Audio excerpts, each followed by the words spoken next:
If you like the story, you can support the author on Patreon. Link is in the description. Chapter 76, The Duty of the Kokaki Family. Siraidii, I have returned again.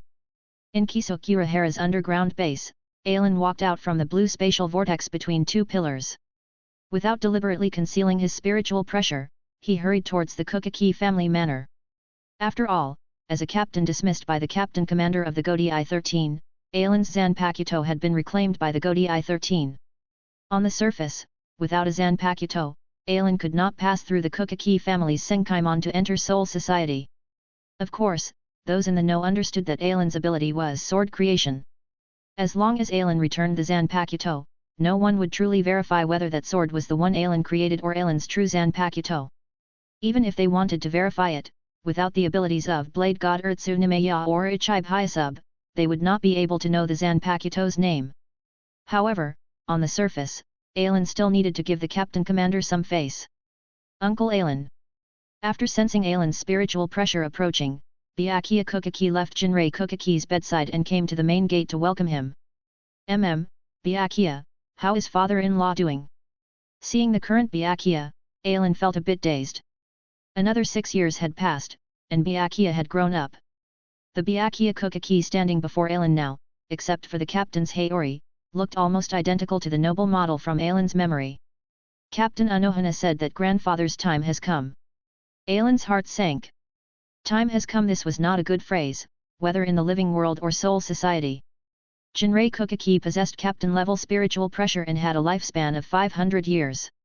Currently, Jinrei Kokaki was also approaching the end of his lifespan. Byakuya, according to our observations before we left last time, grandfather should have had 10 more years of life remaining. How is it that only 6 years have passed, and he can no longer hold on?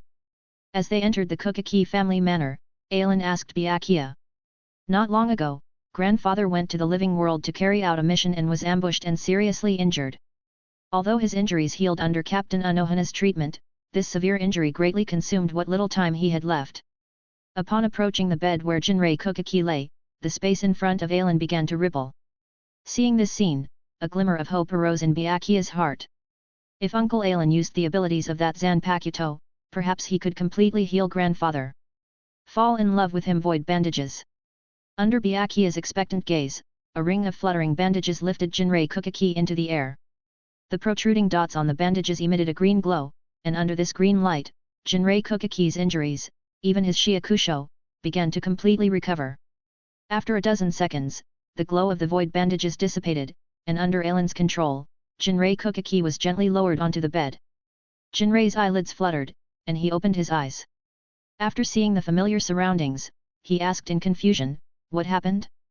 Am I not dead yet?" "Grandfather, your son-in-law happened to have a healing-type Zanpakuto and has restored your current physical condition to its optimal state at this time." But at this point, Aelin shook his head. The ability of void bandages was to restore an object to its original state. Jinrei Kokaki's injury had already brought his remaining lifespan to an end. The optimal state that void bandages could restore him to was the original appearance of his soul at this moment. When it was time for Jinrei Kokaki to die, he would still die. After all, his original state now was that of a dying man whose life had already reached its end. Aelin did not say the rest, but Jinrei Kokaki and Byakuya Kokaki both understood clearly. Jinrei was fine, as he had accepted the fact that he would die long ago. Byakuya's eyes, however, were filled with immense sorrow. From a young age, after his father Shun Kokaki's death, Byakuya had been guided by Jinrei Kokaki. It could be said that Byakuya's feelings towards Jinrei Kokaki were deeper than his feelings towards his own father. "Father-in-law, I heard from Byakuya that during your mission to the living world, you were ambushed and fell unconscious. Who dared to lay a hand on you?" Glancing at Byakuya, Aelin did not rush to console him but instead directly asked Jinrei Kokaki. Aelin's question also temporarily diverted Byakuya's attention. Indeed, they could not let the culprit who attacked grandfather go unpunished. When Jinrei Kokaki heard Aelin's words, his expression changed, as if he had suddenly remembered something. "Aelin, immediately erect a barrier to conceal our spiritual pressure in this room." "Understood." Seeing Jinrei Kokaki's expression, Aelin also realized that the one who attacked Jinrei this time was likely no ordinary person. It might even be a noble from within Siraidii itself, coveting the Kokaki family's status. Immediately, Ailen's right-hand fingers manifested a yellow spiritual pressure, tracing patterns in the air. A faint yellow light screen then enveloped the room. Defensive barrier mirror door. It's done, father-in-law. After the barrier was established, Jinrei Kokaki visibly relaxed. Then, he struggled a few times, and Ailen quickly came forward to support the old Kokaki and help him sit up. Ailen, Byakuya, remember what I'm about to say in your hearts. This is the origin of the 5 great noble families of Siraidai, as well as the destiny our Kokaki family bears. More than 2 million years ago, the world was in chaos. Ailen and Byakuya listened intently as Jinrei Kokaki recounted to them the origins of the 5 great noble families and the secrets behind the formation of the 3 realms. It was Byakuya's first time hearing these secrets. As for Ailen, in his previous life, through anime and some information, he already knew more than Jinrei Kokaki. But at this moment, hearing the descriptions passed down from Jinrei Kokaki, an eyewitness from one of the 5 great noble families, he also learned more detailed information. Our Kokaki family has always believed that with the Soul King's power, if he wanted to rebel, there is no existence in this world that could resist the Soul King. This world must also be the world the Soul King desires. Therefore, we must follow the Soul King's will, guide the noble families in the right direction, and become a model for the nobles, in order to maintain the peace and stability of Soul Society.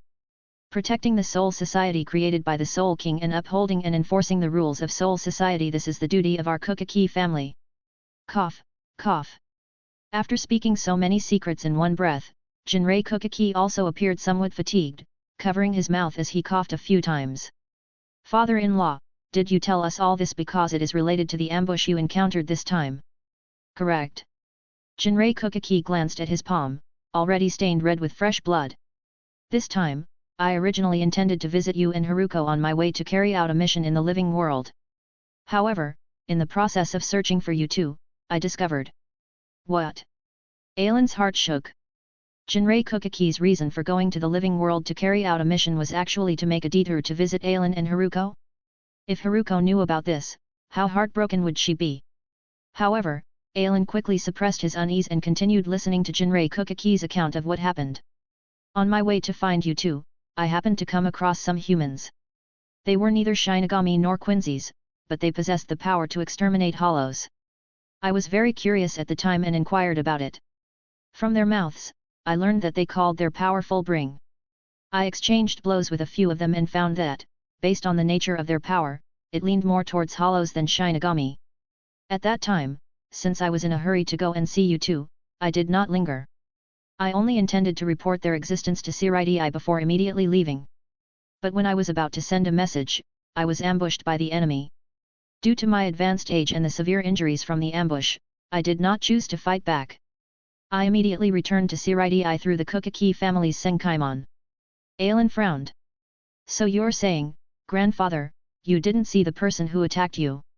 Contrary to Ailen's expectations, Jinrei Kokaki shook his head. No, I saw them. Although it has been many years, as the heir of one of the 5 great noble families, I would not mistake them. The heir of one of the 5 great families. Byakuya abruptly stood up, furious. Grandfather, the one who attacked you, was it someone from the Shiba family? Yes, the Shiba family seems to have been targeted by the other 4 great noble families all this time. Now that the Tsuneyashiro family is extinct and the Cheyenne family has that cat demon, the Shiba family dares not retaliate, so they set their sights on grandfather instead. I'll go to the 10th division right away, find out where the Shiba family's main branch has relocated, and then lead the 6th division to attack their doorstep and avenge grandfather. Calm down, Byakuya. Ailen pulled back Byakuya, who was about to rush out. Compared to the clueless Byakuya, Ailen knew more about the situation. He also did not believe that the one who attacked Jinrei Kokaki was the heir of the Shiba family. Among the 5 great noble families of Soul Society, the Shiba family had always wanted to expose the sins of the other 5 great noble families, who wished to betray the Soul King, and make them accept the punishment they deserved. As a result, the Shiba family had been targeted openly and covertly by the other 4 great noble families.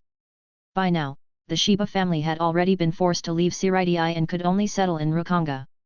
It was only in this generation that the Shiba family's branch member, Ishin Shiba, became a genius, allowing the Shiba family to re-enter Siraidai. The Shiba family's main branch had no intention of entering Shirai. It was only because the next generation's wife was a Shinigami that she followed them into the Godai 13. Most importantly, Ailen did not believe that someone from the Shiba family would attack Jinrei Kokaki. Cough, cough. No, it's not the Shiba family. Jinrei Kokaki's words made Byakuya calm down somewhat. Grandfather, if it's not the Shiba family, could it be the Chien family? But aside from that cat demon, I haven't heard of the Chien family having an heir as the next head of the family. Chapter 77, The Attacker. It must be the Tsuneya Shiro family. These words were spoken by Ailen. Although it was a question, Ailen's tone was that of a statement. What? Byakuya was stunned. That can't be, uncle. Wasn't the Tsuneya Shiro family wiped out more than 20 years ago? It was the Tsuneya Shiro family. In the end, Jinrei Kokaki affirmed Ailen's words. Byakuya, you were still young at that time. The Tsuneya Shiro family was wiped out by the heir they had adopted. In other words, although the Tsuneya Shiro family was wiped out, that heir who inherited the Tsuneya Shiro name is still alive. This. In the Soul Society, a name equates to power. If someone inherited the Tsuneya Shiro surname, correspondingly, the position and power represented by the Tsuneya Shiro family still existed. Even if there was only one person left, the Tsuneya Shiro family was still one of the 5 great noble families. Damn it! Father-in-law, if it's the current head of the Tsuneya Shiro family, he should recognize you, right? Why would he attack you? Regarding this point, I have a few guesses in my heart. After saying so much, Jinrei Kokaki was also somewhat fatigued. After resting for a while, he slowly began speaking. As the 5 great noble families who betrayed the Soul King together, we all believed that if the Soul King wanted to take revenge, we would calmly face it and let the Soul King punish us as we deserved. Only the Tsuneya Shiro family feared the Soul King yet coveted his power. Thus, during these more than 200 million years, they devised ways to cut off the Soul King's legs, sever his arms, gouge out his eyes, and remove his internal organs, step by step weakening the Soul King's power. On the other hand, it seems they have researched the Soul King's power to a certain extent and have begun to collect the Soul King's power scattered throughout the world, intending to absorb the Soul King's power for themselves. It was also because of this that on the day that Tsuneya Shiro family was wiped out, the Chien family and our Kokaki family did not intervene. After all, in our view, the Tsuneya Shiro family had already gone mad. This time, the Tsuneya Shiro family heir attacked me, possibly with the power of those Fullbringers derived from the Soul King. I suspect that the reason he wiped out all members of the Tsuneya Shiro family within Shirai was because he discovered the Soul King's power left in the living world and wanted to leave Shirai quietly to secretly go to the living world and collect the Soul King's power. In the future, the Tsuneya Shiro family may become a great scourge to Shirai. Byakuya, with your current strength, you may not be able to handle the turmoil that Tsuneya Shiro family could stir up in the Soul Society in the future. Therefore, I plan to pass on the Kokaki family's generational mission to your uncle. I hope you can understand. Wait. Ailen was somewhat confused. Jinrei Kokaki had been speaking properly just now, but suddenly he wanted Ailen to take over as the head of the Kokaki family? Father-in-law, you should have confidence in Byakuya. When Byakuya was his current age, my strength wasn't even 1/3 of what Byakuya has now. This was a fact. Ailen entered the Shin Academy at 10 years old, joined the 2nd Division at 16, and only began to take off after cultivating his Zanpakuto at 46. Byakuya, on the other hand, was only in his 30s but already possessed the strength of a lieutenant-level Shinigami, which was indeed much stronger than Ailen at the same age. If possible, I do hope that Byakuya can bear the responsibility of the Kokaki family. But currently, Byakuya has not even completed cultivating his Bankai, and only you can uphold the honor of the Kokaki family. As for Haruko. Upon mentioning his daughter, Jinrei Kokaki fell silent. Over the years, perhaps the best thing he had done was to find the best husband for his daughter.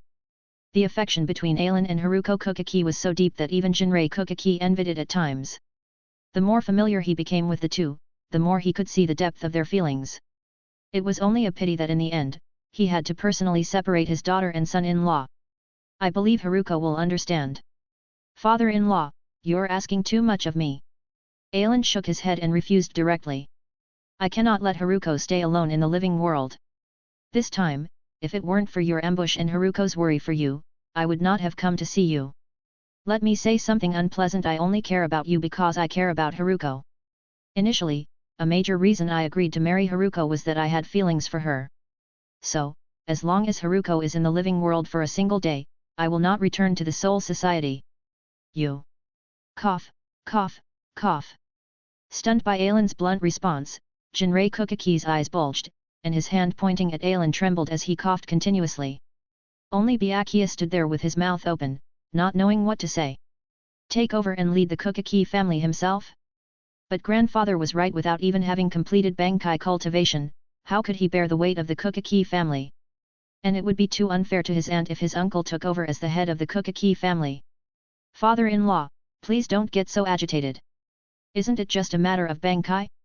Looking at your current condition, you should still be able to hold on for 3 to 5 days. Here's what I suggest: you rest within this barrier for these 3 days, and leave Byakuya to me. 3 days later, I'll return to you a head of the Kokaki family capable of using Bankai. Seeing Jinrei Kokaki becoming so agitated, Ailen hurriedly stepped forward to comfort him. He had spoken somewhat excessively just now, and he was afraid of angering Jinrei Kokaki to the point of death. Otherwise, no matter Byakuya Kokaki or Haruko Kokaki, they might have objections against him. Hey! With Ailen's words, both Byakuya Kokaki and Jinrei Kokaki were stunned. Hey, Ailen, I didn't mishear, did you? You mean you can make Byakuya learn Bankai within 3 days? Correct. If Byakuya's training in recent years hasn't slacked off, the chances are very high. 6 years ago, when Ailen left Siraidai, he had used his Bankai to put Byakuya through 3 months of intense, life and death training, allowing Byakuya to integrate the Shinigami's 4 combat techniques into his instincts. Over these 6 years, as long as Byakuya had diligently trained every day, his strength should have nearly reached the top tier just below the captain level. Combined with the spiritual pressure amplification brought by his Shikai Zanpakuto, even if he encountered true captains, as long as the captains didn't use their Bankai, it would still be debatable whether they could defeat Byakuya. But what if Byakuya fails to complete his Bankai cultivation within 3 days? Jinrei Kokaki seemed to regain his vitality, staring intently at Ailen and speaking word by word. Ailen, I'll give you 3 days. 3 days later, if Byakuya has not completed his Bankai cultivation, you must become the head of the Kokaki family and bear the responsibility. All right, I accept. If Byakuya has not cultivated his Bankai in 3 days, I will take over the responsibility of the Kokaki family until Byakuya completes his Bankai cultivation, and then pass the responsibility to him. My word is given. My word is given. After making this agreement with Jinrei Kokaki, Ailen pulled Byakuya Kokaki away from Jinrei's bedroom and headed toward the second division. To help Byakuya complete his Bankai cultivation before Jinrei Kokaki's impending demise, they would need the assistance of Kisuke Urahara. Only Kisuke Urahara's invention, the Tenshintai, could help Byakuya achieve the materialization of his Zanpakuto spirit in advance. As for whether Byakuya could complete his Bankai within 3 days, Ailen was not worried. After all, even if Byakuya failed to complete his Bankai cultivation this time, the Zanpakuto's rampage would only be a trivial matter that Ailen could easily suppress without harming Byakuya. At that point, at most Ailen would spend another 3 months giving Byakuya a life and death special training. He did not believe that after his training, Byakuya would still be unable to defeat Senbonzakura and achieve Bankai. In other words, from the very beginning when Ailen made the bet with Jinrei Kokaki, even if Ailen lost in the end, he would only temporarily serve as the head of the Kokaki family for 3 months before placing that burden on Byakuya. You may win, but with my 4 dual kings and 2 pair kings, I will never lose. Cough, cough, cough. After Ailen and Byakuya left, Jinrei Kokaki slowly lay down on the bed. Then, he stretched out his finger and lightly tapped the wall a few times. Tap, tap, tap. Lord Jinrei. The person kneeling before Jinrei Kokaki possessed considerable spiritual pressure, but he was not wearing a Shinigami's Shiakusho. In other words, this person was not a Shinigami. In fact, although the 13 court guard squads were the strongest defensive force within Siraidai, it did not mean that the other noble families had no private soldiers. Just like the guards using bat blades employed by the Kazumiji family.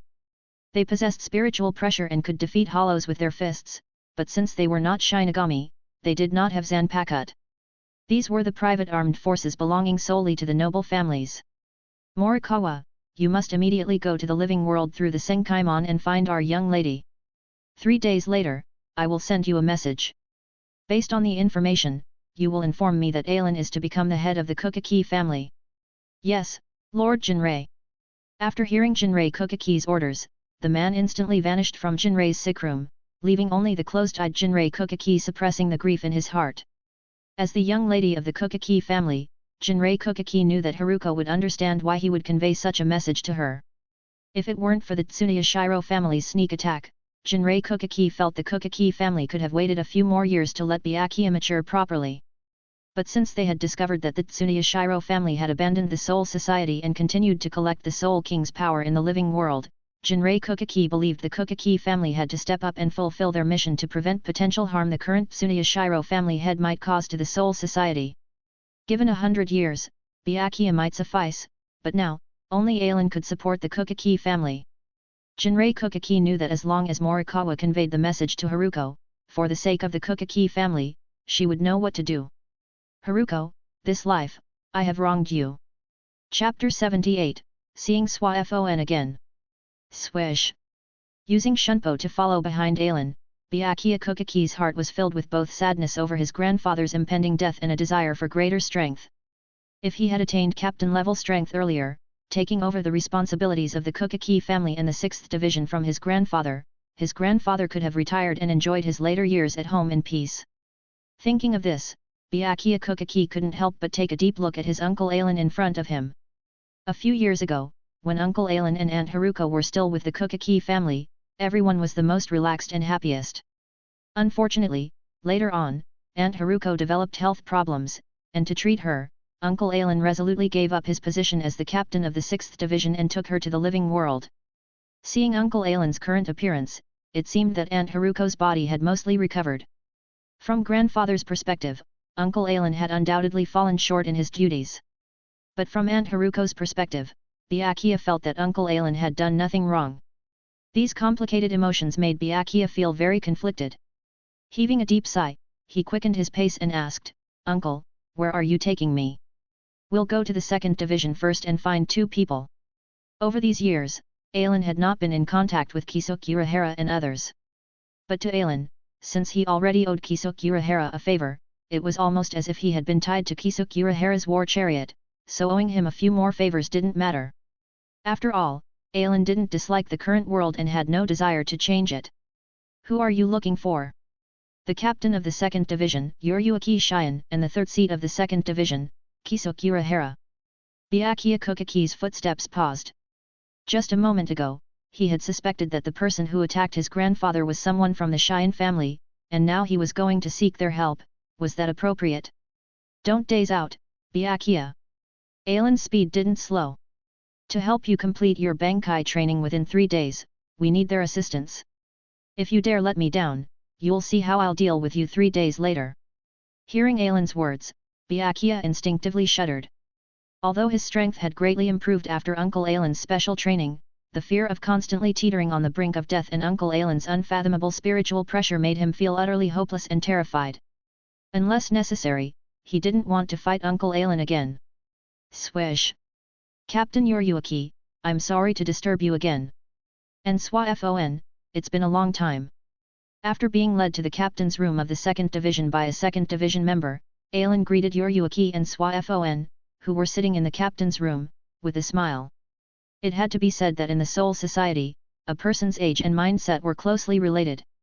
As for Swafon, a decade ago when Ailin first met her, she had the appearance of a young girl. 10 years later, when they met again, Byakuya had grown from a young boy into a mature and composed heartthrob, but Swafon still had the same little girl appearance. Perhaps it would only be when Yuryuki defected that her body and mind would transform into the cold and beautiful Swafon. "Ai, Ailin. Didn't you leave the Siriti? When did you come back?" After more than 10 years, when Swafon saw Ailin again, she was so surprised that she nearly jumped out of her seat.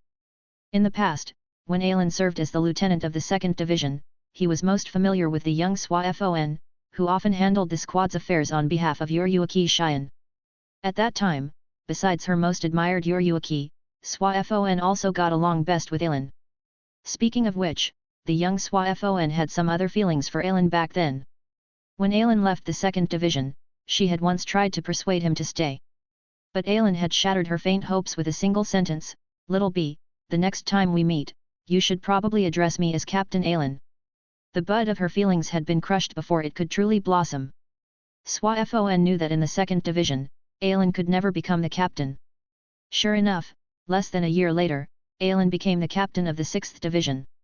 When she accompanied Yoriuki to attend the captain's meeting in the 1st Division, Swafon secretly glanced at Ailin.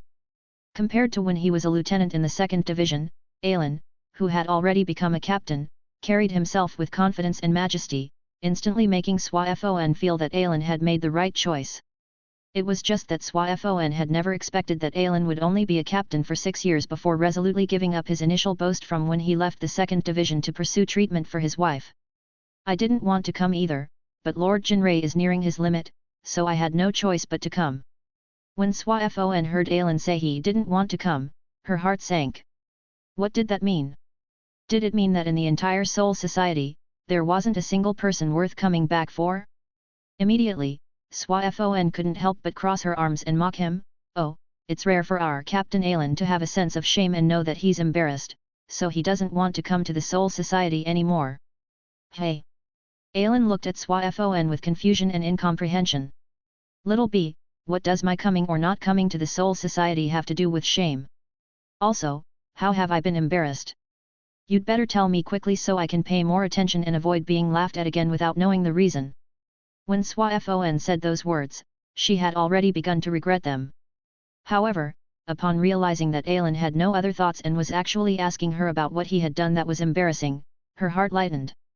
At the same time, for some inexplicable reason, through her conversation with Ailin, Swafon found herself regaining some of the feelings she had when she used to work with Ailin. She then arrogantly tossed her head back. "Heh, who was it that told me when he was leaving the 2nd Division that the next time we met, I should address him as Captain Ailin? Now, if I dare to call you Captain Ailin, would you dare respond?" Seeing Swafon's arrogant demeanor, Ailin smiled. How many years had it been since he had seen these attributes he used to love the most? It was just a pity that Swafon's voice actress wasn't Rikujumiya, and she didn't have the consecutive kill technique, otherwise he... Shaking his head, Ailin tossed aside those out-of-place thoughts from his mind and dramatically slapped his forehead. "I made a mistake. Swafon, when I became the captain of the 6th Division, I should have worn the captain's haori and flaunted it at the gate of the 2nd Division for a few days, so you could have called me Captain Ailin a few more times." Humph! Swafon let out a cold snort and stopped talking. Since Ailin had come to the 2nd Division to see Yoriuki, he must have had some urgent business. If she delayed him any further, it wouldn't be good. "Ailin, you brought the young master Byakuya to see me, so you must want to." "Ah, it's just as you think, Captain Yoriuki." Ailin shrugged. "As you may know, Lord Jinrei was ambushed in the living world this time, and Captain Unohana said Lord Jinrei may only have a few days left. The old man has devoted his life to the Kukaki family, and what he can't let go of the most is the Kukaki family. To allow Lord Jinrei to pass on more peacefully, I promised him that within 3 days I would return a grandson to him who has achieved Bankai. So, I have no choice but to seek the help of Captain Yoriuki and Urahara." "Ha ha ha, Ailin, Urahara was right, you really are a mysterious guy." As for Ailin's request, Yoriuki Shion didn't say much more, only laughing heartily. At the same time, Yoriuki Shion was also inwardly startled. Previously, when Ailin had approached Yoriuki and Kisuke Urahara for Haruko Kukaki's sake, the two of them had speculated that Ailin might have possessed some means to monitor the entire Soul Society. Otherwise, based solely on the outward strength Kisuke Urahara had displayed, who would know that Urahara's greatest strength lay in invention and research? Moreover, this time Ailin had directly brought the young master Byakuya to see her, even saying he would return a grandson capable of Bankai to Lord Jinrei within 3 days, his goal directly pointing to Kisuke Urahara's previous invention, the Tenshintai. Only the Tenshintai could possibly allow someone to complete Bankai training within 3 days. Yoriuki Shion remembered that when Urahara had invented and created the Tenshintai, it seemed to have been around the time when Ailin had challenged former Vice Captain Omida. Yoriuki speculated that shortly after joining the 2nd Division, Ailin had completed the cultivation of his Zanpakut, but perhaps due to insufficient strength, the first Zanpakut Ailin created had the ability of observation. After realizing this, Yoriuki Shion and Kisuke Urahara felt that the things they had exposed over the past 30 years seemed quite substantial. However, Urahara had also told Yuruaki that Ailen's ability might have some flaws. For example, the last time Urahara had created an artificial body for Haruko Kokaki, he had done so in the living world. When Urahara brought Ailen and Haruko before the artificial body, Ailen couldn't determine whether there were any problems with it until he released a new Zanpakut and used some kind of investigative ability to confirm that it hadn't been tampered with before entering it. But Ailen, although our relationship is good, you still haven't returned the favor from when we helped you treat Lady Haruko Kokaki last time. This time, what are you prepared to offer to make us help you? Well, Captain Yuruaki, we're all so familiar with each other. Ailen was joking around with Yuruaki here, but on the other side, Byakuya couldn't sit still anymore. You demon cat, if you want to request our help, it's me you should be talking to. Whatever demands you have, just tell me directly. I believe that with my status as the future head of the Kokaki family, I should be able to compensate you for this request. Yuruaki, Shine and Ailen were caught off guard by Byakuya's sudden interruption, leaving them at a loss for words. The conversation they were having was not on the same frequency as what Byakuya had heard. Young Master Byakuya, it's not that I look down on you. What the Kokaki family possesses, the Shine family also has. What the Kokaki family doesn't have, the Shine family also doesn't have. What do you think you could use to sway me into helping you, your Bankai? Yuruaki Shine had a smile on her face, but the words she spoke were colder than the winter snow to Byakuya. From a personal level, Yuruaki still thought highly of Byakuya. But on a family level, there were unsavory things between the 5 great noble families, and they were not united. Chapter 79, You Are Too Weak, Senbonzakura. Regarding the act of betraying the Soul King, each family had its own thoughts. For example, the Tsuneyashiro family wanted to steal the Soul King's power and take his place. The Shiba family wanted to lay everything bare before the world, allowing the world to judge this group of traitors. The Kokaki family wanted to maintain the existing order and preserve the world the Soul King had envisioned. The Shine family, which commanded the God-given armaments, was the family with the strongest private armed force among the 5 great noble families. Yuruaki did not evaluate how the previous family heads had positioned the Shine family. But ever since she took over the position of the head of the Shine family, her philosophy had been to prepare for all external changes. Moreover, Byakuya Kokaki's strength. It wasn't that she looked down on Byakuya, but with his talents and the abilities of his Zanpakut, Yuruaki felt that for Byakuya to return this favor, he would need at least 300 to 400 more years of cultivation. You demon cat! Alright, Byakuya, sit down. Pressing Byakuya down to sit beside him, Ailen laughed, I'm still an uncle-in-law here, so how can I let my nephew repay the debt? Yuruaki, I don't care much about many things, and I don't pursue many things either. But for everything I care about and possess, I cherish it deeply and don't want to lose it. In a sense, as long as the people I care about are doing well, I don't really care about the state of the world. On the contrary, if the changes in this world pose a threat to the people I care about, I will spare no cost to stop it. Byakuya and Swafon were puzzled by these words, but Yuruaki, who knew the secrets of the Soul King, understood that Ailen was frankly telling her that he had no intention of interfering with what she and Urahara were doing. Of course, since I owe Yuruaki a favor, as long as Yuruaki speaks up, anything I can do, I will definitely not refuse. This time, asking Yuruaki and third seat Urahara for a Tenshintai, would that count as a captain-level favor? A captain-level favor? Yes, as long as the enemy's strength does not exceed the captain level, I'll be there whenever you call. Alright, you've convinced me. Yuruaki stretched lazily and stood up. Swafon, I'll continue to entrust you with the squad's duties here. Let's go, Ailen and young Byakuya. I'll take you to find Urahara. Oh, Captain Ailen, you really are a rare guest. And this must be the future head of the Kokaki family, Lord Byakuya, right? Although surprised that someone could secretly establish such a large underground training ground within the Siraidai, Byakuya already had a few hints of the aloof poker face demeanor he would later develop, so Kisuk Urahara was bound to be disappointed. Because he couldn't see any surprise on Byakuya's face at this creation of his. From his uncle Ailen, Byakuya knew that the somewhat unkempt man before him was the main focus of this time. Although arrogant, Byakuya was not a fool. Regardless of whether it was Yuruaki Shine or his uncle Ailen, their evaluation of this third seat was very high, so this man was clearly no ordinary person. Thus, he politely greeted Kisuke Urahara with the courtesy of a junior. "Mr. Urahara, please take care of us this time." What a polite child! Seeing the disheveled Urahara showing signs of developing the unkempt appearance and wooden sandals characteristic of a centuries-old eccentric, Aelin quickly interrupted. "All right, Urahara, our time is quite urgent. After all, Lord Jinrei is still waiting over there." "Well, if it's Captain Aelin's request, I naturally can't disobey." With a wave of Urahara's hand, there was a loud bang, and white smoke burst open. When the smoke cleared, a white human-shaped target was slanted and stuck in the ground. "Lord Byakuya, before the training begins, I must explain this clearly to you." Walking up to the human-shaped target, Urahara straightened it up. "This thing is one of my accidental inventions. Its function is to help Shinigami whose spiritual pressure has not yet reached the captain level externalize their Zanpakuto in the outside world." "What?" Byakuya Kokaki was stunned, his pupils involuntarily contracting, almost letting out a cry of surprise. No wonder his uncle Aelin was so confident, promising his grandfather that he could complete the Bankai training within 3 days. It turned out that there was something in this world that could externalize a Zanpakuto by substituting the Shinigami's spiritual pressure.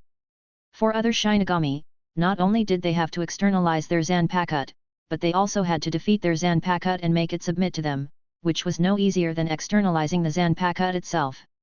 But for Byakuya, who had grown up through Aelin's thousands of life and death training sessions, as long as he could externalize his Zanpakuto, everything else would not be a problem. Seeing Byakuya's shocked expression, the corners of Urahara's mouth also curled up slightly.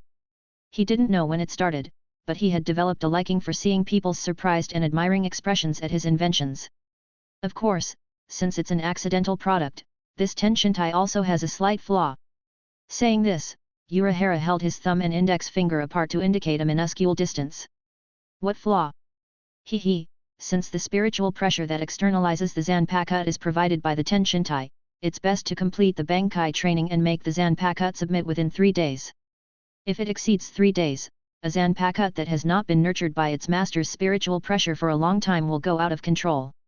To put it simply, if the Bankai training is not completed within 3 days, the Shinigami will never be able to achieve Bankai in this lifetime. Lord Byakuya, now that you know this flaw, do you still insist on using this Tenshintai? Never able to achieve Bankai?" Byakuya's eyes narrowed slightly. No wonder. If this Tenshintai didn't have such a major flaw, this third-seat Urahara would have become a well-known figure in the Seireitei long ago. Without answering Urahara's question, Byakuya simply stepped forward, drew his Zanpakuto, and stabbed it into the Tenshintai beside Urahara. He used his actions to answer Urahara's question from earlier. Swoosh! "Oh, Lord Byakuya is quite decisive." Urahara instantly appeared beside Aelin, patting down non-existent dust on his clothes. Seeing this scene, Byakuya's gaze tightened slightly. Indeed, not bad for someone his uncle had taken notice of, his instantaneous movement alone showed he was no ordinary person. However, in the next moment, Byakuya no longer had spare attention to observe Urahara. Because the externalized Senbonzakura had appeared. Clad in a pink long robe and wearing a helmet with long whiskers, beneath the helmet was a ferocious mask. At first glance, it resembled a noble samurai. Senbonzakura.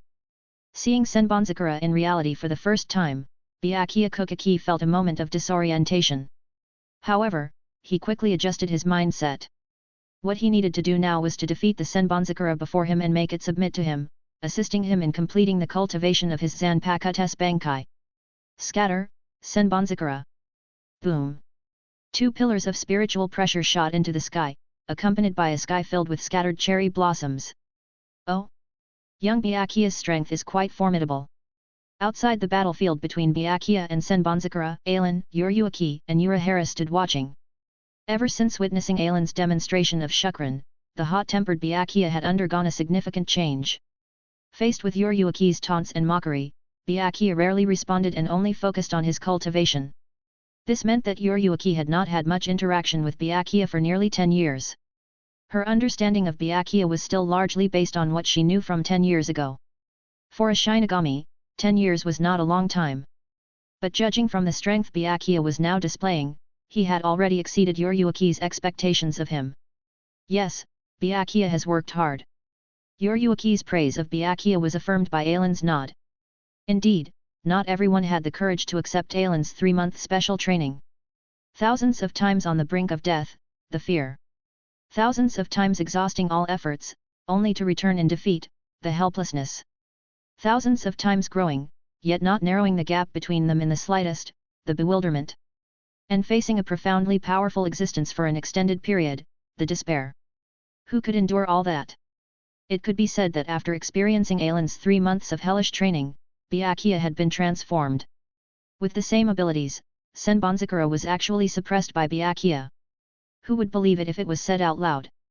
Shinigami nurtured their Zanpakut, entered their inner world, conversed with their Zanpakut, learned the Zanpakutos name, and learned to use the Zanpakutos abilities from the Zanpakut itself. In some ways, the Zanpakut could be considered the teacher of the Shinigami.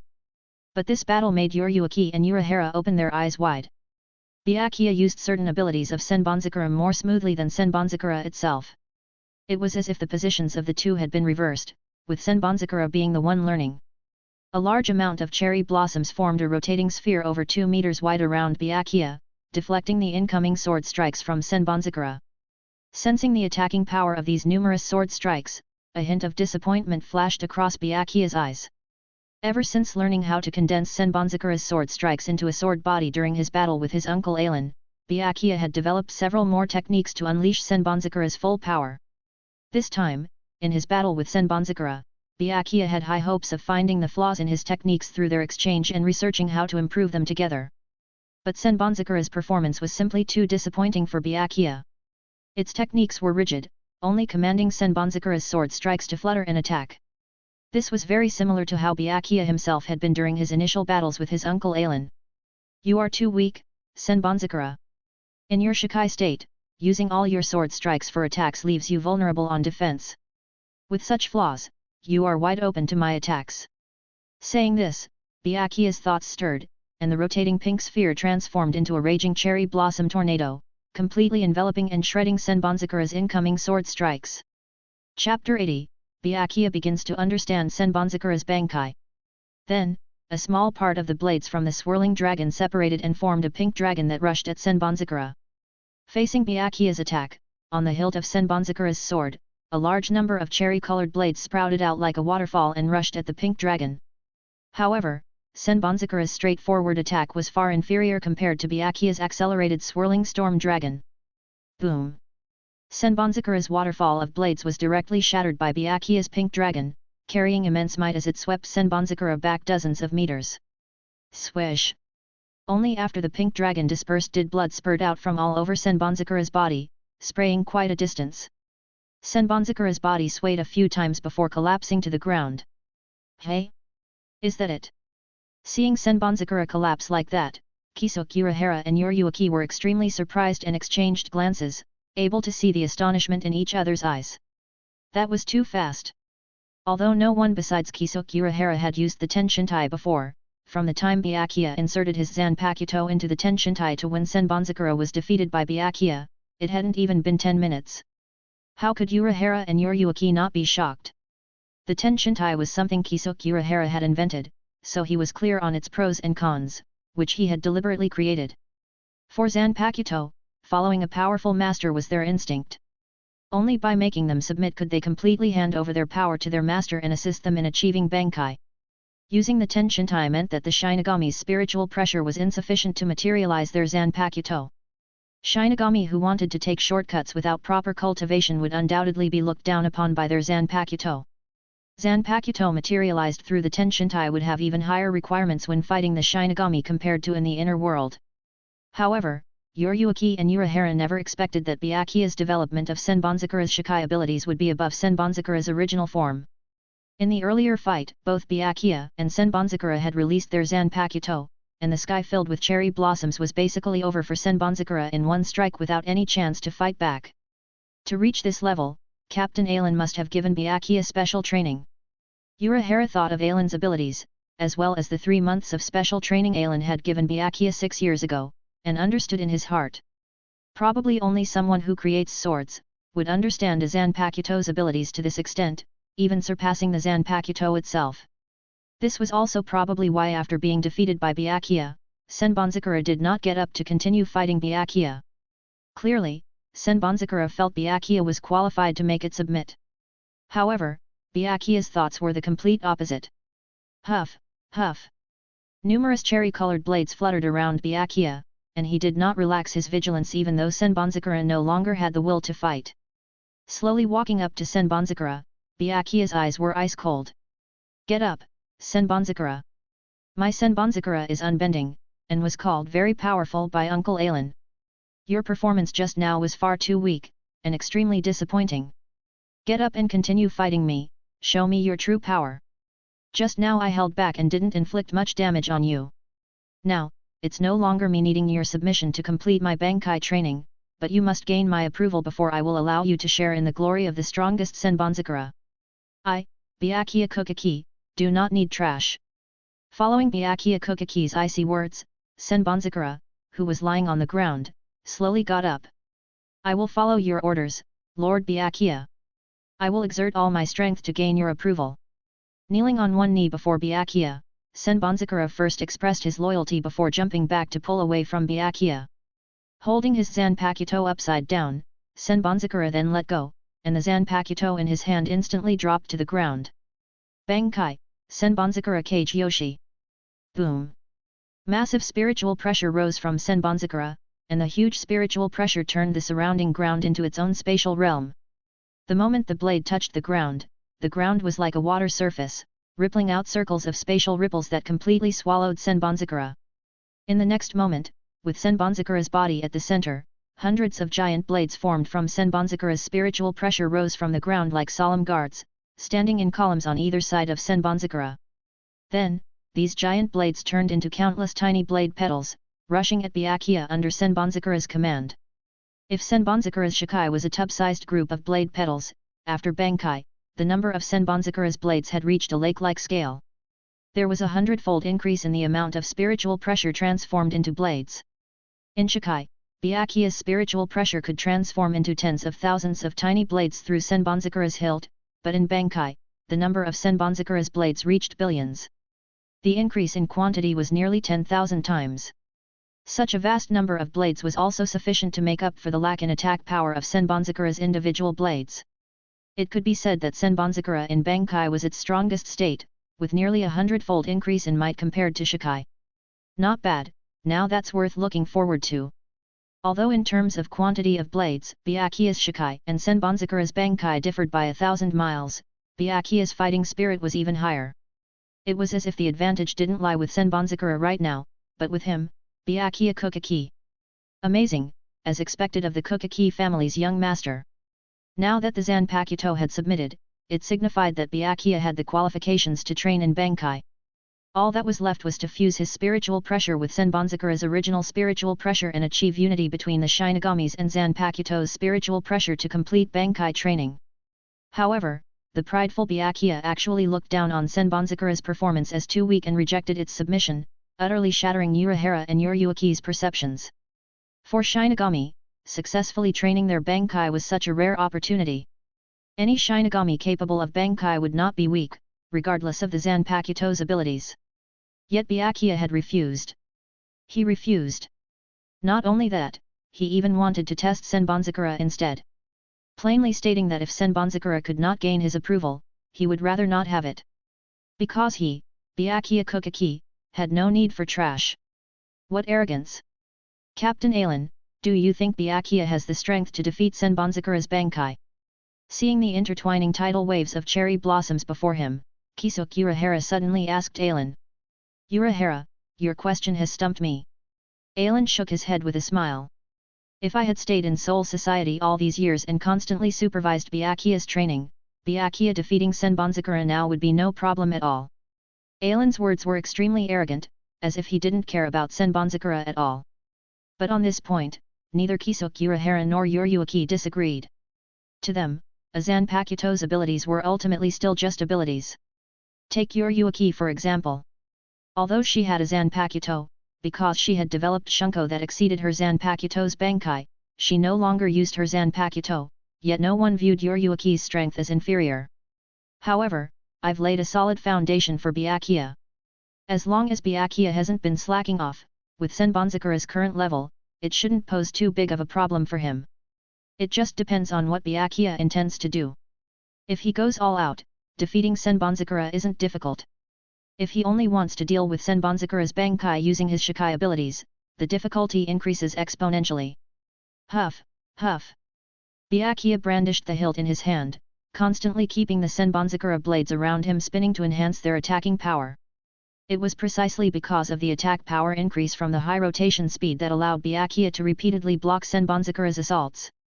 However, even with Byakuya bringing Senbonzakura's Shikai to its limits, when faced with over 10,000 times more blades, he was still somewhat overwhelmed.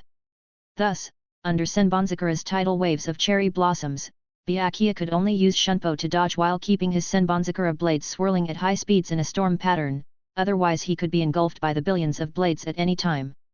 Not bad. Although somewhat disheveled, a smile appeared on Byakuya Kokaki's face. If even Senbonzakura's Bankai could not pressure him to this extent, Byakuya would have truly doubted Senbonzakura's capabilities.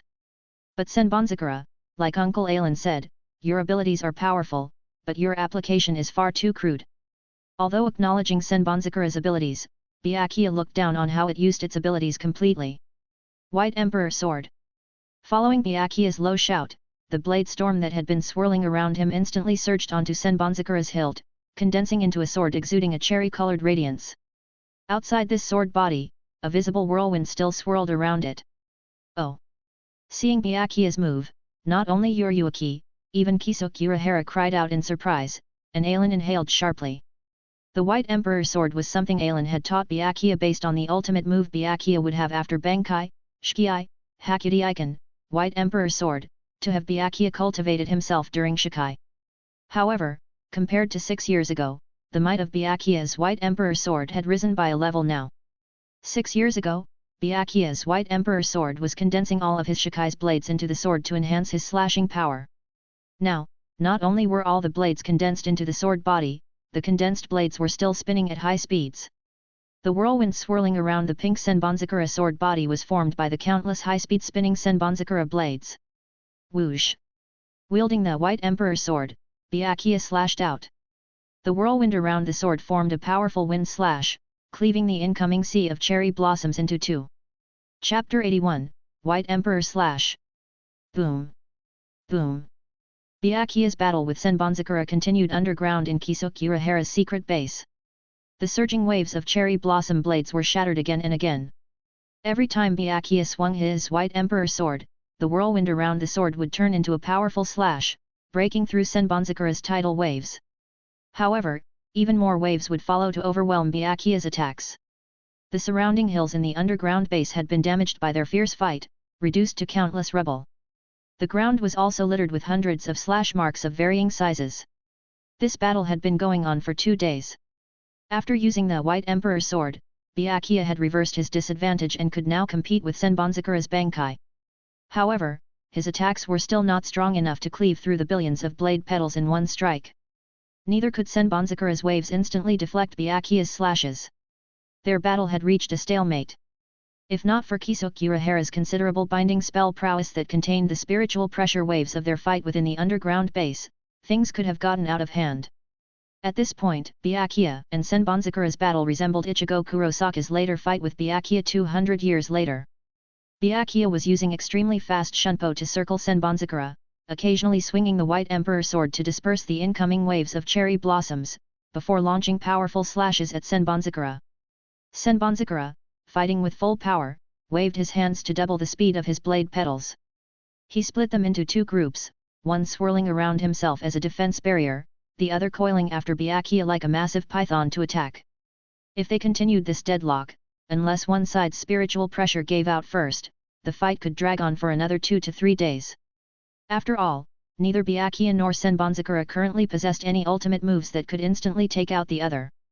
Byakuya's strongest White Emperor Sword could not break through Senbonzakura's billions of blade defense. And Senbonzakura's attacks would be blown away by Byakuya's White Emperor Sword, unable to harm Byakuya effectively. While the two sides battled intensely, Alan and the other 2 spectators were nearly falling asleep after watching for 2 days straight.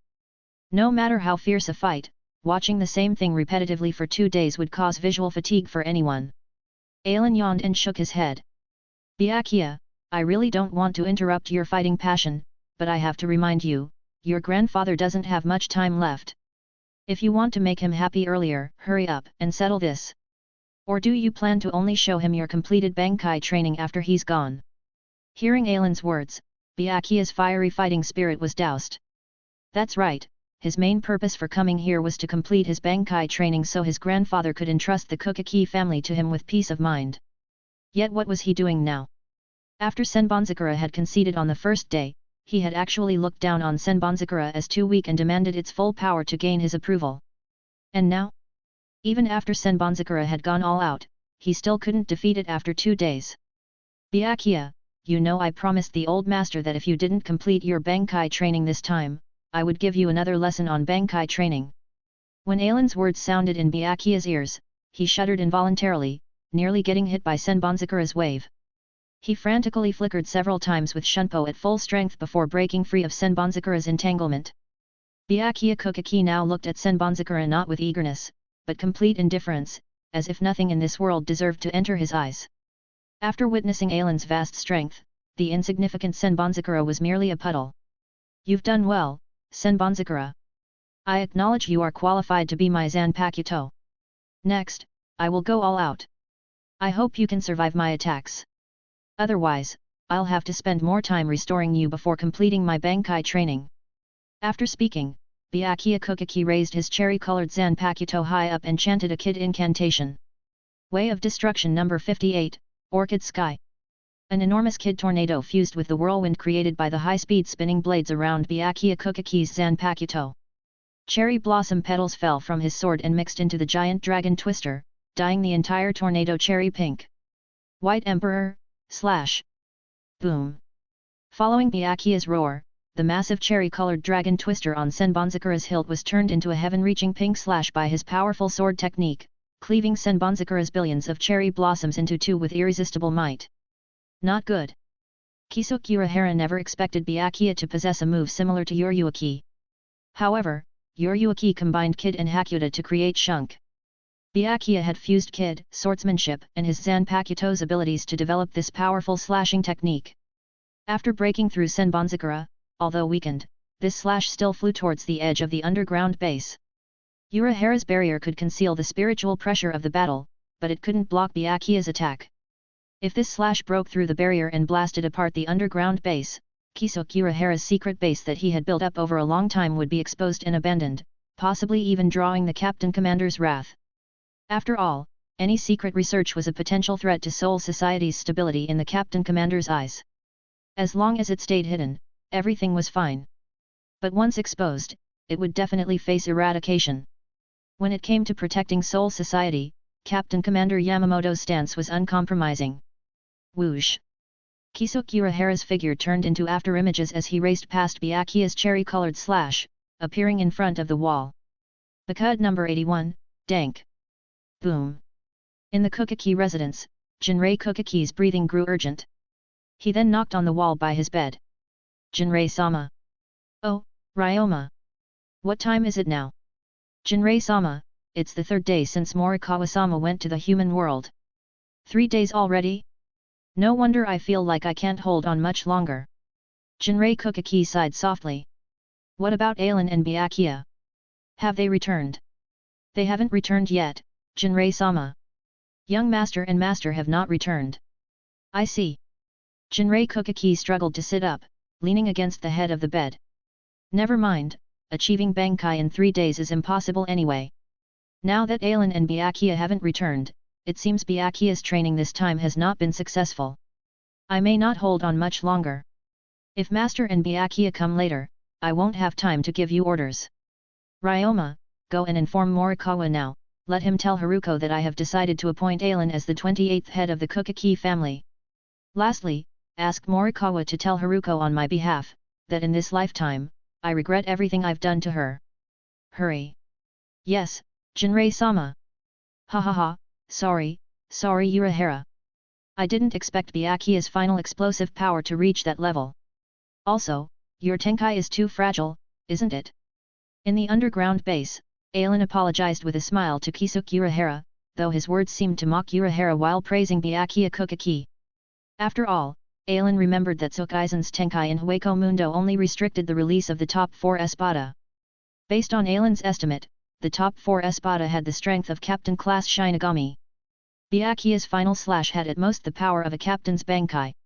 It failed to break through Urahara's Bakud number 81, yet the resulting huge boom directly blew away the tens of thousands of Senbonzakura blades in the slash, causing more damage to the underground base. More importantly, the most important facility in this underground base, Kisoku Urahara's prized masterpiece Tenkai, was smashed by those scattered Senbonzakura blades. This showed that Aizen's Tenkai was stronger than Urahara's Tenkai. Had number 20 Hakuti Icon. Aelin's voice sounded in the darkness. Instantly, 9 light orbs the size of wash basins appeared around Aelin. Under his control, the 9 orbs slowly rose up and shone brightly, dispelling the darkness in the underground base. Seeing the dejected Kisoku Urahara who seemed to have lost his dreams, Aelin gave him some perfunctory consoling words. "All right Urahara, the quality of the Tenkai you created this time was too poor. It couldn't even withstand the scattered blades of the insignificant Senbonzakura. Next time, remember to add a defensive barrier.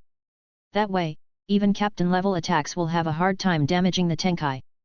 Before Aelin had even finished speaking, his hand was grabbed by Kisoku Urahara. "Oh?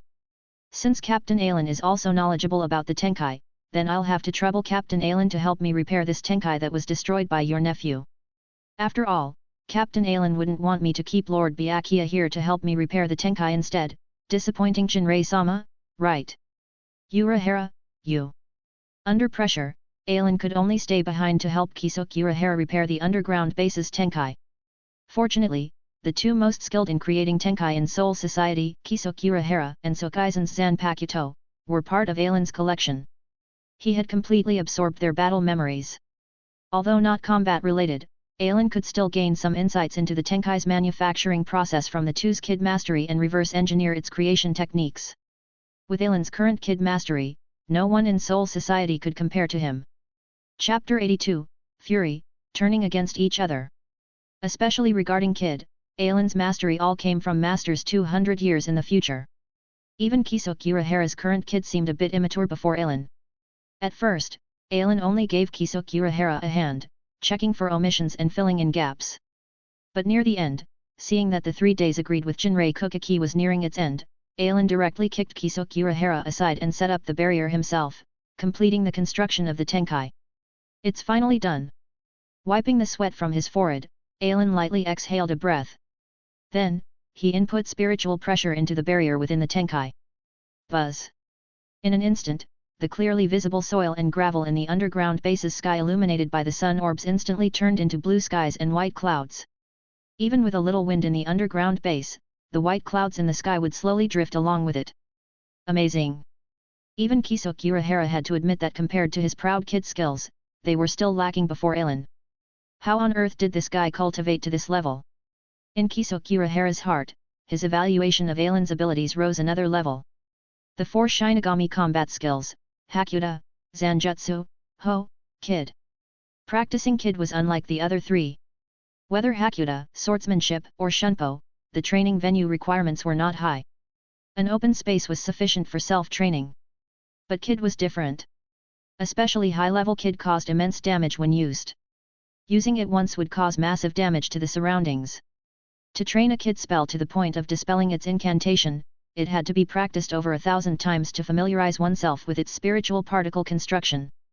Being able to construct such a precise and vast Kid barrier, Kisoku Urahara estimated that even if Aelin dispelled the incantations of Kid number 90 and above, they would still retain at least 1/3 of their might. Even in the Spiritual Arts Academy, students only practiced low-level Kid below number 30. Occasionally, a few slightly higher-numbered Kid would require teacher supervision before use. Otherwise, with the massive Spiritual Arts Academy, it would have long been destroyed by students practicing Kid. Kisoku Urahara's accomplishments in Kid were also thanks to his Zanpakuto, Beniheim. Kisoku Urahara's Bankai, Kananbairiki Beniheim Aratum, could reconstruct anything it touched. This spacious underground base was reconstructed by Kisoku Urahara's Bankai, with unmatched concealment and utility. Practicing Kid here, no matter the damage caused, Kisoku Urahara could completely restore the damaged environment. After being threatened by Aelin, Kisoku Urahara and Yoriyuki had gathered quite a bit of intelligence on Aelin. Kisokura believed Ailen's true Bankai was likely an extremely powerful auxiliary cultivation ability. Just looking at Byakuya's performance these past 2 days, his Hakuda, Zanjutsu, Ho, and Kid were not inferior to some captain-level experts at all. Yet Byakuya had only received 3 months of guidance from Ailen. Ailen, who could activate his Bankai anytime, his true strength would be even more shocking. Anyway, no matter how confident Kisokura was in himself, he didn't think he had much chance of winning against Ailen. The unknown was always frightening. Based on existing information, the Zanpakuto Ailen had used included Tessaiga, which could swing wind slashes, Bakusaiga, which controlled lightning and thunder, heaven-piercing sword which shone brilliantly when killing Koga, and omnipotent 5 sights which was used to inspect Haruko's Jigai. It seemed that no matter the situation, Captain Ailen could take out a Zanpakuto to break through it. It was also because of this unknown that Kisokura and Yoryuki chose to help Ailen to gain his favor. Now it seemed that because of this favor, the distrust between them seemed less than before, and everyone was getting along quite well. Tired to death. Stretching lazily, Ailen moved all the joints in his body. Urahara, hurry and inspect it. If there are no issues, I'll be taking Byakuya away. No problems. Or rather, as expected of Captain Ailen. I cannot compare. Then we'll not disturb you further. It's quite late. If the old master suddenly changes his mind, my guilt would be great. Farewell. Farewell. Father-in-law, we're back. Rushing for time, Ailen directly carried Byakuya to the Kokaki residence. After entering Jinrei Kokaki's bedroom, Ailen tossed Byakuya down and said to the old master leaning against the headboard, "Inspect it, father-in-law. Byakuya has completed his Bankai training, he now has the qualifications to take on the Kokaki family's responsibilities, right?" What? Hearing Ailen's words, Jinrei Kokaki immediately looked towards Byakuya. "Byakuya, is what your uncle said true?" Byakuya had just climbed up from the floor and tidied his clothes. Seeing his grandfather looking at him, Byakuya Kokaki instantly adjusted his demeanor, kneeling before Jinrei Kokaki.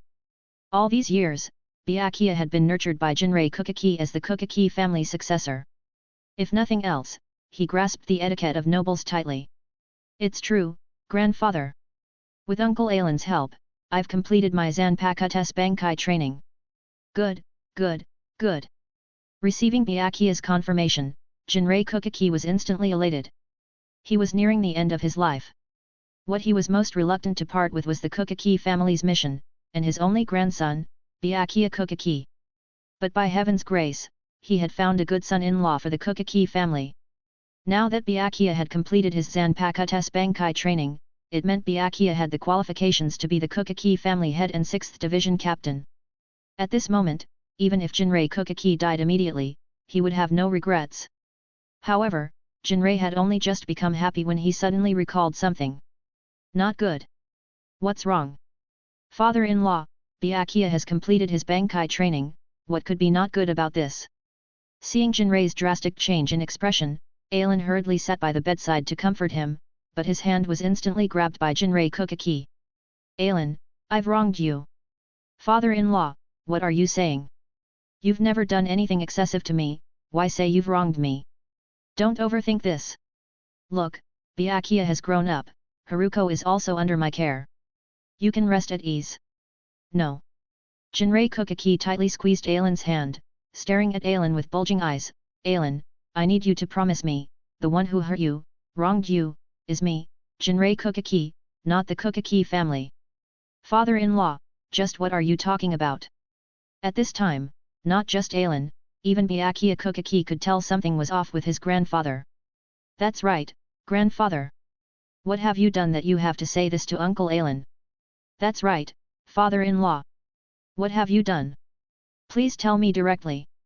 At this moment, Ailen's expression had already darkened. "As for who hurt me, whether it's you father-in-law or the Kokaki family, I'll judge for myself." Sigh. Not getting a response from Ailen, a flash of disappointment appeared in Jinrei Kokaki's eyes.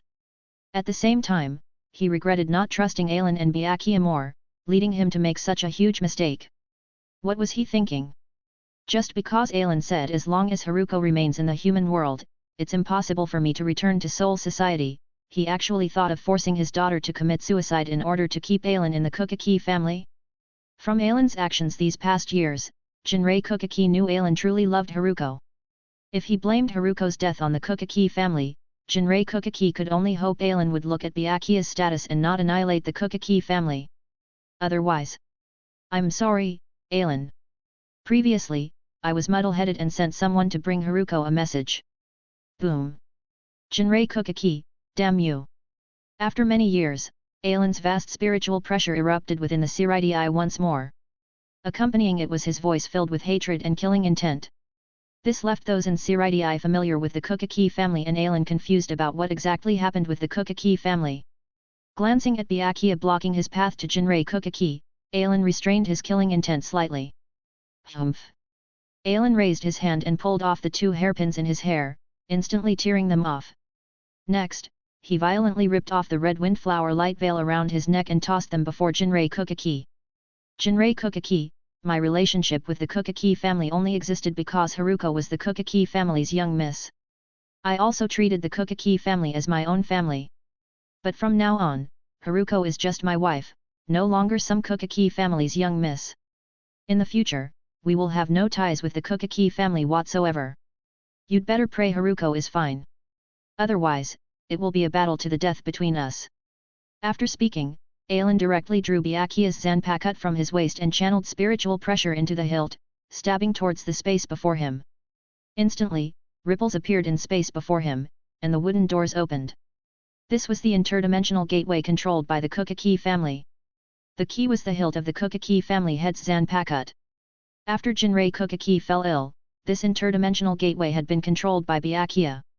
Throwing Byakuya's Zanpakuto to the ground, Ailen stepped into the interdimensional gateway and flew swiftly towards the human world. Watching as the interdimensional gateway gradually faded, Jinrei Kokaki spat out a mouthful of blood.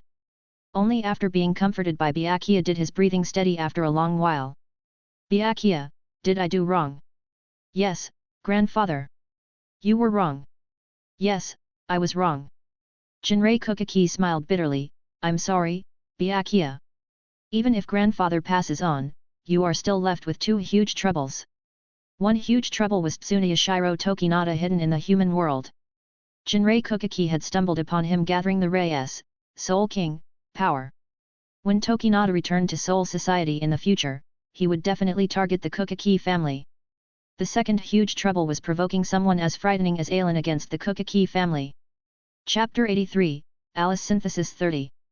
Sure enough, the more at ease Jinrei Kokaki felt when Ailen was the Kokaki family's son-in-law, the more fearful he now felt. Especially with Ailen's furious spiritual pressure eruption just now being much stronger than 6 years ago. Carefully thinking back, it seemed only when Haruko was sick and in order to prevent her condition from worsening further did Ailen's spiritual pressure stop growing. Now, grandfather can only hope Morikawa's actions are slower on Auntie's side, otherwise. Byakuya Kokaki remained silent. Perhaps in all of Soul Society, only he knew how truly powerful his uncle was. Anyone who had entered his uncle's space would not dare challenge his uncle again. That feeling was like challenging an entire world alone, the deepest despair. Sakura Garden Village. Ever since Ailen had left, Haruko Kokaki followed Ailen's instructions to never leave the manor grounds. She even gave the children learning swordsmanship a few days off, letting them return home to find their mothers. No matter day or night, she held the 2 Zanpakuto in her embrace. Because that was what Ailen had told her to do. 1 day, 2 days. On the evening of the 3rd day, there was a knock on the dojo gates. Who is it? Other than the children learning swordsmanship, the villagers would only come here to pay taxes. These past few days, the children were on holiday. It wasn't time to collect taxes either. So who was knocking on the door? Outside the gates, Morikawa had knocked for a long time before he heard the young Mrs. voice. He said, Miss Haruko, I am Jinrei Kokaki's retainer, Morikawa Kry. I bear Lord Jinrei's orders to pass on a message to Miss Haruko. Oh. Father wants to give me a message. Holding 2 Zanpakuto, Haruko Kokaki came to the gates and opened them. Glancing at the man's attire, she confirmed his identity. After all, she was the Kokaki family's young miss. Although she never trained in combat, she knew the family had private forces independent of the 6th Division. Miss Haruko. Seeing Haruko Kokaki, Morikawa knelt on one knee before her. Morikawa, how is father now? Miss Haruko, Lord Jinrei has regained consciousness under Master Ailin's treatment. I see, that's good then. Hearing her father had awakened, Haruko couldn't help patting her chest in relief. As expected, as long as Ailin was present, there was nothing he couldn't accomplish. However, Lord Jinrei's injuries this time have shortened his remaining time. Captain Unohana said Lord Jinrei doesn't have much time left. I see. Haruko Kokaki couldn't help feeling sad. But 6 years ago already, Ailin had told her that her father only had around 10 more years left. So when she bid her father farewell 6 years ago, she had already treated it as the last time. She could still accept this now. Oh right. Morikawa, you said father left me a message? What does he want to tell me? This is... Morikawa Kry hesitated. Having followed Lord Jinrei for over 200 years as the Kokaki family's private forces, his understanding of Lord Jinrei was deeper than most. He could guess why Lord Jinrei wanted him to pass this message to Lady Haruko. In the end, his loyalty to the Kokaki family made Morikawa speak. Miss Haruko, Lord Jinrei said he has decided for Master Ailin to be the Kokaki family's 28th head. Furthermore, in this lifetime, Lord Jinrei said he has wronged you. After relaying the words, Morikawa lowered his head all the way to the ground. Hearing the message from her father, Haruko Kokaki frowned. Her father decided for Ailin to be the Kokaki family's 28th head? Wasn't that already determined when Ailin married her? In the entire Kokaki family, Byakuya was still too young. Only Ailin could support the Kokaki family. That was also why her father invited Ailin to marry into the Kokaki family in the first place. Why was her father reiterating this now? Haruko Kokaki didn't know Ailin had given up being the Kokaki family's successor in order to heal her in the human world. However, with Haruko Kokaki's wisdom, she quickly guessed her father's intention from his last sentence. Father, you really are. Shaking her head, Haruko Kokaki said to Morikawa, I'm sorry, Morikawa. I'm afraid I'll have to disappoint father. Please return and tell father that if he doesn't want to thoroughly anger Ailin, he should bring those thoughts of his into his next reincarnation. Ailin did not grow up in the Kokaki family. Those so-called noble glories mean nothing to him. This is... Morikawa was stunned. This was different from what he and Lord Jinrei predicted. Shouldn't Miss Haruko commit suicide for the Kokaki family's sake? To not restrain Master Ailin in the human world? Thus, Morikawa raised his head and slowly repeated Lord Jinrei's last sentence, enunciating each word clearly. Miss Haruko, Lord Jinrei said, he has wronged you in this lifetime. Morikawa, I'm sorry, but Ailin is most important to me now. Being scared by Morikawa, Haruko Kokaki retreated several steps but still met his gaze. I've made Ailin sad for me once already. I won't make him sad a second time. Then for the Kokaki family's sake, I have no choice but to offend you. Clang. Morikawa stood up and drew his sword at his waist. Miss Haruko, I humbly request that you depart. Having said that, Morikawa raised his sword and slashed at Haruko Kokaki. Ah! Seeing this, Haruko Kokaki cried out in fright, her face white. She hugged the two Zanpakuto tightly to her chest. She never imagined that after she refused to commit suicide, Morikawa Kry would attack her. Could this be her father's order as well? Ailin. In her despair, Haruko Kokaki suddenly recalled Ailin's instructions for her to bring the Zanpakuto he left behind wherever she went. Could it be? Thinking so, Haruko clenched her teeth. She wanted to draw one of the Zanpakuto in her embrace. But Morikawa's attack was already nearing her. An ordinary person like Haruko with no cultivation, how could she be faster than Morikawa? Since Lord Jinrei trusted him with this mission to the human world, Morikawa's strength had to be top-notch even among the Kokaki family's forces. He would not be inferior to the 13 court guard squad-seated officers. Boom! Just then, powerful spiritual pressure erupted from the Zanpakuto in Haruko's embrace. The golden spiritual pressure directly blasted Morikawa back. Which rat dares attack Mistress Haruko? An icy female voice sounded by Morikawa's ears.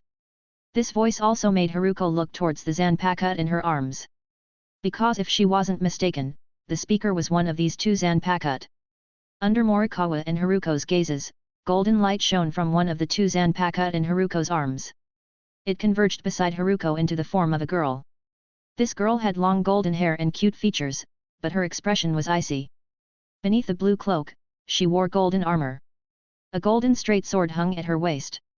The Integrity Knights, Alice Synthesis 30, follows Master's orders to protect Mistress Haruko. The fool who dares attack my lady, I will bring down Master's fury as punishment for your foolish actions. This is... Alice's transformation from Zanpakuto to humanoid stunned both Haruko Kokaki and Morikawa Kry. Seeing this, two names instantly surfaced in their minds. Koga, Muramasa. Koga was the outstanding talent Jinrei Kokaki noticed and planned to recruit into the Kokaki family through marriage with Haruko to inherit the family. And because Haruko knew her father's intentions, to enjoy her last bout of freedom before losing it, she secretly left the Kokaki residence for the tavern in the commercial district. That was where she harmoniously spent a month with Ailen. Although Haruko never met Koga, when Koga later incited a rebellion against Soul Society, he even attacked and occupied the 9th and 7th divisions. If Ailen hadn't stopped him, the damage Koga caused to Soul Society could have been several times worse. As the mastermind behind the rebellion, Koga's abilities were learned by all in the end. That was the terrifying power to manifest Zanpakuto spirits and control them to attack their Shinigami masters. As long as Koga's Zanpakuto invaded the opponent's inner world, their Zanpakuto would be influenced and launch a dramatic revolt against them. No wonder Ailen told her to keep these two Zanpakuto no matter where she went. This was how Ailen protected her. Morikawa's expression was much heavier. As a Kokaki family retainer, how could Morikawa not know Master Ailen's Zanpakuto ability was sword creation? If Master now grasped manifesting Zanpakuto abilities, the two Zanpakuto he left to protect the young miss would certainly be capable of Bankai. Now, it wasn't about whether he could kill Haruko for the Kokaki family anymore, but whether he could survive under this Zanpakuto girl. Clang! Unsheathing her sword at her waist, Alice leapt forward in a flash, appearing before Morikawa to slash at him. Dang! Boom! With just that exchange, Morikawa was directly blasted away by Alice. So powerful! Landing on the ground, Morikawa's feet still left two long trails in the earth. His heart shook at Alice's immense might. Whoosh! Having blasted Morikawa far away from Haruko, Alice swiftly pursued to attack him. Mistress Haruko's side still had Phoenatio Synthesis 2 guarding her, no need to worry about her safety. Now, she would bring down Master Ailen's fury on this fool who dared attack the mistress. Boom! Boom! Boom! Under Alice's fierce barrage, Morikawa didn't even have the slightest ability to resist. All he could do was raise his sword to block while being blasted everywhere by Alice's overwhelming might. No good, if this continues I'll die. Morikawa's entire body was covered in abrasions, blood seeping from the corner of his lips from the powerful vibration impacts. Bakud number 30, beak-piercing triple beam. Thus, while being blasted away again by Alice, instead of stabilizing himself, Morikawa stretched out a hand towards Alice and activated the 30th binding spell. As the Kokaki family's private soldier, Morikawa Kry didn't have a Zanpakuto. But his attainments in Zanjutsu, Hakuta, and Kid were sufficient to rank him among the court guard squad's seated officers. 3 yellow spikes rapidly converged onto the triangular bands of light and fired at Alice. The 3 yellow spikes pierced through the shoulder parts of Alice's cloak and abdomen, carrying her back. It seemed to want to nail Alice against the wall and seal her. However, Alice instantly erupted with spiritual pressure. The 3 spikes on her shattered as she charged at Morikawa again. Although this move failed to seal Alice, it bought Morikawa some breathing room. After crashing into the ground, he didn't get up. Morikawa raised his right index and middle finger, rapidly chanting a spell. Flesh mask, all phenomena, fluttering wings. The one crowned with the name of mankind. Carriage of thunder, bridge of a spinning wheel. With light, divide this into 6. Bakud number 61 Rikujaker. Golden light flew from Morikawa's fingertips. 6 translucent light screens directly immobilized Alice in place. Despicable! To still possess such sacred arts. Alice fumed angrily. She underestimated her opponent, not expecting this fellow whose attacks she couldn't even withstand to possess abilities akin to sacred arts. With her spiritual power, breaking through the complete incantation Rikujaker would require at least 3 seconds. Morikawa also knew from his opponent's overwhelming strength that even his full incantation 61st binding spell could not restrain her long. Therefore, he raised his right hand towards the distant Haruko Kokaki. Growl! Thick spiritual particles converged before Morikawa's palm, forming raging flames. Head number 34, Kumbaku. This massive red blaze rushed towards Haruko Kokaki like an artillery shell. Morikawa never forgot his goal was killing Haruko to allow Master Alan to remain with the Kokaki family without worries. Arrogance. Alice exploded with fury. Although Haruko still had photosynthesis 2 guarding her, allowing Haruko alarm was dereliction of Alice's duties. Chapter 84, Jinrei Kokaki's Doubts. Full Control Arms Alicization. Boom. In her fury, Alice directly released her Zanpakuto. Golden light shone from her blade, giving off a dazzling radiance. In the next moment, with Alice's skyrocketing spiritual pressure, the 6 pillars of light around her were directly shattered.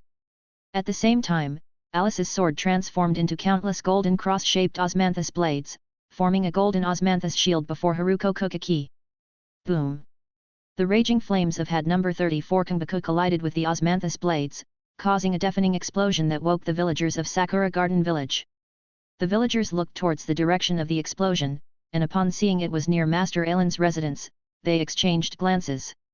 Some instructed the women to bring the children home to hide while the men grabbed their farming tools like hoes and shovels and slowly made their way towards Master Alan's home. Unlike the children, the older villagers had lived through the cruelty of war. Every harvest season, they would be ruthlessly plundered by warring factions and bandits. It was only after Master Alan appeared and drove back one faction after another that they finally had peace to recuperate and enjoy peaceful days. Furthermore, Master Alan had personally taught their children superior swordsmanship, allowing the children to have the power to resist even if bandit armies came. They knew it wasn't that they lived in a peaceful world, but because Master Alan existed that they could live in this peaceful village. Now it seemed something had happened at Master Alan's place. They had to go take a look, if only to show their concern.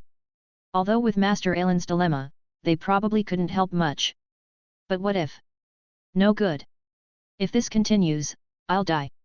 When Alice released her Zanpakuto, Morikawa knew that if he didn't flee now, he really wouldn't make it.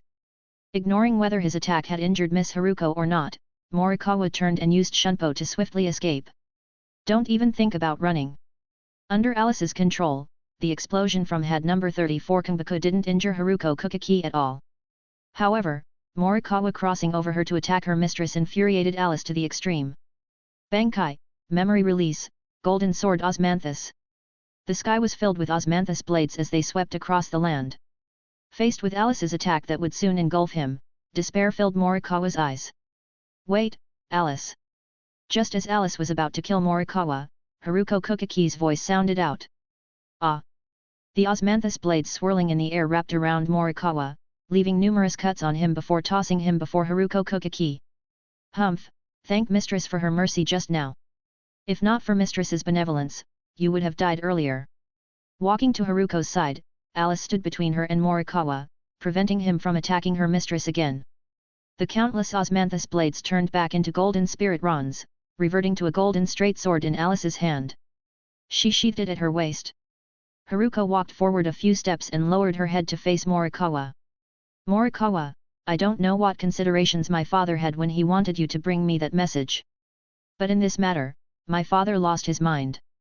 Alan-kun is first my husband before he's the Kokaki family's son-in-law. Likewise, I'm first Alan's wife before the Kokaki family's young miss. Alan-kun has already given up enough for me. For the rest of my life, I only wish to peacefully accompany him. If Alan becomes sad because of me again, that would be dereliction of my duties as his wife. Furthermore, did my father never consider that without me, would Alan still want to remain the Kokaki family's son-in-law? If anything happened to me, Alan-kun might even want to completely annihilate the Kokaki family that caused my death, right? This is... Morikawa was stunned into silence after hearing Haruko Kokaki's words. She was right. If Master found out Miss Haruko was forced to commit suicide by Lord Jinrei, would Master still work for the Kokaki family? You should leave, Morikawa. Help me pass a message to my father too. Tell him that unfilial daughter Haruko is unable to fulfill the responsibilities a Kokaki child should have. From today forth, Haruko is merely Alan's wife and no longer a part of the Kokaki family. I hope father takes care. When he passes on, I won't be there to send him off. Yes, Miss Haruko. Struggling to his feet, Morikawa respectfully bowed to Haruko Kokaki before swiftly taking his leave. At sunset, a white light flashed in an empty street as wooden doors parted to both sides, revealing a white dimensional gateway. Whoosh! Alan's figure burst out from the Senkaimon. Without any hesitation, he immediately activated Bakud number 58 Kakushitsujaku. Vast spiritual pressure spread outwards with Aelin at the center. In that instant, all Shinigami, Quincy, Fullbringers, and Hollows within a 20 km radius instantly sensed Aelin's abyssal, hellish spiritual pressure. Fortunately, after detecting Haruko's spiritual pressure, Aelin reined in his spiritual pressure as he rushed towards Sakura Garden Village. In the next few days, almost no Hollows would encroach within a 30 km radius. The 13 Court Guard Squad's members stationed in the living world would enjoy a period of leisure. Whoosh! Landing outside the dojo gates, although the villagers had already cleaned up most traces of the earlier fight, Aelin could still perceive the basic strength of those involved from the lingering spirit rons in the air. It was good he left those two Zanpakuto to protect Haruko before entering Soul Society. The Kukaki family. I'm home. Welcome home, Aelin. Pushing open the dojo gates, seeing Haruko with her hands folded over her belly, smiling as she welcomed him, Aelin stepped forward and wrapped her in his embrace. Did I scare you? I've been keeping Alice and Finatio with me like you told me, Aelin. Haruko gently patted Aelin's back, soothing his emotions. Sorry for scaring you. It's fine now. It won't happen again. I've already made things clear with them. From now on, I'm just Aelin-kun's wife. No longer the Kukaki family's young miss. Thank you, Haruko. It's I who should be thanking you. That day, Aelin and Haruko's affection for each other deepened greatly. Especially after Aelin grasped the golden osmanthus sword and heard Haruko's words to Morikawa, he couldn't help but smile. As expected, in this world, meeting someone whose soul and values resonated so completely with his own was truly blissful. I see. So Aelin also possesses the ability to manifest his Zanpakuto and even left two Bankai-capable Zanpakuto to protect Haruko. Soul Society, Siraidai, Kukaki family residence. After hearing Morikawa's account, Jinrei Kukaki let out a sigh. As expected, when one nears the end of their time, they lose their mind. If Aelin hadn't made preparations at Haruko's side this time, the Kukaki family might have already faced his wrath. Fortunately, things hadn't developed to the worst possible outcome. After dismissing Morikawa, Jinrei looked at Byakuya kneeling before him. Currently, Byakuya's face had practically lost all expression. Upon knowing his grandfather had sent a retainer to force his aunt to commit suicide in the living world, Byakuya seemed to have lost all emotion before Jinrei Kukaki as he transformed into the cold, aloof handsome man from Aelin's memories. Even so, traces of alarm flashed through Byakuya's eyes now. Able to manifest his Zanpakuto? Byakuya remembered the thousands of Zanpakuto in his uncle's Bankai 6 years ago. If all of those could be manifested, just his uncle alone could probably upend the entire Soul King Palace with his strength. No wonder other than when his aunt seemed to face danger causing his uncle's anxious rage, Byakuya always felt his uncle regarded everything very calmly. Indeed. With such invincible power, his uncle alone was equal to the Soul King Palace's forces. They almost turned the strongest individual against the Kukaki family. Byakuya, do you blame your grandfather? No. Everything grandfather did was for the Kukaki family's sake. Sigh. Hearing Byakuya's reply, Jinrei let out a sigh. He knew with the loss of his daughter and son-in-law, he had also lost his last kin. The current Byakuya only saw him as the Kukaki family head, not his grandmother anymore. Byakuya, although your aunt and uncle have stated they no longer have ties with the Kukaki family. I hope that after I pass on, you can make the entire Kukaki family remember that you, Byakuya Kukaki, still have an aunt and uncle. Even if they return one day to annihilate the Kuchikis, you cannot strip them of the Kukaki name. Because that debt is what I owe them, what the Kukaki family owes them. Seeing Byakuya's expression twitch before he slowly nodded, Jinrei felt endless bitterness in his heart. After Byakuya left, Jinrei walked alone to the window, raising his head to gaze at the pinnacle of Soul Society. Soul King, was it your will influencing me to do this? The more Jinrei pondered, the more he felt something was wrong with himself for thinking of forcing Haruko to die just to keep Aelin in the Kukaki family. This line of thought contradicted his initial intentions in the first place. Rather than keeping Aelin, it was like forcing him out of the Kukaki family. Chapter 85, Haruko wants to cultivate. Could it be that because if the Kukaki family had Aelin, our future direction would not align with what you envisioned? Just what do you want from my Kukaki family? Soul King. Jinrei Kukaki looked up at the sky with his hands behind his back. Unfortunately, the gloomy, dark sky did not provide any answers to his doubts. 3 days later, Jinrei Kokaki passed away. The 28th head of the Kokaki family became Byakuya Kokaki. At the same time, with the captains as witnesses, Byakuya Kokaki, who had achieved Bankai, also inherited the position of 6th Division captain. The captains had varying thoughts about this. 3 days ago, Aelin's enraged roar brimming with killing intent had practically spread through half of Siraidii. Everyone knew that 13 years ago, Koga was punished by the Central 46 for violating the ban on marriage with a noble family after failing to successfully marry into the Kokaki family. Unresigned to this, he immediately rebelled with the intention of overthrowing the 13 court guard squad's rule and crowning himself king of Soul Society. That year was when Aelin first stepped onto Siraidi's stage. With his powerful strength, he swiftly killed Koga, preventing even greater damage to Siraidii. Afterwards, due to the Kokaki family's lack of successor, Jinrei offered Aelin the positions of Kokaki family head and 6th division captain to have him marry into the family. The next year, Aelin successfully became the 6th division lieutenant. 5 years later, to nurture his third-generation grandson Byakuya Kokaki, Jinrei had Aelin as captain violate Commander General Yamamoto's ban and help Byakuya achieve Bankai, leading to Aelin being stripped of his position and expelled. Everyone didn't know what exactly happened 3 days ago that made Aelin seem to hate Jinrei Kokaki to death. But from the current situation, they could guess that the Kokaki family had made use of Aelin, then kicked him aside after he lost his value. When the Kokaki family held Jinrei Kokaki's funeral, Aelin did not attend, seemingly proving that he had completely cut ties with them. Regarding this, the current Kokaki family head Byakuya Kokaki gave no explanation. "What's wrong, Aelin-kun?" On the night of the 3rd day after Aelin returned from Soul Society, he hugged Haruko while sitting in the yard facing the sunset's direction for the entire night. Based on Aelin's observations while healing Jinrei Kokaki, his time limit should be tonight. "Are you blaming me, Haruko?" "Why would I blame you?" "Because I made the decision for you, saying you're my wife and no longer a Kokaki. You can't go back to send off your father one last time. It should be me. I spoke of no longer being the Kokaki young miss without your agreement, making it so you can't return to Soul Society to continue being a captain. The one who should be asking for forgiveness is me." After she spoke, their eyes met. After a long moment, joyous laughter rang out from them both. "Hee hee. Ha ha ha."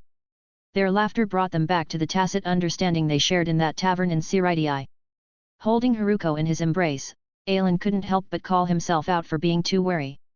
If he hadn't left the golden osmanthus sword and heaven piercer behind, Haruko would have definitely faced danger. If it came to that, what use would it be even if he overturned all of Soul Society? Thinking so, Aelin felt he should try producing Tenseiga with his current accumulation. That was a blade that could revive the dead. If he successfully created Tenseiga, the anxiety in Aelin's heart would lessen quite a bit. After all, that represented an extra chance.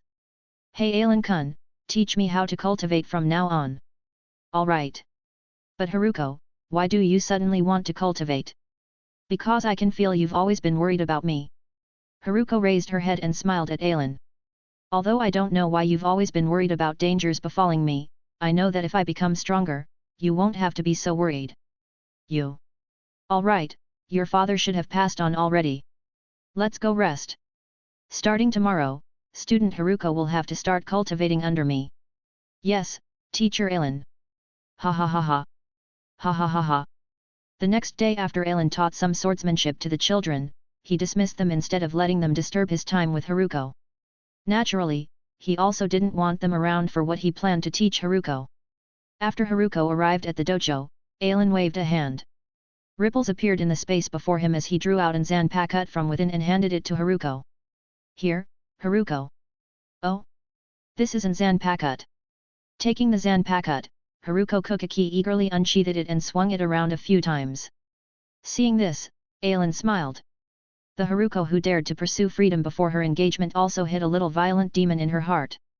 "Alright Haruko, this Zanpakuto isn't for you to play with." After letting Haruko play for a bit, Aelin stopped her from continuing. "You don't have a strong constitution, Haruko. No matter if it's Hakuta, Zanjutsu, or Ho, none of them are suitable for you to cultivate. The only thing most suitable is Kid. And the main purpose of this Zanpakuto is to materialize and protect you when you face danger." Eek! Hearing Aelin say this, Haruko cried out in fright. She hurriedly sheathed the Zanpakuto. Sorry, I'm sorry. Haruko had seen the materialized form of the Zanpakuto alien left her. She knew that during times of crisis, they would protect her life. Naturally, she wouldn't truly treat the Zanpakuto in her hand as an inanimate object. Her name is Alice Synthesis 30. Just call her Alice. Ah, apologies Miss Alice. The Zanpakuto in Haruko's hand vibrated a few times in response. Ailin, is Miss Alice here the same one who saved me last time? It's her. After Haruko voiced the desire to cultivate, Ailin decided to give her an Zanpakuto to protect her safety. After all, Haruko didn't have strong spiritual pressure. It was at most an 18th seats level. Even if she cultivated Kid, her accomplishments wouldn't be great. By Ailin's estimates, she would at most be on par with those discarded by the 13 court guard squads from the Spiritual Arts Academy and conscripted into the Expeditionary Force. Since she was starting cultivation, future battles would be inevitable. Ailin was prepared to give her a Zanpakuto with the strongest defenses to protect Haruko. Golden Osmanthus sword was not in his considerations. However, upon knowing Ailin's intention to choose a Zanpakuto guard for their mistress, Alice voluntarily stood out to request protecting Mistress Haruko. Previously, thinking her opponent was only at Morikawa's level, Alice was careless and left an opening for him to trap her. Although after Alice released her Golden Osmanthus sword, she instantly blocked Morikawa's attack on Haruko, letting Haruko get frightened was already dereliction of duties to Alice. Thus, Alice promised Ailin that if he allowed her to protect Mistress Haruko, she could atone for her earlier mistakes. She guaranteed no repeat of last time. Ailin considered that Alice's strength was about the same as when she fought Bankai Ichigo Kurosaki 200 years in the future. For Alice, who was but a Zanpakuto, to possess such strength without a wielder was already not bad. Furthermore, like Senbonzakura, the Golden Osmanthus sword excelled in both offense and defense. As Haruko's guard, she was about enough. After Haruko stuck the Zanpakuto at her waist, Ailin began guiding her in Kid. Haruko, you possess spiritual pressure. What you need to do now is sense the spirit rons in the air and absorb them into your body to congeal into spiritual power. Under Ailin's guidance, Haruko began her bumpy journey cultivating Kid. The living world's spiritron density was a few times lower than in Soul Society. Naturally, the difficulty Haruko faced in learning Kid also increased exponentially. But Ailin was not rushed at all. At the very least, no one could threaten him before Aizen fully merged with the Hokyaku. Soul Society, Seireidii, 6th Division. The unseated Shinigami of 6th Division recently felt the atmosphere within the division had become rather bizarre. Generally, the atmosphere tended to be rather cheerful in the division. Everyone would chat and joke around, helping strengthen relationships between division members. Especially when Captain Ailin led them. Relations with the members then were almost familial, receiving immense respect from everyone. However, not long ago, practically everyone sensed Captain Ailin's spiritual pressure and furious roar brimming with grief and killing intent. Back then, they still didn't know why. But when the new 6th Division captain took office, they understood the reason for Ailin's earlier actions. Sigh, the methods of the Kukaki family are simply chilling. One Shinigami shook his head with a sigh. What a pity for Captain Ailin. That's right. Beside this 6th Division member, a few other members echoed his sentiments. Soul Society was where human souls went after death. Few were born here through marriage. Most cases involved groups of souls who had lost their living memories, forming families based on relative ages to determine familial rights and obligations. For the denizens of Soul Society, as long as they shared the same surname, adopted children had the same status as blood-related children. Even for nobles, if they adopted a child and gave them the family name, those children would have the same rights to inherit the family. Chapter 86, The Will of the Soul King. When Captain Ailin married into the Kukaki family, he also took on the Kukaki name. And everyone knew that if not for Captain Ailin's support over the past years, the Kukaki family, which was facing a generational gap, would have surely encountered the biggest crisis in its history. Back then, everyone thought that Captain Ailin would become the next head of the Kukaki family. But who would have thought? Why was Byakuya Kukaki's strength so powerful? Everyone who knew the inside story also knew that the main reason was that Captain Ailin had used Bankai to assist Byakuya Kukaki in his cultivation for 3 months in the Kukaki family, allowing Byakuya Kukaki to undergo a magnificent transformation. Upon entering the 6th Division, he already possessed strength not inferior to Vice Captain Ginger Shirogane, becoming the new third seat of the 6th Division. But who knew that afterwards, the Kokaki family sold out Captain Alan for violating Commander General Yamamoto's ban through long-term assistance. This led to Alan being stripped of his post and banished from Siraidai. 6 years later, which was now, when Lord Jinrei Kokaki's end was nearing, Captain Alan still came to visit him. According to informed sources, Captain Alan brought young Master Byakuya Kokaki away for 3 days. When Byakuya returned 3 days later, he had successfully attained Bankai. One could say that Captain Alan had given everything for the Kokaki family. But what did he obtain in the end? He obtained nothing. The 28th head of the Kokaki family was Byakuya Kokaki. The new captain of 6th Division was still Byakuya Kokaki.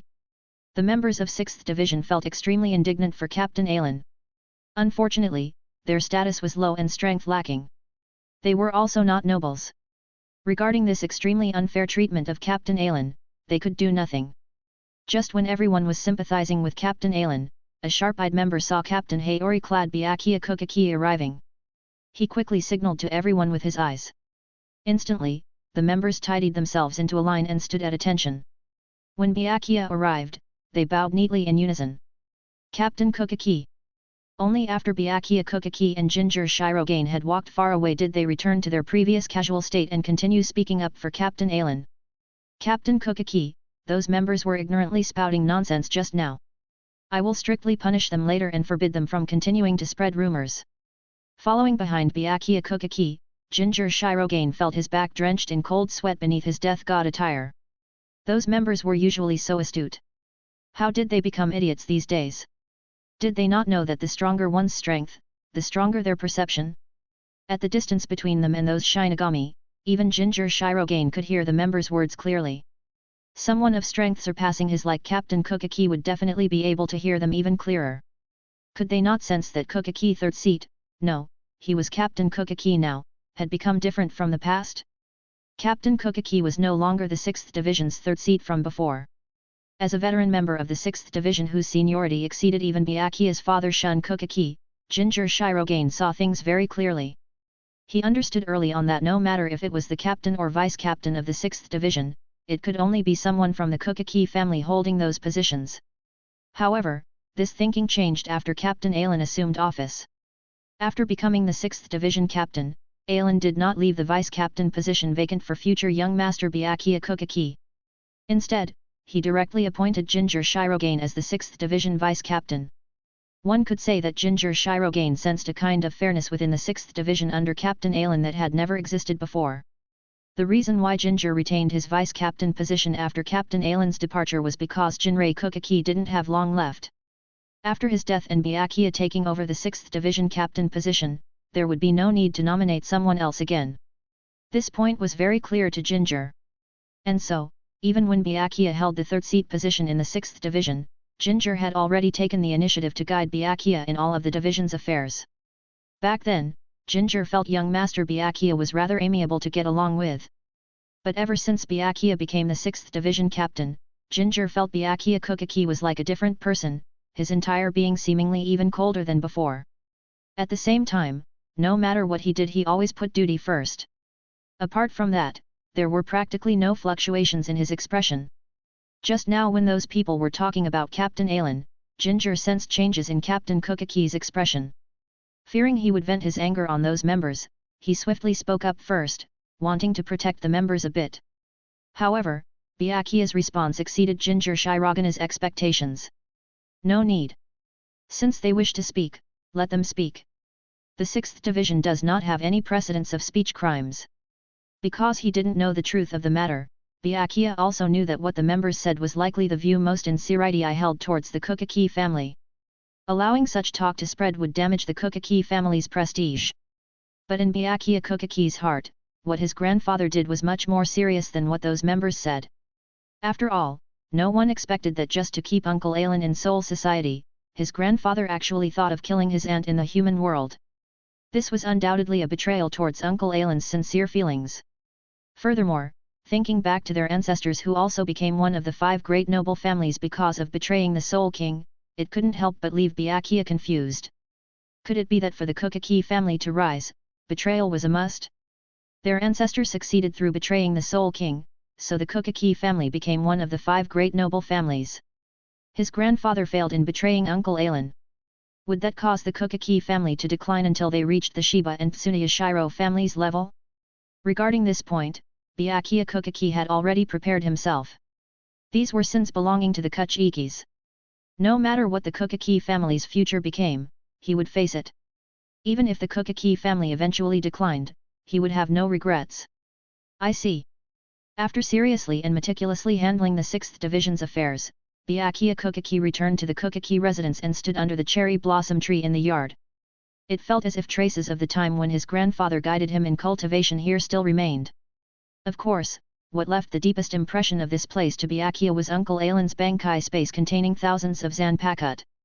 With Uncle Alan's ability to materialize Zanpakut combined with that space, anyone brought inside by him would face an 1 against thousands or even tens of thousands predicament.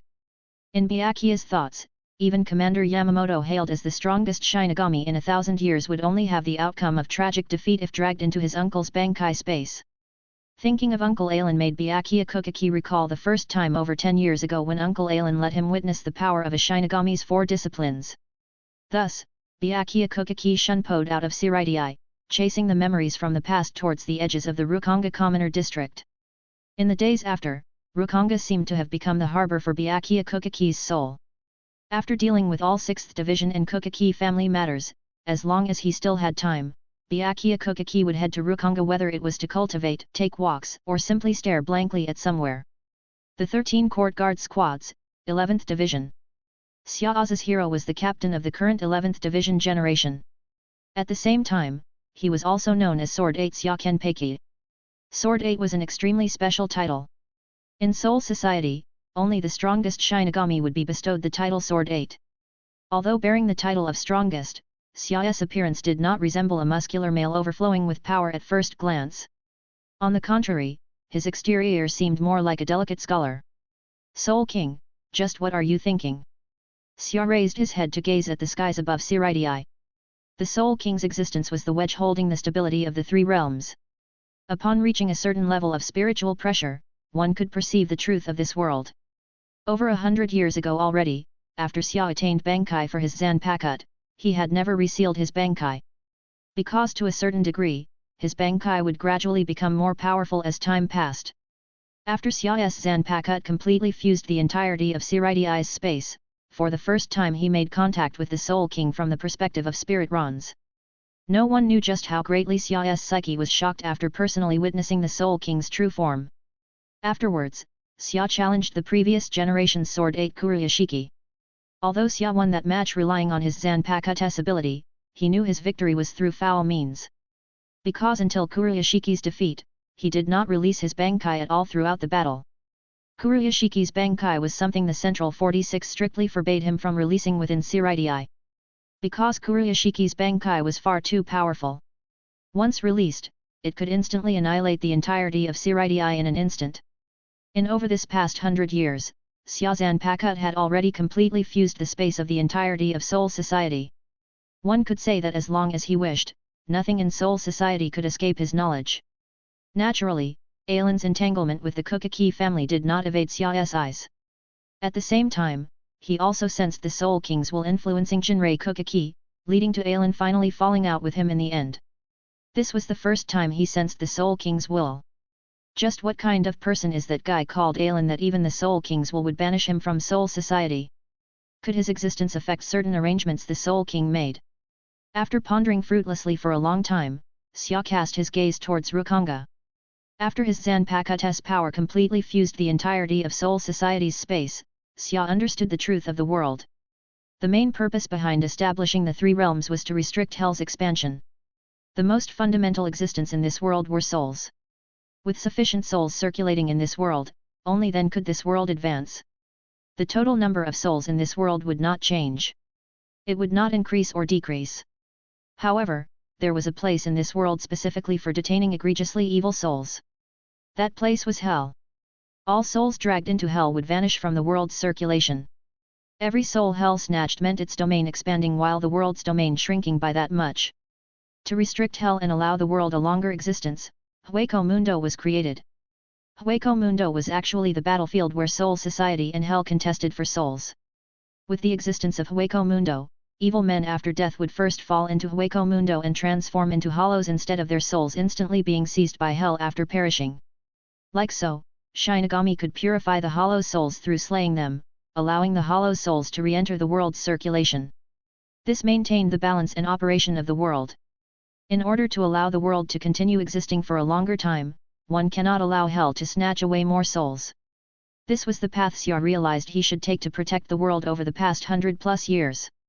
If I utilize my ability to modify the souls of all Rukonga residents into my personal undefeatable army, then purify all the hollows in Hueco Mundo, Hell would no longer be able to snatch another soul from this side of the world. Let me give it a try. If I succeed, even the Soul King would be greatly alleviated. The human world, inside Ailin's dojo. Haruko Kokaki focused her concentration, mobilizing the spiritual power in her body and gathering it in the palm of her hand. White motes converged in Haruko Kokaki's palm until they eventually formed a ping-pong ball-sized white sphere. Ah, success! Ailin-kun, quick look, I did it! Haruko Kokaki carefully cradled the white sphere in her palm as she ran to Ailin and held it up to him like she was presenting a treasure. Not bad, not bad. Haruko did the best.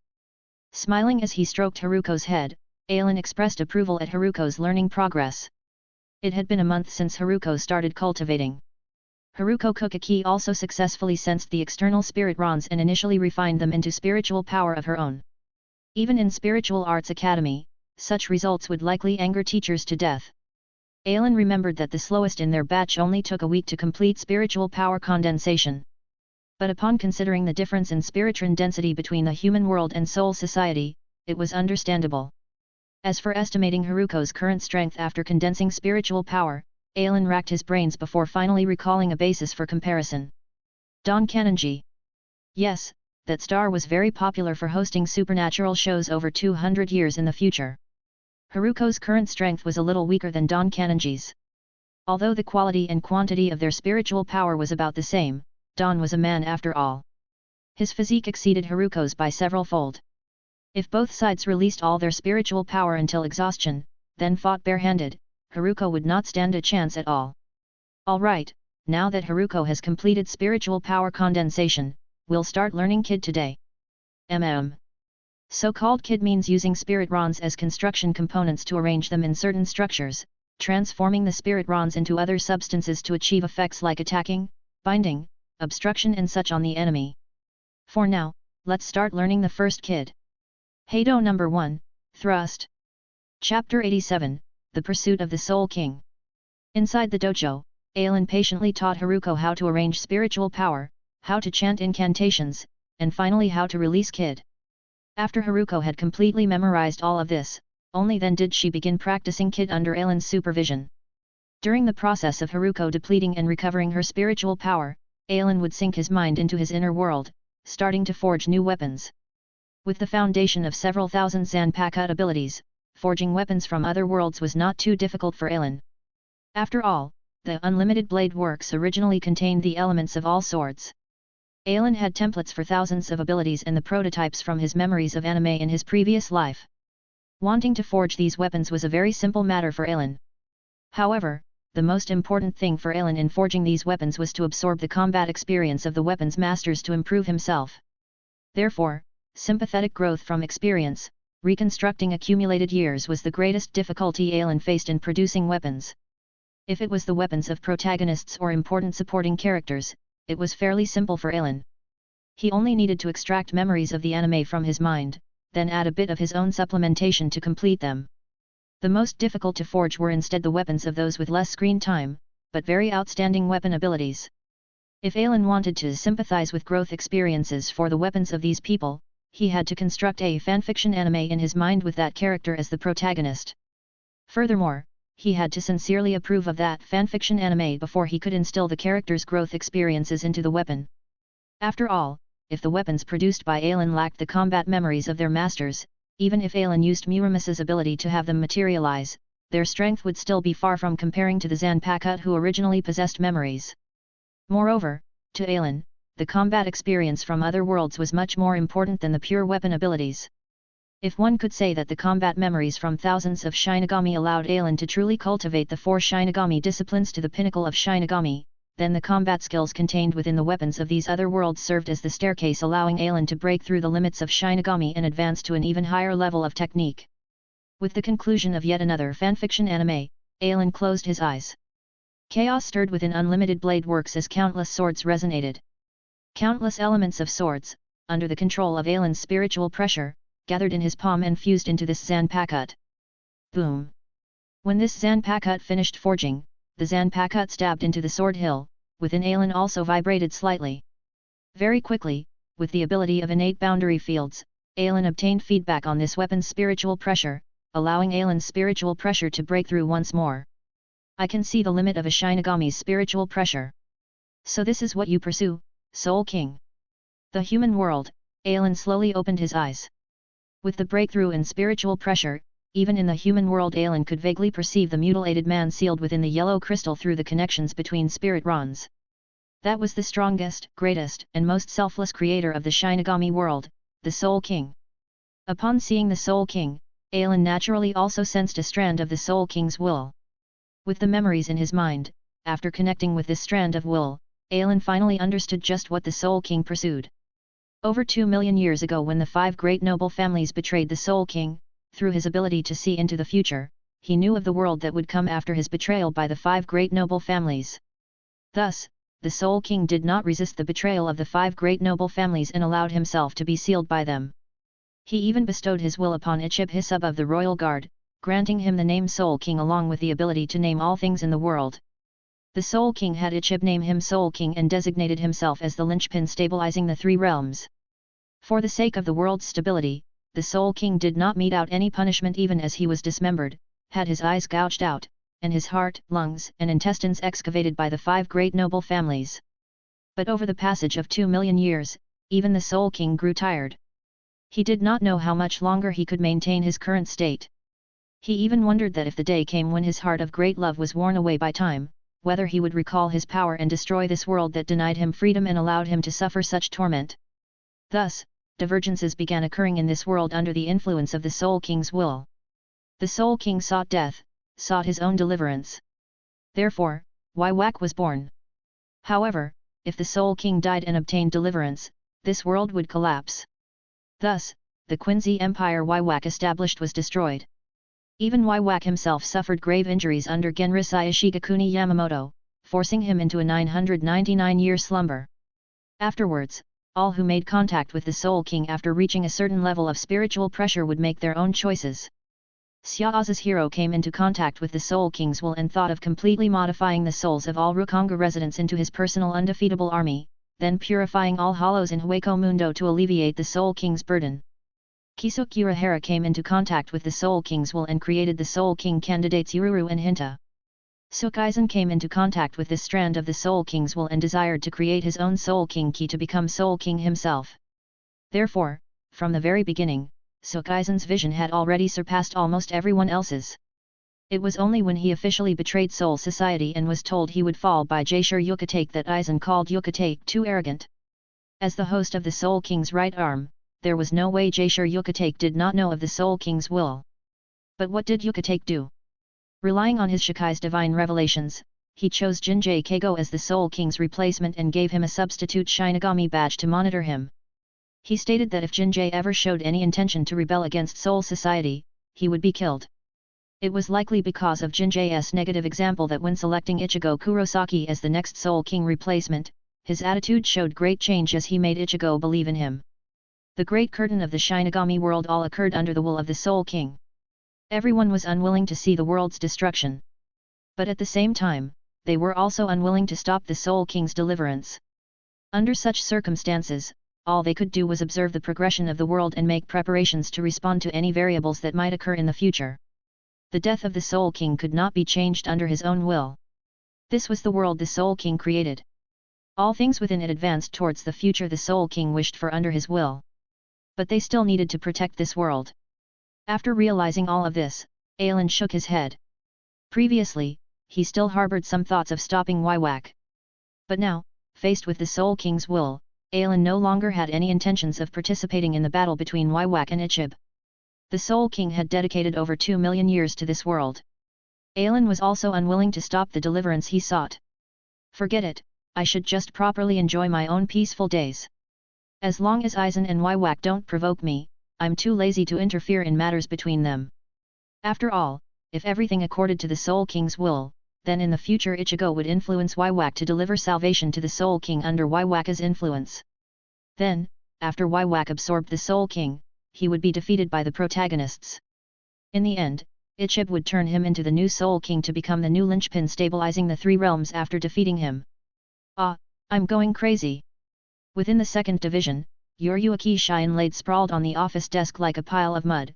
The sight of her made her wish she could kill Kisuke Urahara. Some time ago, Aelin fell out for some reason with the Kukaki family. Yoryuki sought Byakuya Kukaki several times for information regarding this matter but failed to learn anything from Byakuya's mouth. Thus, Kisuke Urahara felt that if Aelin truly now opposed the Kukaki family, it was likely he would attack them. When that time came, they would become enemies with Aelin. To raise her strength, Kisuke Urahara had been bringing her to a secret base to cultivate every day recently, urging her to work on evolving Shunk. After all, if they truly fought Aelin, with Yoryuki's current level of Shunk, she basically had almost no ability to resist Aelin. Regarding this point, even Kisuke Urahara felt extremely helpless.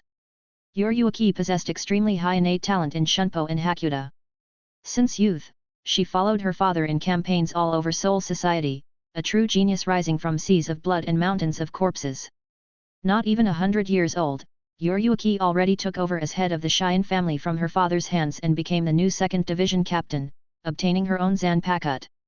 Naturally, with strength at the captain level, it did not take long at all for Yoryuki to complete gestation and release of her Zanpakut. The pity was that in Yoryuki's opinion, even her Zanpakut's Bankai did not provide much assistance towards raising her strength. Afterwards, she focused single-mindedly on researching how to integrate Had with Hakuda, completely giving up on her Zanpakut. Now, because Yoryuki had not called upon it for so long, her Zanpakut had also chosen to reject Yoryuki's call. Helpless, Kisuke Urahara could only place all hopes of raising Yoryuki's strength on Shunk. All to help this childhood friend of his, Kisuke Urahara had also racked his brains. Suddenly. Dang dang dang dang. In less than a year after Byakuya Kukaki became 6th Division captain, the emergency assembly alarm for captains rang out once more within the Siraidai. Hearing this alarm, Yoryuki instantly rose from the table, her expression solemn. Every captain's meeting was only held when major events occurred. For the alarm to ring so urgently this time, could Aelin be attacking the Kukaki family? Swafon, prepare yourself and follow me to the captain's meeting. Yes, Lady Yoryuki. Chapter 88, Surrender. Allah, there really have been many events this season. Upon hearing this alarm, Kirikou of the 8th Division could not help but sigh. Lisa, get ready and come with me to the captain's meeting. This alarm is even more severe than the one from over 10 years ago when Keiga Hoshino raised his rebellion. I hope that in the battles to come, more people will be able to survive. Among the captains of the 13 divisions heading to the 1st Division captains meeting with their vice-captains, only the 11th Division had Vice-Captain Gosok alone heading to the 1st Division. The captains moved very quickly. In less than 5 minutes after the alarm sounded, they had all arrived at the captain's meeting room in the 1st Division. As for their vice-captains, they waited in another room in the 1st Division, ready to receive new orders at any time. Bang! Inside the captain's meeting room, Genrisai Shigakuni Yamamoto heavily struck the ground with his cane, the sound of the cane striking the floor causing the captain's expressions to become solemn. At this time, apart from the 11 captains standing on either side of Commander Yamamoto, there was one more captain standing right in the center of the captain's meeting room. It seemed he had the aura of one facing off against 12. The 11th Division captain of the Godi 13, Kenpei Azashiro.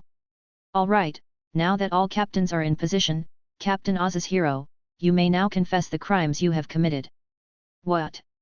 The crimes Captain Kenpei has committed.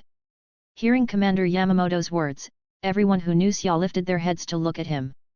Kenpei signified the strongest Shinigami in Soul Society.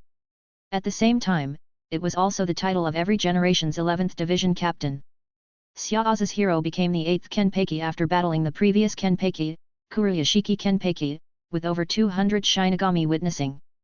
Although everyone knew Kuroyashiki did not use his full strength in that battle, given the circumstances then, even if Kuroyashiki used Bankai, it would likely still end in mutual destruction for both parties. To all who knew Xiaoza's hero, his strength was unquestionable. However, what they did not understand was exactly what crimes Xiaokenpeki had committed for Commander Yamamoto to summon everyone here to listen. Were they supposed to take this as a warning? Under the gazes of the captains, Xiaoza's hero slowly said, actually I don't feel like I have committed any crime. We are Shinigami, and our duty is to purify the hollows that result from human souls falling in the world of the living. So I thought, why don't I modify the souls of all the souls in the Rukanga into my personal invincible army, sending my entire army into Hueco Mundo to completely annihilate all the hollows there. Hiss. Hearing Xiaoza Shiro's words, the captains present could not help but sharply inhale. The captains who knew of Xiaoza Shiro's abilities knew he had the power to accomplish this. As for the other captains unaware of Xiaoza Shiro's abilities, his tone also shocked them. They didn't expect this effeminate-looking Xiaoza's hero to actually harbor such frightening thoughts. Purifying the entirety of Hueco Mundo? What kind of ruthless man would think this way? Moreover, his troops to purify Hueco Mundo were actually composed of all the souls in Rukanga. The number of hollows in Hueco Mundo was no less than the number of souls in Soul Society. No wonder Commander Yamamoto publicly summoned them here to set an example with Xiaokenpeki's crimes. Although the Shinigami lived in Soul Society, they knew Rukanga was the true foundation of Soul Society. Because compared to the hollows in Hueco Mundo, the residents of Rukanga as well as the hollows were all existences used by Shinigami to maintain the stability of the world. Whether it was the mass annihilation of hollows or souls, it would prompt investigation from the 12th Division, then decisions would be made according to the results about whether to send more Shinigami troops to attack Hueco Mundo and kill more hollows, or decide how many Rukanga residents to kill in order to restore the world's balance. Xiaoza's hero actually wanted to turn all of Rukanga's residents into his personal army. This was truly frightening.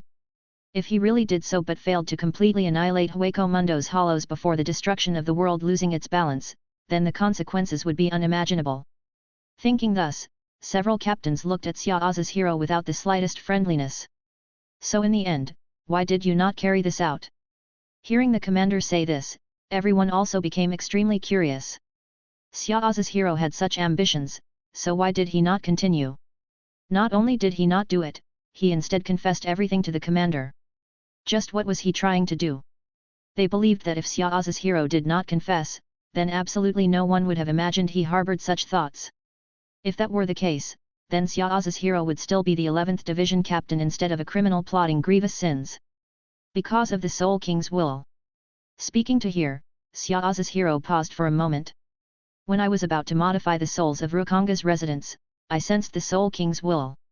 He did not agree with me doing this. Therefore, I came to confess everything to Commander Yamamoto. I see. So it was the Soul King's will. The 8th Division captain, Shunsui Kirikou, let out a sigh and lowered the rim of his hat. At the same time, captains with strong enough spiritual pressure to sense the Soul King like Captain Retsuo Anohana of 4th Division and Captain Kiryo Hikifun of 12th Division also had subtle reactions internally. Jaishur Yukatake touched the area over his chest, lost in some unknown thoughts. As for the other captains, firstly, they didn't have the noble background, and secondly, their spiritual pressure had yet to reach the degree capable of sensing the Soul King's existence. To them, all of Soul Society revered the Soul King. Perhaps only the Soul King could have made Xiaoza's hero expose his own crimes. Bang! The sound of Commander Yamamoto's cane once more drew back the captain's attention. All right. With the testimonies of all the captains present as well as the Soul King himself, Xiaoza's hero has willingly confessed to his intended crimes of modifying all of Rukanga's residents into his personal army. Captain Yoryuki Shion of 2nd Division, Captain Kensei Maguruma of 9th Division. Here, Commander. Hearing Commander Yamamoto's summons, Yoryuki Shion and Kensei Maguruma instantly stepped forth from the rows of captains to stand in the middle of the meeting room. I order you to escort the felon Xiaoza's hero to the Central 46 Compound's trial room to accept the judgment of Central 46. Yes, Commander. After Yoryuki Shion and Kensei Maguruma escorted Xiaoza's hero away, silence filled the meeting room. Being able to make the Soul King personally intervene, one could say Xiaoza's hero was unprecedented in this. However, Xiaoza Shiro's respect towards the Soul King was also truthful and genuine. Otherwise, after the Soul King disapproved of his actions, he would not have directly confessed and surrendered. Instead, he would have concealed everything. This was an act of supreme arrogance. All right. Next, we shall proceed to the next matter of this meeting. There's still more. The captains present were extremely surprised. Although the crisis Xiaozi's hero triggered this time had the potential to reach an apocalyptic degree, with the Soul King disagreeing with his actions, he also stopped his plot, did he not? Do not think randomly. The next captain's meeting still relates to Xiaozi's hero but is not an ill matter. The 11th Division is a combat division, ready to receive battle orders at any time. Especially during this period, great disturbances have occurred within Rukanga, leading to a sharp increase of hollows entering Soul Society after death. The eyes of 6th Division Captain Byakuya Kokaki fluttered slightly. He only went to Rukanga to vent his feelings, occasionally acting to practice his Shinigami skills. He did nothing major. Therefore, the increased appearances of hollows in Rukanga should be unrelated to him. At this moment, Byakuya completely forgot that hollows was a creature relying purely on instinct to hunt. They would frequently descend wherever spiritual pressure appeared to devour souls containing spiritual power. With Byakuya's current level of spiritual pressure, even just lingering in Rukanga for a period of time could lure hollows from Hueco Mundo over based on instinct alone. Not to mention he went out wandering almost every day. Under such circumstances, the 11th Division cannot be without a captain to lead them to Rukanga to fight. Hearing this, the various captains understood. So Commander Yamamoto wanted to select a new 11th Division captain. Does anyone have any recommendations? The captains present looked at one another before first considering if there were any captain-level powerhouses in their own divisions, then thinking over who they knew that possessed the power to take on an 11th Division captain position. Unfortunately, after pondering for a long time, no one could think of a suitable candidate. Oh my! Since everyone has no recommendations, why don't we directly promote 11th Division Vice Captain Gosuk to the 9th generation Kenpeki? At this time, 8th Division Captain Shunsui Kirikou suddenly proposed. As Shunsui Kiriku's good friend, Jaishur Yukitake also echoed in agreement. Gosuk, the Vice Captain? If I remember correctly, he is the nephew whom previous Kenpeki Kuruyashiki entrusted to Captain Oz's hero after Kuruyashiki died, correct? Since he is previous Captain Kuruyashiki's nephew, I believe he should be qualified for the position of captain. Hearing the name Kuruyashiki Kenpeki, the captains who had been in office over 100 years instantly quieted in recollection. That man's power could be said to be the strongest they personally witnessed apart from Commander Yamamoto. His power was even so great that Central 46 forbade him from releasing his Bankai within Siraidai. Chapter 89, Captain Nomination. Thinking of that man, everyone could not help but sigh softly. Kuruyashiki Kenpeki's strength lied in the power of his Zanpakuto. His Bankai could devour everything within a radius of several lin except for Kuruyashiki Kenpeki himself in an instant. Kuruyashiki had also received an invitation from the 0 Division before, but he rejected it. In the battle with Xiaozi's hero, if he had used Bankai, the outcome would at least have been mutual destruction for both parties. However, Kuruyashiki did not wish for his subordinates who loved and respected him to be buried along with him just because of his own selfishness, so he apologized to Xiaozi's hero. Kuruyashiki also told Xiaozi's hero that the title Kenpeki was the title for the strongest Shinigami in Soul Society. In a Kenpeki's challenge, one must go all out, but because he did not want to implicate his subordinates, he went against the challenge tradition of Kenpeki by not letting Xiaozi's hero see his Bankai, and asked for Xiaozi's forgiveness. Judging from how Xiaozi's hero did not receive an invitation from the 0 Division, in the eyes of the 0 Division members, Xiaozi's hero was inferior to Kuruyashiki Kenpeki. And the 11th Division Vice Captain Gosuk that Shunsui Kirikou just mentioned was Kuruyashiki Kenpeki's nephew. After his death, Gosuk was entrusted to Xia Kenpeki by Kuruyashiki. However, because the difference between Gosuk's strength and Kuruyashiki Kenpeki's strength was too great, he felt that he could not live up to the Kuruyashiki name, so he just called himself Gosuk. In Siraidai, there were 3 ways to become a captain. First, passing the captain's exam with the witness of 3 or more captains, including the Commander General. Second, being recommended by 6 or more captains and obtaining recognition from another 6 captains. Third, defeating the current captain with the witness of over 200 division members. The so-called captain's exam was to test whether one had the strength to serve as a captain. The simplest exam was to display one's Bankai. If one did not wish to display their Bankai, they could also choose to battle the witnessing captains to obtain the captain's recognition. Among them, only the second method could allow someone without captain-level strength to become a captain. Clearly, Shunsui Kiriku's current proposal to have the 11th Division Vice-Captain Gosuk become the 9th generation Kenpeki was through this method. Very good.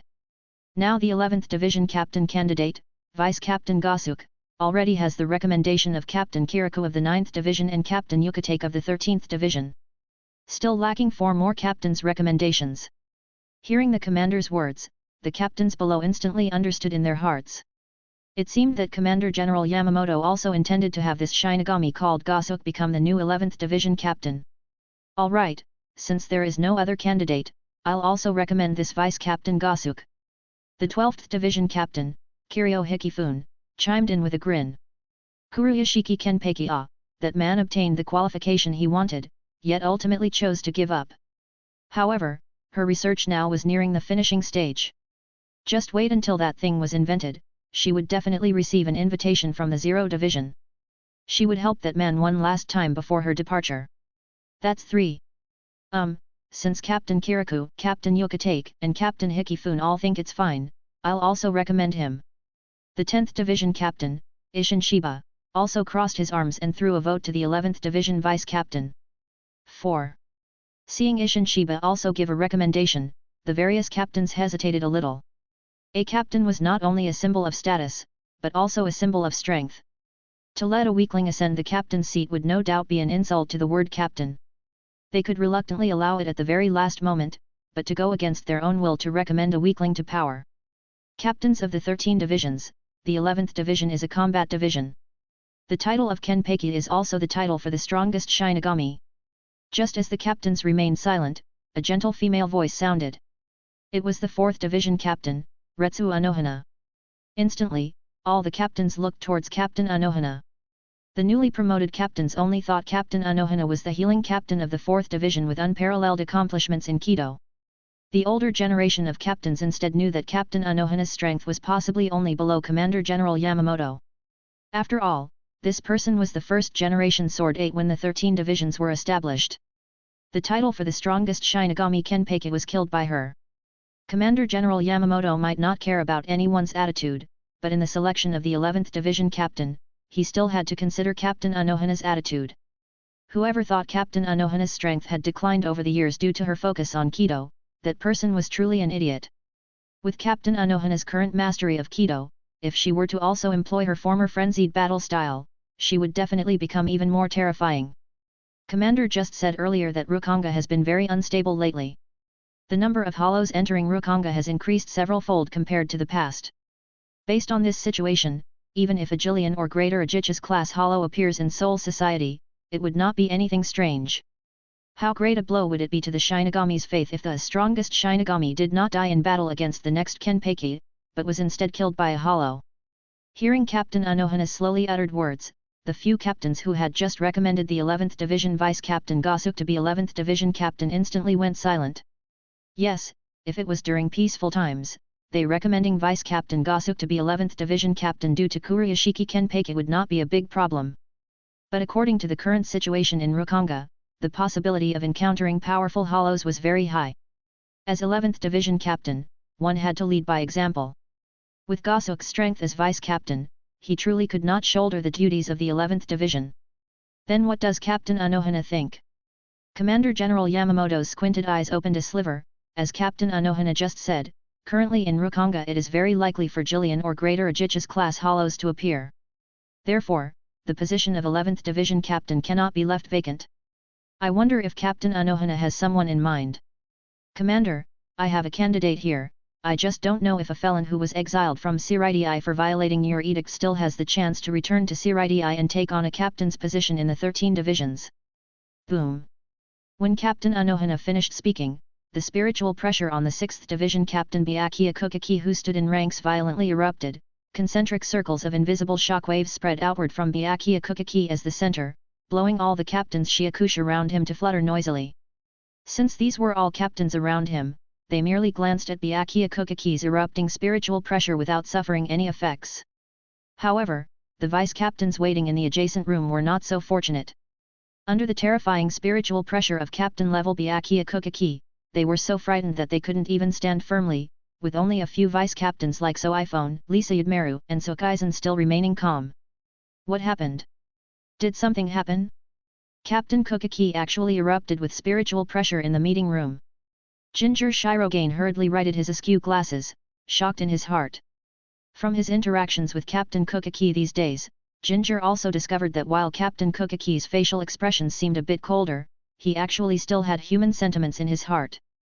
The many people in the 6th Division dissatisfied with Captain Alan did not receive any punishment at all. Even the tasks assigned were based on everyone's individual strength without Captain Kokaki making things difficult for anyone due to their vilification of the Kokaki family. Yet this very Captain Kokaki actually erupted with spiritual pressure in the captain's meeting room. Just what were they discussing in there?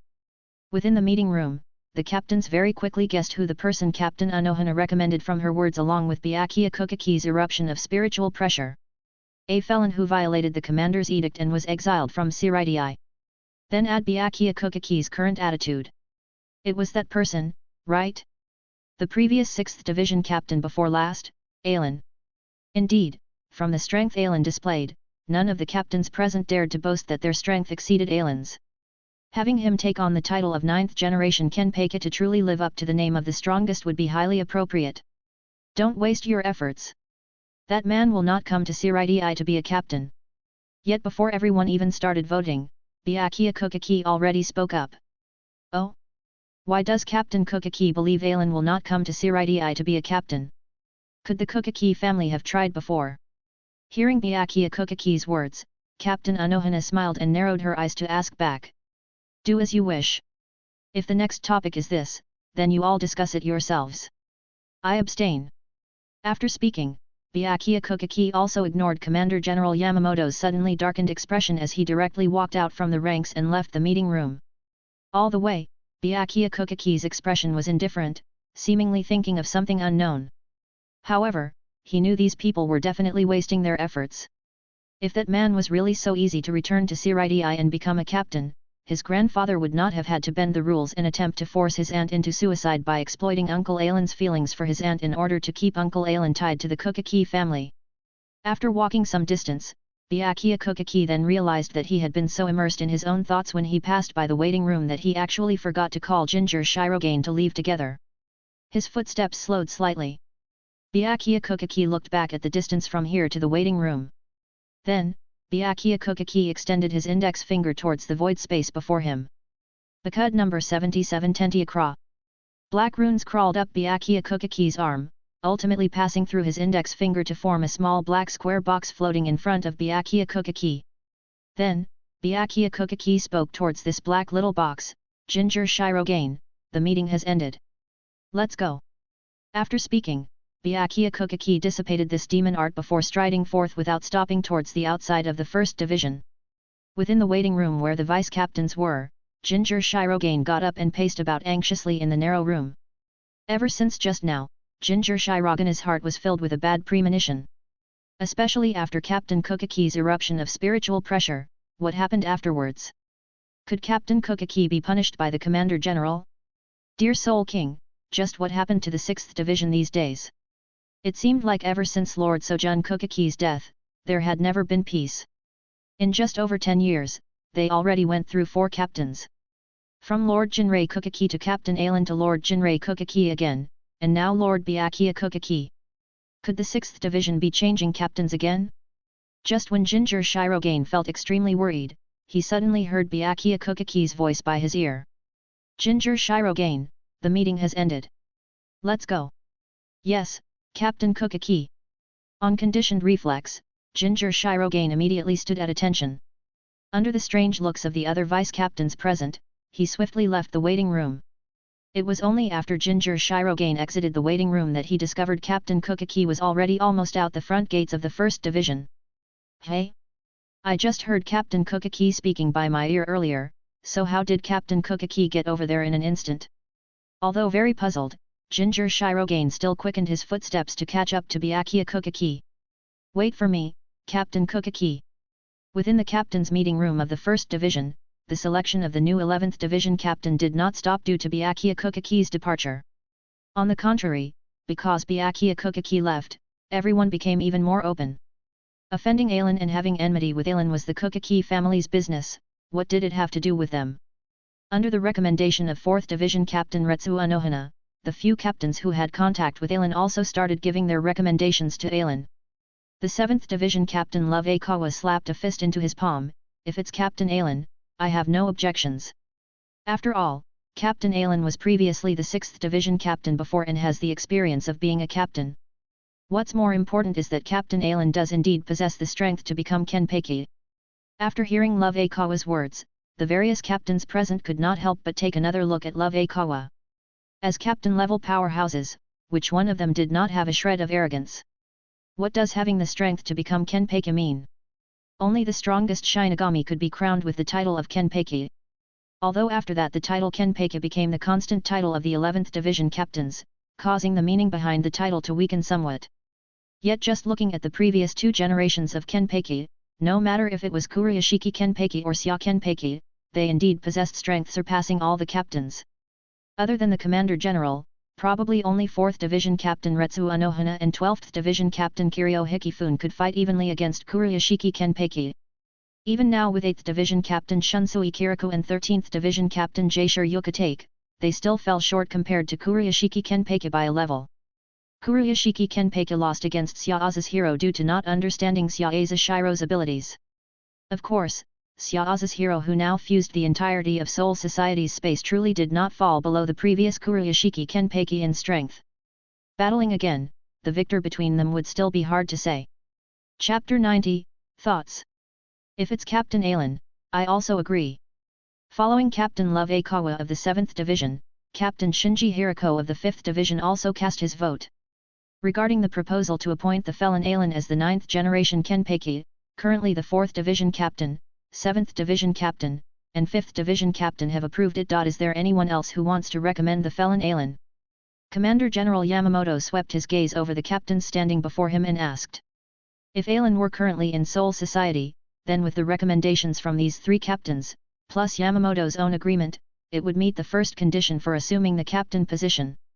After all, Ailen had previously served as the 6th Division Captain and possessed captain-level strength as well as Bankai for his Zanpakuto, which had all been tested. However, Ailen was not in Soul Society at the moment, so the first and third conditions were not met. To promote Ailen to the 11th Division Captain, recommendations from 3 more captains were needed, as well as the approval of 6 captains. If it's brother Ailen, I can cast a vote too. Kiryo Hikifune, captain of the 12th Division, said cheerfully. In Kiryo Hikifune's view, Ailen was indeed a rare talent. Perhaps he could also receive an invitation from the 0 Division like Kurashiki Kenpeki. Kiryo Hikifune had absolute confidence in her own promotion to the 0 Division. If she could have a familiar colleague in the 0 Division, it wouldn't be so lonely up there, right? 4. Commander General Yamamoto read out coldly. Alright, Captain Ailen is indeed more suitable than Vice Captain Gosuk to become the 11th Division Captain. I'll also cast a vote for Captain Ailen. Shunsui Kiriko was the one who proposed having 11th Division Vice Captain Gosuk become the 11th Division Captain, but no one expected that at this critical juncture between the 2 candidates, Shunsui Kiriko actually chose to defect. 5. For a long time, no one else spoke. At this time, Commander General Yamamoto regretted sending 2nd Division Captain Yuriuki Shion and 9th Division Captain Kensei Maguruma to escort Syaoza's hero to the Central 46 compound earlier. During the rebellion instigated by Keiga Hoshino, the 9th Division and 7th Division could be said to have suffered the most crushing defeat among the 13 divisions. As the strongest captains of the Godai 13, when faced with the rebellion instigated by Keiga, not only were they unable to suppress the rebellion, they were even defeated by Keiga. Even their Zanpakuto became accomplices of Keiga. Fortunately, before their Zanpakuto could cause much damage to Shirai, Ailen stepped forward. Not only did he defeat their Zanpakuto, even Keiga who instigated the rebellion was vanquished in battle against Ailen. Therefore, Kensei Maguruma and Love Aikawa were very convinced by Ailen's strength. After losing their Bankai, the 2 of them were defeated by their own Zanpakuto. And the Zanpakuto that defeated them didn't even stir up much of a storm before Ailen, and were shattered by Ailen in just a few moves. After Keiga's rebellion ended, Kensei Maguruma and Love Aikawa both felt their strength was insufficient. While reforging their Zanpakuto, they also intensified their training in the 4 Shinigami combat techniques. Love Aikawa trained in swordsmanship, while Kensei Meguruma trained in Hakuda. Looking at it now, the strength of these two had indeed improved in recent years. Love Aikawa had now cast a vote for Ailen. If Kensei Meguruma were also present, he would definitely cast a vote for Ailen too. Even the relationship between Yuriyuki Shion and Ailen might result in another vote. In that case, Ailen would not only receive recommendations from 6 captains but would also gain 1 more captain's support. Under normal circumstances, as long as there were recommendations from 6 captains, the remaining 6 captains basically wouldn't have any objections and would just approve. With Ailen's qualifications of having served as the 6th Division captain, they wouldn't refuse to acknowledge him. However, now that 6th Division Captain Byakuya Kokaki had left, in the end, the decisive vote still needed to come from Commander General Yamamoto. Since everyone doesn't want to vote for the time being, let's wait until 2nd Division Captain Shion and 9th Division Captain Meguruma return before continuing the vote. Yes, Commander General. In the world of the living, Ailen, who was teaching Haruko demon arts, did not know that the captains in Seirai were preparing to have him return to Soul Society to serve as the 11th Division Captain. After sensing the Soul King's will and understanding the Soul King's pursuit, most of Ailen's worries were dispelled. Whether it was the rebellion instigated by Sokaizen or the awakening of Waiwak 200 years later, they were all developing towards the future the Soul King hoped for under the Soul King's will. The Soul King wanted to seek death, but his great love for the world prevented him from abandoning the world and dying when there was no suitable Soul King candidate to replace him. Ailen speculated that perhaps it was precisely because the Soul King could no longer hold on that in these final 200 years, multiple Soul King candidates appeared, such as Jinjo Kyujo, Hanakari Hinta, Hikone Yubujinu, and Ichigo Kurosaki. Clearly, even if Waiwak ultimately failed and was unable to kill the Soul King might still self-destruct. Then, one or several of these individuals would be made into the new Soul King by Ichibe Hisub to become the new linchpin stabilizing the 3 realms. Just as Ichibe Hisub said, although he cheered on Ichigo Kurosaki and the others, in the end, he also said that he didn't expect Ichigo Kurosaki and the others to succeed. Originally, he had planned to make Ichigo Kurosaki the new Soul King to become the new linchpin after Waiwak killed the Soul King.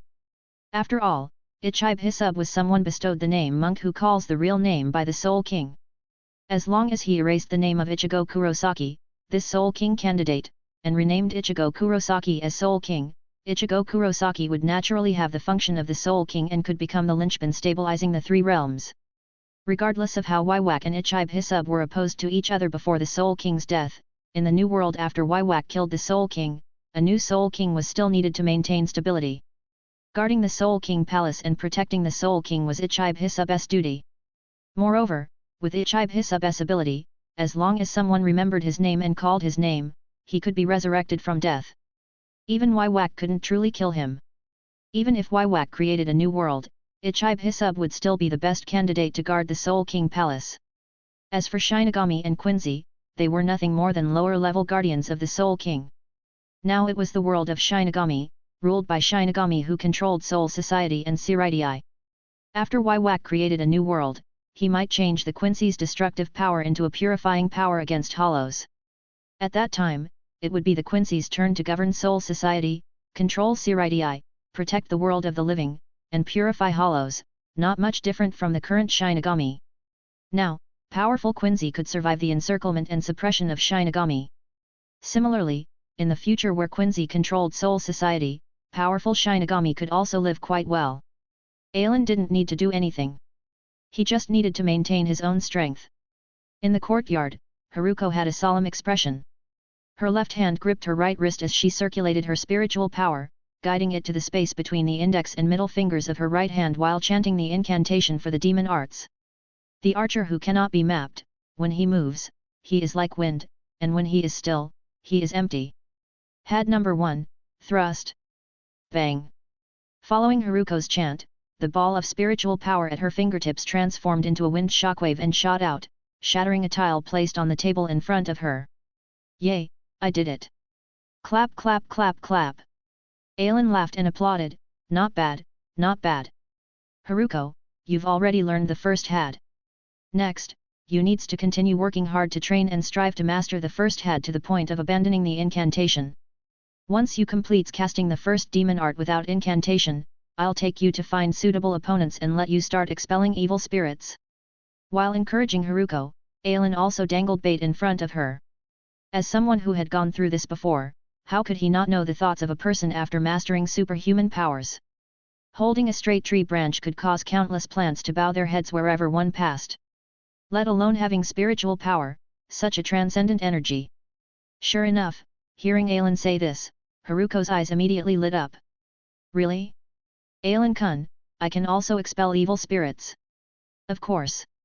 Aelin patted Haruko's head and doted, you have already mastered spiritual power and learned demon arts, so naturally you can also use spiritual power to drive away evil spirits. Mere evil spirits posed no threat before degenerating into hollows. When you can cast demon arts above the 10th level without incantation, encountering low-level hollows, you will also have a fighting chance. I'll work hard. With Aelin's promise, Haruko trained very diligently in the following days. However, she didn't only practice the first had to go out and expel evil spirits earlier. She also methodically practiced other Bakut and higher-level demon arts. After all, Haruko also knew that her main purpose in cultivating was to make Aelin worry less when he wasn't by her side. If she truly encountered danger, the Zanpakut Aelin gave her would protect her. There was no need for her to fight yet. Under Haruko's diligent training, in less than a month, she could already cast the first hat and first Bakut without incantation. As for chanting, she had also become very proficient in demon arts below the 5th level. Aelin-kun. After shattering several tiles in front of Aelin with her hand, Haruko stared at Aelin with her watery eyes full of anticipation. Ha ha ha, I prepared it for you long ago. Aelin smiled, then returned to the house and handed Haruko a red and white Miko outfit. From today onward, Miss Haruko, you are the Miko of our Sakura village. And I am the samurai who protects the Miko. Chapter 91, The Legendary Miko. During the Warring States period, the warlords fought endlessly, and the number of people who died every day was innumerable. Under such circumstances, some of those who died directly turned into evil spirits between ordinary souls and hollows.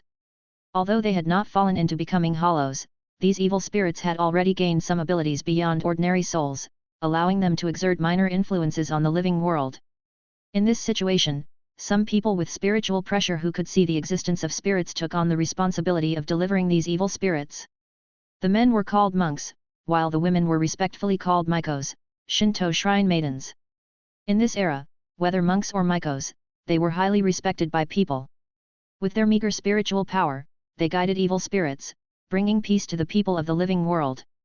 Since Aelin had promised to take Haruko out to exorcise spirits after she abandoned the incantation for the first kid spell, he had naturally prepared the appropriate attire.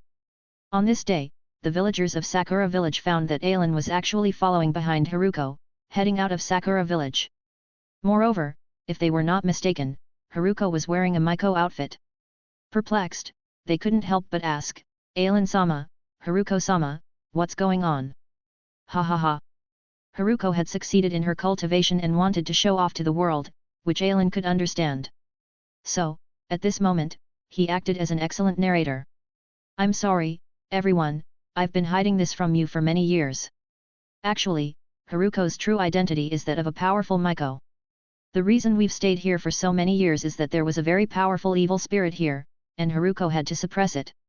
But don't worry, this powerful evil spirit has now been purified by Haruko, so we're preparing to leave. Over the years, I didn't want Haruko to feel too lonely, so I took the liberty of moving all of you here to keep her company. Please understand. Wow, so Haruko-sama is a Miko. I knew it. Since Aelin-sama is so powerful, how could Haruko-sama be an ordinary person? No wonder we haven't encountered any evil spirits since we moved here. I thought it was because Aelin-sama's strength scared the evil spirits away, but it turns out it was because of Haruko-sama's presence. I've heard that powerful Mikos can guard cities and prevent evil spirits from entering. I didn't expect Haruko-sama to be such a powerful Miko. Oh, you're all overestimating me. Haruko gave Aelin a sideways glance, then smiled and accepted the villagers' praise. By the way, Haruko-sama, where are you two going now? Will you come back? Finally, someone noticed the luggage Aelin was carrying and couldn't help but ask. This question also made the surrounding villagers' hearts tighten. Indeed, Haruko-sama was a Miko, and Aelin-sama was also a powerful warrior. With Aelin-sama and Haruko-sama around, Sakura village had maintained peace for so many years. Evil spirits would be purified by Haruko-sama, while warlords and bandits would be driven away by Ailen-sama. In any case, since they moved to Sakura village, they had never been disturbed by evil spirits or warlords. Now, judging from Ailen-sama and Haruko-sama's appearance, it seemed like they were leaving Sakura village. Without Ailen-sama and Haruko-sama, would Sakura village still be able to maintain its current peace? Immediately, the villagers' faces revealed worried expressions. Don't worry, everyone, even if we leave, Sakura village will be fine, Ailen reassured them upon seeing their concerns. This evil spirit was actually purified by Haruko 3 months ago. However, Haruko was also worried that after we left, this place would be targeted by evil spirits again, so she spent these 3 months setting up a barrier for Sakura village. Now that the barrier protecting Sakura village is complete, we can leave with peace of mind. 3 months ago, that was when. Hearing Ailen's words, the villagers immediately recalled that about 3 months ago, Ailen-sama had gone out for some reason and even given the children a few days off. Then, one day, there was an explosion in front of Ailen-sama's dojo. When the villagers were about to go help with their hoes and shovels, they realized there had been a fierce battle in front of the dojo, damaging the ground beyond recognition. It was only with everyone's help that they were able to repair it. Apparently, that day was when Haruko-sama had purified the evil spirit, resulting in the battle. Immediately, the villagers' gratitude towards Haruko was beyond words. Haruko-sama, can't you stay? Everyone, Haruko-sama is a Miko. We can't selfishly keep her here. After all, besides our place, there are still many people in the outside world suffering from the harassment of evil spirits, waiting for Haruko-sama's salvation. Ailen was surprised to see the person who said these words. In this era, it was truly rare to find someone with such enlightened thoughts. After nodding at this person, Ailen then said to everyone, Furuhashi is right. Haruko-sama is a Miko, and there are still many people outside waiting for the Miko Haruko's salvation, so we can't stay in Sakura village for an extended period. However, Haruko the Miko has lived here for so many years, so this place is also our second hometown. When we feel tired from exorcising evil spirits out there, we will definitely come back here to rest for a while. At that time, don't blame us for disturbing you again. Ailen-sama, what you said is slapping us in the face, the villagers refuted as soon as Ailen finished speaking. Sakura village was established because of Ailen-sama and Haruko-sama. This entire Sakura village belongs to Ailen-sama and Haruko-sama. We are merely tenants of Ailen-sama and Haruko-sama. How can you say that you two are disturbing us when you return home? That's right, that's right. Ailen-sama, Haruko-sama, rest assured and go exorcise evil spirits. We will build a warehouse next to Ailen-sama's dojo and store 3/10 of our harvested grain tax in the warehouse every year. Yes, yes, yes. Ailen-sama, Haruko-sama, will be supervising, so you two must come back often after going out. Otherwise, if the grain in the warehouse spoils, we won't be responsible. It seemed the villagers of Sakura village were not foolish. Knowing they couldn't keep Ailen and Haruko, they tried to find ways to make them come back more often. Alright, I'll leave my dojo to you. If we get tired out there, we'll come back to rest. Under the villagers' warm send-off, Ailen and Haruko left Sakura village. Phew. Only after the villagers were out of sight did Haruko finally heave a sigh of relief, her whole body slumping down. Ha ha ha ha ha.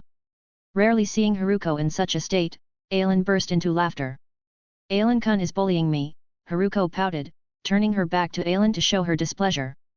Ha ha ha, sorry, it's just that you looked so adorable earlier. Humph. Although Haruko let out a cold humph upon hearing Ailen's praise, her slightly upturned lips betrayed her true feelings. How was it, Haruko? Didn't it feel nice to be looked up to by others?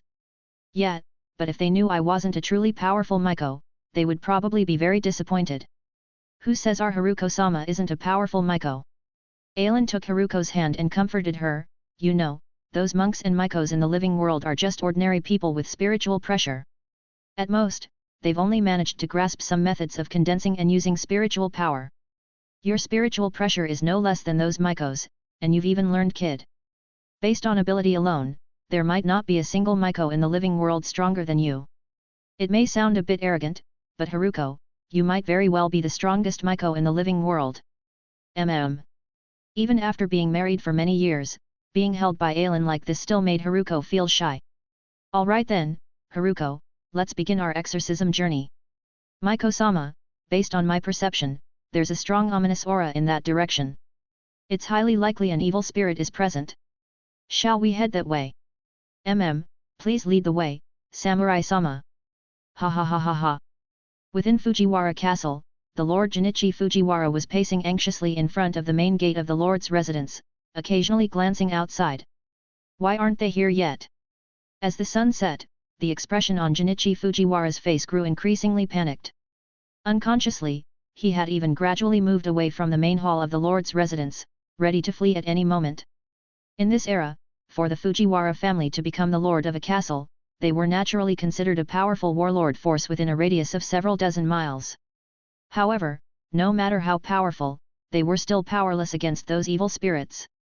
A year ago, the old lord of Fujiwara Castle passed away, and Junichi Fujiwara succeeded him. However, not long after, the lord's residence within Fujiwara Castle suddenly became extremely ominous, and many maids, guards, and even the lord's family members fell gravely ill. Thus, Junichi Fujiwara summoned a monk from within Fujiwara Castle to perform exorcism rituals. Unfortunately, not only did the monk fail to drive away the evil spirits, but he also returned severely injured. According to the injured monk, the evil spirit in the Lord's residence had already become a phenomenon, and if it continued, it would transform into an even more terrifying monster. By then, no one in the Lord's residence would be able to escape. During this period, Junichi Fujiwara dispatched many people to search for powerful monks and maikos from various places, determined to expel or purify this evil spirit before it grew powerful enough to leave the main hall. My lord! Just as Junichi Fujiwara was growing impatient, a servant rushed over. What's the news? Has the maiko arrived? Immediately, Junichi Fujiwara ran out of the lord's residence and glanced behind the servant, disappointment flashing in his eyes upon seeing no one else, before asking the servant. My lord, Haruko-sama and her companions have arrived at the city gate. I came ahead to report to you. Good, good, quickly have everyone prepare. We'll give Haruko-sama a warm welcome. Hearing the servant's words, Fujiwara was overjoyed and hastily arranged for food to be prepared. The guards Junichi Fujiwara sent out to find monks and maikos were determined to completely expel this evil spirit, so they couldn't afford any delays or wasted time. According to the injured monk in Fujiwara Castle, at most within a month, this evil spirit would break free from the constraints of the Lord's main hall and become an even more powerful demon. At that point, it would be beyond the capabilities of mere monks and maikos. Therefore, these guards searching for monks and maikos conveyed the monk's words, hoping to find a powerful maiko capable of purifying this evil spirit. Unfortunately, most monks and maikos admitted they were powerless against such a powerful evil spirit on the verge of becoming a hollow after hearing the description. Just as Junichi was about to lose hope, one of the guards brought good news. According to a monk, a year ago, a maiko appeared in this land whose power had surpassed all monks and maikos. Wherever she went, even the most powerful evil spirits would be purified by her. Many monks and maikos who had seen this maiko also praised her immensely. Due to her incredible power, she was even hailed by monks and maikos as the legendary Maiko Haruko. Coincidentally, that monk knew some information about Maiko Haruko, and through that, they finally made contact with this legendary maiko. Is this Fujiwara Castle? It doesn't seem as impressive as our Sakura village. After entering Fujiwara Castle, the guards continued to escort Ailin and Haruko towards the Lord's residence at a leisurely pace, while the servant who rushed ahead to report to the Lord was left unnoticed. Ha ha ha, Haruko, you're really underestimating me, Ailin rolled his eyes upon hearing her words. If the villagers of Sakura village didn't live better than people outside, why would I have established Sakura village? Wouldn't it be better to find a better city to settle in? That's true. But Ailin-kun, can you sense it? This powerful ominous aura. As the three approached the Lord's residence, Haruko's expression grew increasingly solemn, tinged with excitement. During this time, having taken on the role of a maiko exorcising evil spirits, Haruko's combat experience had increased significantly. Of course, her reputation had also spread through her interactions with the monks and maikos she encountered. In a sense, Haruko had gradually adapted to her maiko identity, casually referring to the evil spirit's spiritual pressure as ominous aura. Ah, it seems this lord of Fujiwara Castle is quite fortunate to have found us before this evil spirit falls into depravity. Otherwise, at most within 5 days, this evil spirit would have fallen into becoming a hollow. At that point, it's hard to say how many people in Fujiwara Castle would survive. Chapter 92, Exorcism. The attendants behind quietly listened to the conversation between the two great ones ahead, their hearts startled. In this era, they occasionally heard rumors of evil spirits causing havoc and destroying cities and towns. Could those powerful evil spirits be the hollows spoken of by Ailin-sama? Fortunately, judging from the current tone of Lady Haruko and Lord Ailin, even if they faced evil spirits that had already fallen into depravity, they didn't seem concerned. The evil spirit in the Lord's residence that had not yet completely fallen must not be a problem either. Indeed, she was the legendary Miko-sama. Under the guidance of the attendant, Ailin and Haruko soon arrived at the Lord's residence of Fujiwara Castle. Lady Haruko. When Junichi Fujiwara saw Haruko in her red and white Miko attire at the entrance, he felt as if he had suddenly let out a sigh of relief and hurriedly ran up to Haruko. Lady Haruko, I've finally been waiting for you. As for Ailin behind Haruko, he was selectively ignored by Lord Fujiwara. Lady Haruko, I have prepared food and hot water for you. Please, this way. After welcoming Haruko into the Lord's residence, Junichi Fujiwara spoke while preparing to lead Ailin and her to a side hall. Although receiving guests in a side hall was somewhat discourteous, the main hall of the Lord's residence was now occupied by that evil spirit. Even Junichi Fujiwara didn't dare enter, let alone entertain guests there. No need to rush, Lord Fujiwara. I've come to purify the evil spirit. Before eating, let's go take a look at that evil spirit first. Well, all right. Although Junichi Fujiwara wanted to show some courtesy to the legendary Miko, the most important thing now was to purify the evil spirit in the main hall of the Lord's residence. If this Miko could successfully purify that powerful evil spirit, he could show his courtesy later. If even the legendary Miko couldn't expel and purify this evil spirit, he could only abandon Fujiwara Castle and flee farther away. After all, as the lord of a city, Junichi Fujiwara also knew that once certain evil spirits broke free from their restraints and became more powerful beings, rarely did the nearby humans survive unscathed. Junichi Fujiwara led Haruko towards the main hall, but the closer they got to the main hall, the slower Junichi Fujiwara's pace became. In the end, he was no longer leading the way but following behind Haruko. Indeed, this evil spirit is about to fall into depravity. When she saw the evil spirit in the Lord's main hall, Haruko knew that this evil spirit might be the strongest one she had encountered in a while. Growl. At this moment, the evil spirit could barely still be seen as a humanoid figure. Due to the hunger of its soul, the evil spirit appeared somewhat emaciated, but those two eyes filled with endless malice seemed to emit a red glow. Get out, get out! This is my lord's residence, everything belongs to me. From the words spoken by this evil spirit, Ailin and Haruko could tell that this was its greatest attachment to the world. Looking at the chain on the evil spirit's chest, it was almost completely devoured. For humans with physical bodies, if their souls accidentally left due to some mishap, there was a soul chain connecting the soul's chest to the body. Following the connection of the chain, the soul could smoothly return to the body and awaken from unconsciousness. However, if a human's body died and the soul still had lingering attachments to the world, the soul chain on the soul's chest would connect to the place or person the soul was attached to, becoming an earthbound spirit. The place connected by the soul chain could be a location or a person. Once an earthbound spirit was formed, the soul could not leave the place or person that bound it.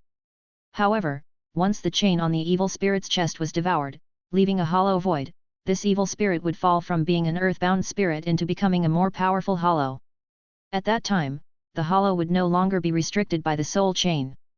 Instead, driven by its inner emptiness, it could devour human souls to fill that void and ascend to a higher level, following its instinct. Hiss. Although Junichi Fujiwara could not see the evil spirit in the Lord's main hall, the evil spirit in the Lord's residence had now reached the point of almost falling into becoming a hollow. Its spiritual pressure was already able to slightly interfere with reality. The fundamental supernatural power in the soul society was spiritual pressure. Ordinary people without spiritual pressure could neither see souls nor be harmed by spiritual bodies. Mostly those with spiritual pressure could see souls, harm souls, and be harmed by spiritual bodies. However, this situation would lose its effect when the spiritual pressure of a spiritual body reached a certain threshold. For example, Shinigami and Hollows had such high spiritual pressure that they could greatly harm people in the living world. Now, the spiritual pressure of this evil spirit in the Lord's residence was on the verge of transforming into a true hollow. How is it, Haruko? Seeing the evil spirit before them, Aelin asked Haruko. After this period of cultivation, Haruko's strength had greatly improved. However, under Aelin's deliberate arrangement, Haruko had only encountered evil spirits so far.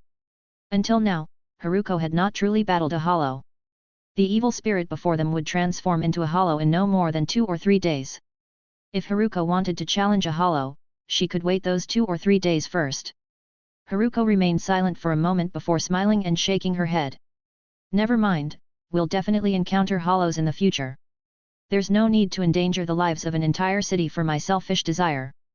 Behind Haruko, Junichi Fujiwara was drenched in cold sweat upon hearing her words. What did she mean by endangering the lives of an entire city for her selfish desire? What exactly did this legendary Miko intend to do? Had he made a mistake in inviting this Miko? Just as Junichi Fujiwara was startled by Aelin and Haruko's conversation, Haruko's voice rang in his ears. Lord Fujiwara, we'll begin the exorcism now. Will you leave or stay here? I'll tell you in advance, since the strength of this evil spirit is formidable, if you stay here, the upcoming battle might affect you. Hey? The exorcism is starting now. Junichi Fujiwara hesitated for a moment.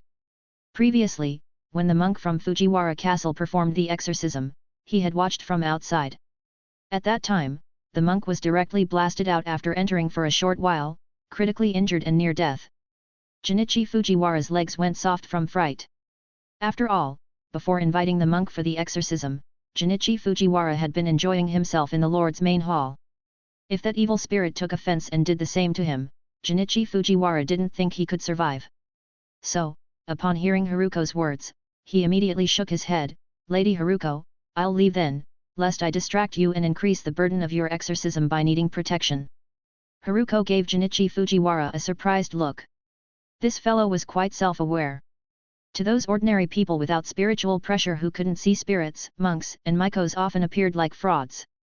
Sometimes, when they were harassed by evil spirits and sought monks or Mikos for exorcisms, they would watch the exorcism to satisfy their curiosity.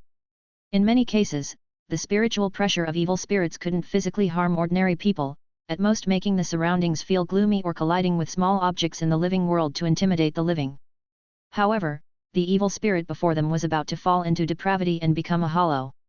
Its spiritual pressure had already grown strong enough to cause harm to reality. In such a situation, Junichi Fujiwara's presence would indeed be a distraction, requiring protection. However, Haruko didn't need to worry about that, because Aelin would take action. Since Junichi Fujiwara had no intention of observing from the sidelines, it would save them some trouble. Very well, you can stay here then. After nodding at Junichi Fujiwara, Haruko entered the Lord's main hall. Growl. After Haruko entered the main hall, it seemed to provoke the evil spirit inside. After letting out a roar, this evil spirit dragged its tattered soul chain and charged towards Haruko. Facing the evil spirit's charge, Haruko calmly responded. She extended her right index and middle fingers, tracing a symbol resembling a question mark in the air with white spiritual power. Bakud number 1, Sai. Following Haruko's incantation, an unseen great force pulled the charging evil spirit's hands behind its back. Then, the symbol Haruko traced with spiritual power quickly flew behind the evil spirit and transformed into wooden shackles, binding its hands. Bang! The force restraining the evil spirit caused its charging figure to lose balance and crash into a chair in the main hall, shattering it. Get out! Get out! Despite being restrained by Haruko, the evil spirit continued shouting for her to leave its territory. Then, after standing up with its bound hands behind its back, it charged towards Haruko again, opening its mouth as if to attack her with its teeth. Foolish! Seeing this repulsive sight, Haruko's expression turned cold. With her hands open, Haruko cast a Bakud at the approaching evil spirit without an incantation. Bakud number 8, Hachi. Bang! Before the charging evil spirit could reach Haruko, it was directly blocked by an invisible barrier in front of her outstretched hands. The tremendous repulsive force sent the evil spirit staggering backward a few steps before it fell to the ground, unable to maintain its balance. Bakud number 4, Hainawa. Before the evil spirit could get up, Haruko released another Bakud. White spiritual particles formed a long rope that directly bound the evil spirit's legs together in a mermaid-like fashion. After ensuring the hollow before her had lost its ability to attack, Haruko began chanting the incantation for an offensive head spell.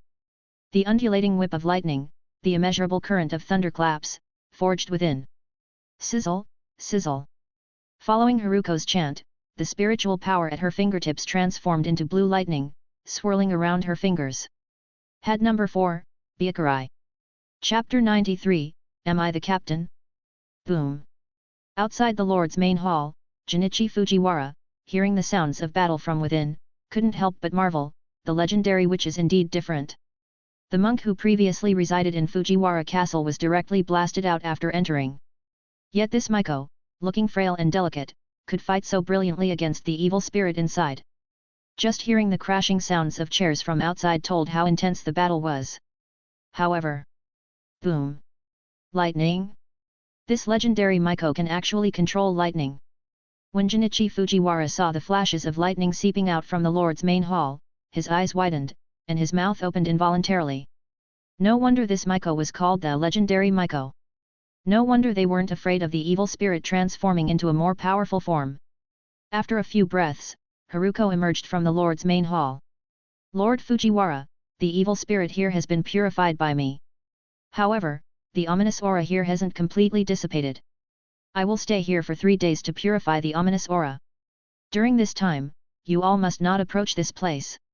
Is that okay?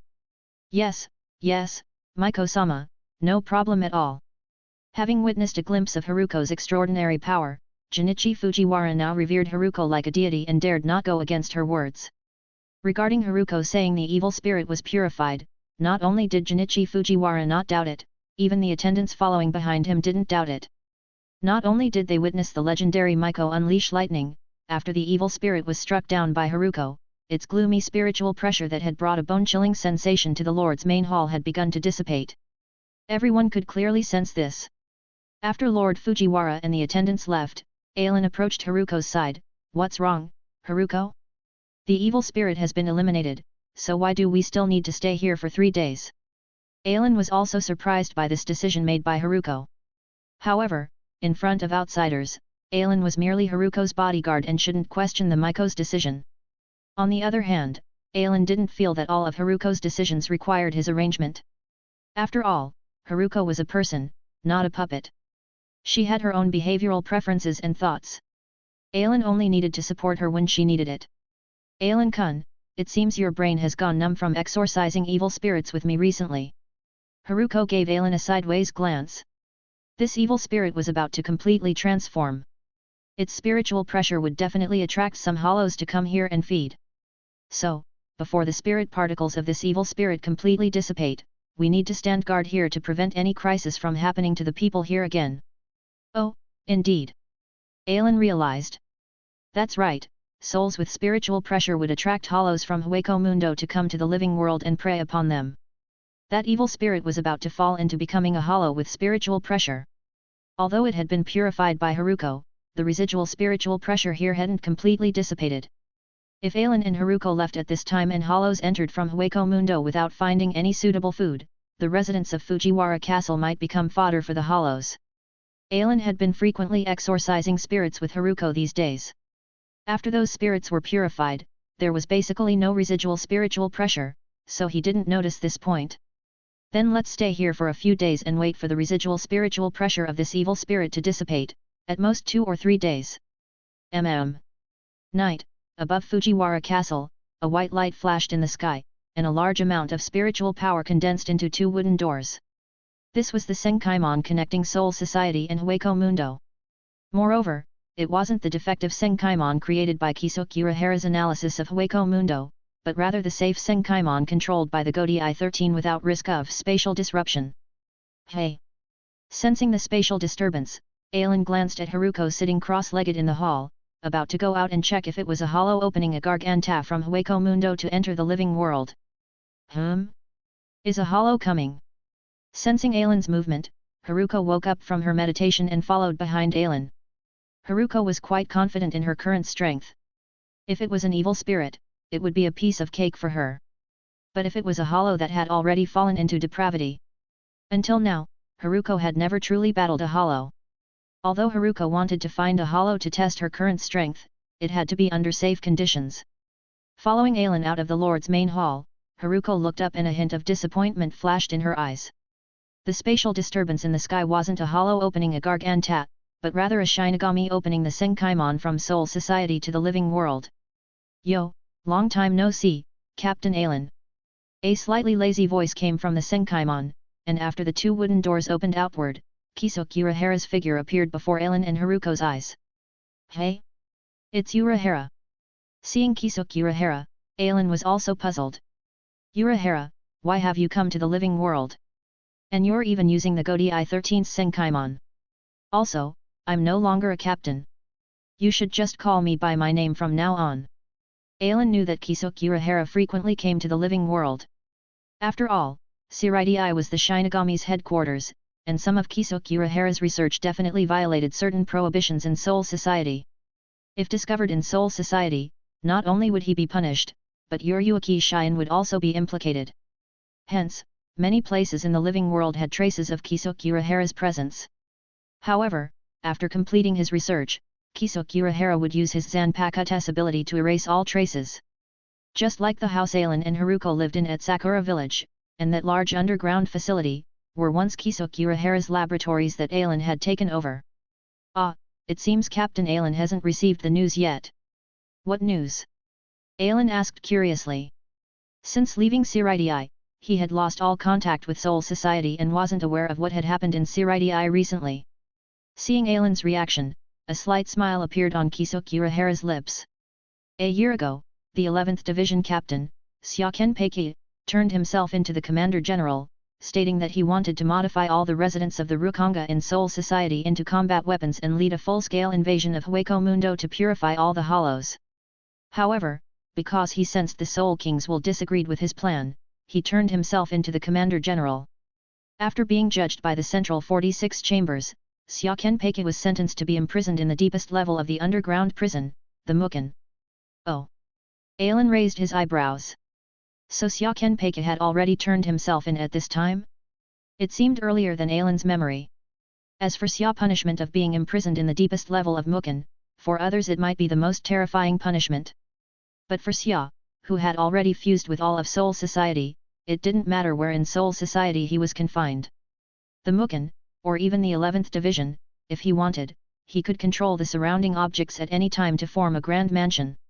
Now that Xia had entered the Mukin, it was only because he still didn't understand why the Soul King disagreed with his plan to purify all the hollows in Hueco Mundo, reducing the Soul King's burden. So he removed himself from Siraidai and used his Zanpakutos ability to observe the progression of the world, to see who could gain the Soul King's favor more than himself. That's right, in Xia's view, the Soul King disagreeing with his plan must mean there was someone who could do better than him. And according to Xia's observations over the past 200 years, that person was Sukaizen. After all, Xia's Bankai ability was the absolute counter to Sukaizen's Zanpakuto ability. Although Aizen manipulated all the Shinigami in Siraidai through his ability, it was all under Xia's observation. Rather, it could be said that with Xia's presence in Siraidai, Aizen would never have a chance to rise. It was precisely because Xia turned himself in and banished himself to the Mukin that Aizen was able to slowly implement his plan to research the Hogyaku and hypnotize all the Shinigami in Siraidai. Regarding Aizen wanting to make himself the new Soul King to rule the world and liberate the Soul King, Xia felt that his own plan to only reduce the Soul King's burden was too low. It was precisely for this reason that Xia reactivated his plan after Aizen failed. Unfortunately, he ultimately failed as well. However, he did follow Kuroyoshiki Kenpeiki's will and fought with all his might against the current Kenpeiki, living up to the name Kenpeiki. Now, the position of 11th Division Captain is vacant. With recommendations from 12 captains including Commander General Yamamoto, 6 captains recommending, 1 abstaining and 5 captains approving, congratulations, Captain Alan, you have become the new 11th Division Captain. In other words, Alan-sama has become Captain Alan Kenpeiki. Hey! Hearing Kisuk Urahara's words, Alan was the first to not believe it. Stop joking, Urahara. Alan shook his head. Apart from being familiar with Uruaki, I don't have much friendship with the other captains. Why would they recommend me? Indeed, after becoming the 6th Division Captain, Alan spent more time replicating the Zanpakuto he had copied and increasing his strength. Even the time he spent with Haruko was squeezed out, let alone developing relationships with the other captains. Chapter 94, The Decision. It was after Ailen's spiritual pressure broke through the barrier of a century captain years ago, causing Haruko's soul to start withering due to being unable to withstand his powerful spiritual pressure, that he stopped manufacturing Zanpakuto, finally having some spare time to accompany his wife. Since Ailen was not familiar with the other captains, he didn't think there would be 6 captains recommending him to become the captain of the 11th Division, also known as the 9th Kenpeki. Moreover, according to what you said, Captain Xia Kenpeki of the 11th Division was imprisoned in Mukan a year ago. If Siraidai had really decided to make me the 11th Division captain, wouldn't I have received some news about it? Indeed, in Ailen's view, what Kisukura had just told him was more likely just teasing him. If Ailen's memory served him correctly, after Xia Kenpeki turned himself in, the 9th Kenpeki of the 11th Division seemed to be inherited by a junior of Kuruyashiki Kenpeki, who was previously the lieutenant of the 11th Division. Of course, because his strength was too weak, he couldn't bear the name of Kenpeki, making him the disgrace of that title. As the first Gosuk in the history of Soul Society who did not challenge the previous Kenpeki to become the new one, his strength could not command respect from the masses. In fact, he couldn't even hold the captain's position for long before being challenged and killed by Zaraki, who was once the 3rd seat of the 11th Division. Even Shunsui Kirikou, who was once on good terms with Kuruyashiki Kenpeki, felt ashamed to mention the name of this 9th Kenpeki. Captain Ailen, are you blaming me? Kisukura jumped down from the air and let out a sigh. It seems that Captain Ailen doesn't believe me, which is truly heartbreaking. However, Captain Ailen, you really lack confidence in your own connections. Standing in front of Ailen, seeing Ailen's expression of "you can make up whatever you want, but I won't believe a word of it," Kisukura's eyes twitched, and he felt like punching Ailen to let him experience why he was so famous. Heaven knows what he had gone through this past year to find Ailen. At the captain's meeting a year ago, the first one to suggest making you the captain of the 11th Division was Captain Anohana of the 4th Division. Hey! When Ailen heard Kisukura say this, his heart stirred. Could it be that this guy was telling the truth? Captain Retsu Anohana of the 4th Division was the one who had diagnosed Haruko before and told Ailen and Jinrei Kukiki about Haruko's true condition. In other words, she was the first person to know that Ailen's spiritual pressure had reached the level of a captain 100 years ago. At that time, Ailen had sensed a killing intent from this first Kenpeki for a moment. It wasn't a murderous intent, but rather a pure intent to kill for the sake of battle. Because of her own weakness, she had unconsciously weakened her spiritual pressure to match Zaraki's level during their fight, making Retsu Anohana feel the sorrow of her own weakness. In order to continue fighting with that child, Retsu Anohana followed Tenjiro Kairanji and learned the healing techniques of Kaido. For so many years, she had always wanted to find someone to test whether she now had the strength to make that child fight at full power. Ailen was the person she wanted to use for that test. If it was someone else recommending Ailen to become the 11th Division captain, Ailen might not have understood. But if it was this person, it was indeed very possible. Then, Captain Love Aikawa of the 7th Division, Captain Shinji Hirako of the 5th Division, Captain Shunsui Kiriko of the 8th Division, Captain Kensei Maguruma of the 9th Division, and Captain Kirio Hikifune of the 12th Division all recommended you together. The remaining ones, except for Captain Kukiki of the 6th Division who abstained, including the Commander General, all approved of you becoming the new captain of the 11th Division.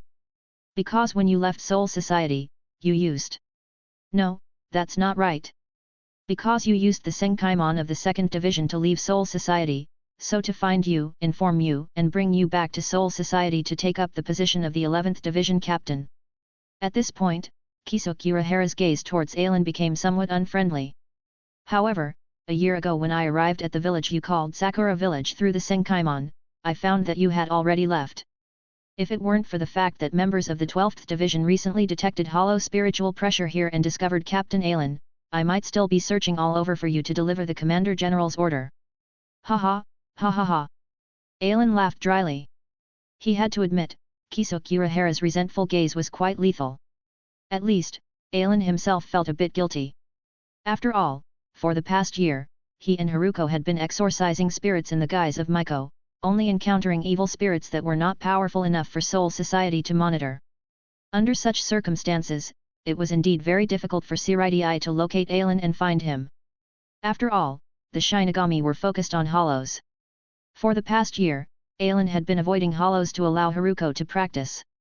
Sorry, Urahara, for making you go through so much trouble to find me. however. Glancing at Haruko, Aelin shrugged, you should know that I can't go to Soul Society.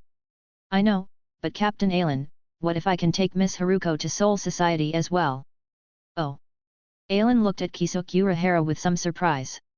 He had no doubt about whether Kisuke Urahara could do this. After all, this guy had a precedent of directly sending humans to Soul Society as souls. Captain Aelin, I'm very envious of the feelings between you and Miss Haruko. But, Captain Aelin, are you sure that all the choices you've made are what Miss Haruko truly wants? Hey? Urahara, what do you mean? Hearing Kisuke Urahara's words seemed to target Haruko, Aelin's expression changed as he pulled Haruko behind him, staring at Kisuke Urahara. Captain Aelin, you should know what I mean. Ignoring Aelin, Kisuke Urahara looked at Haruko and continued, Miss Haruko, perhaps you don't know, but when a human soul is led to Soul Society after death, they will lose all memories of the living world. What? Upon hearing Kisuke Urahara's words, Haruko's face turned pale. In her imagination, she would accompany Aelin for 20 years in the living world, and then, when she was about to grow old, she would die, so that Aelin wouldn't have to see her aged appearance. After that, she would accompany Aelin for another 100 years in Soul Society, leaving the most beautiful image of herself in Aelin's heart. These were just some small thoughts in Haruko's mind that she had never revealed to Aelin. If she lost her memories of Aelin after dying. Thinking of this, Haruko tightly gripped Aelin's hand, instantly panicking. No, absolutely not, I absolutely don't want to forget Aelin. Urahara. Facing Aelin's roar, Kisuke Urahara waved his hand dismissively, don't be so hasty, Captain Aelin. If I'm not mistaken, Miss Haruko must have started cultivating, right?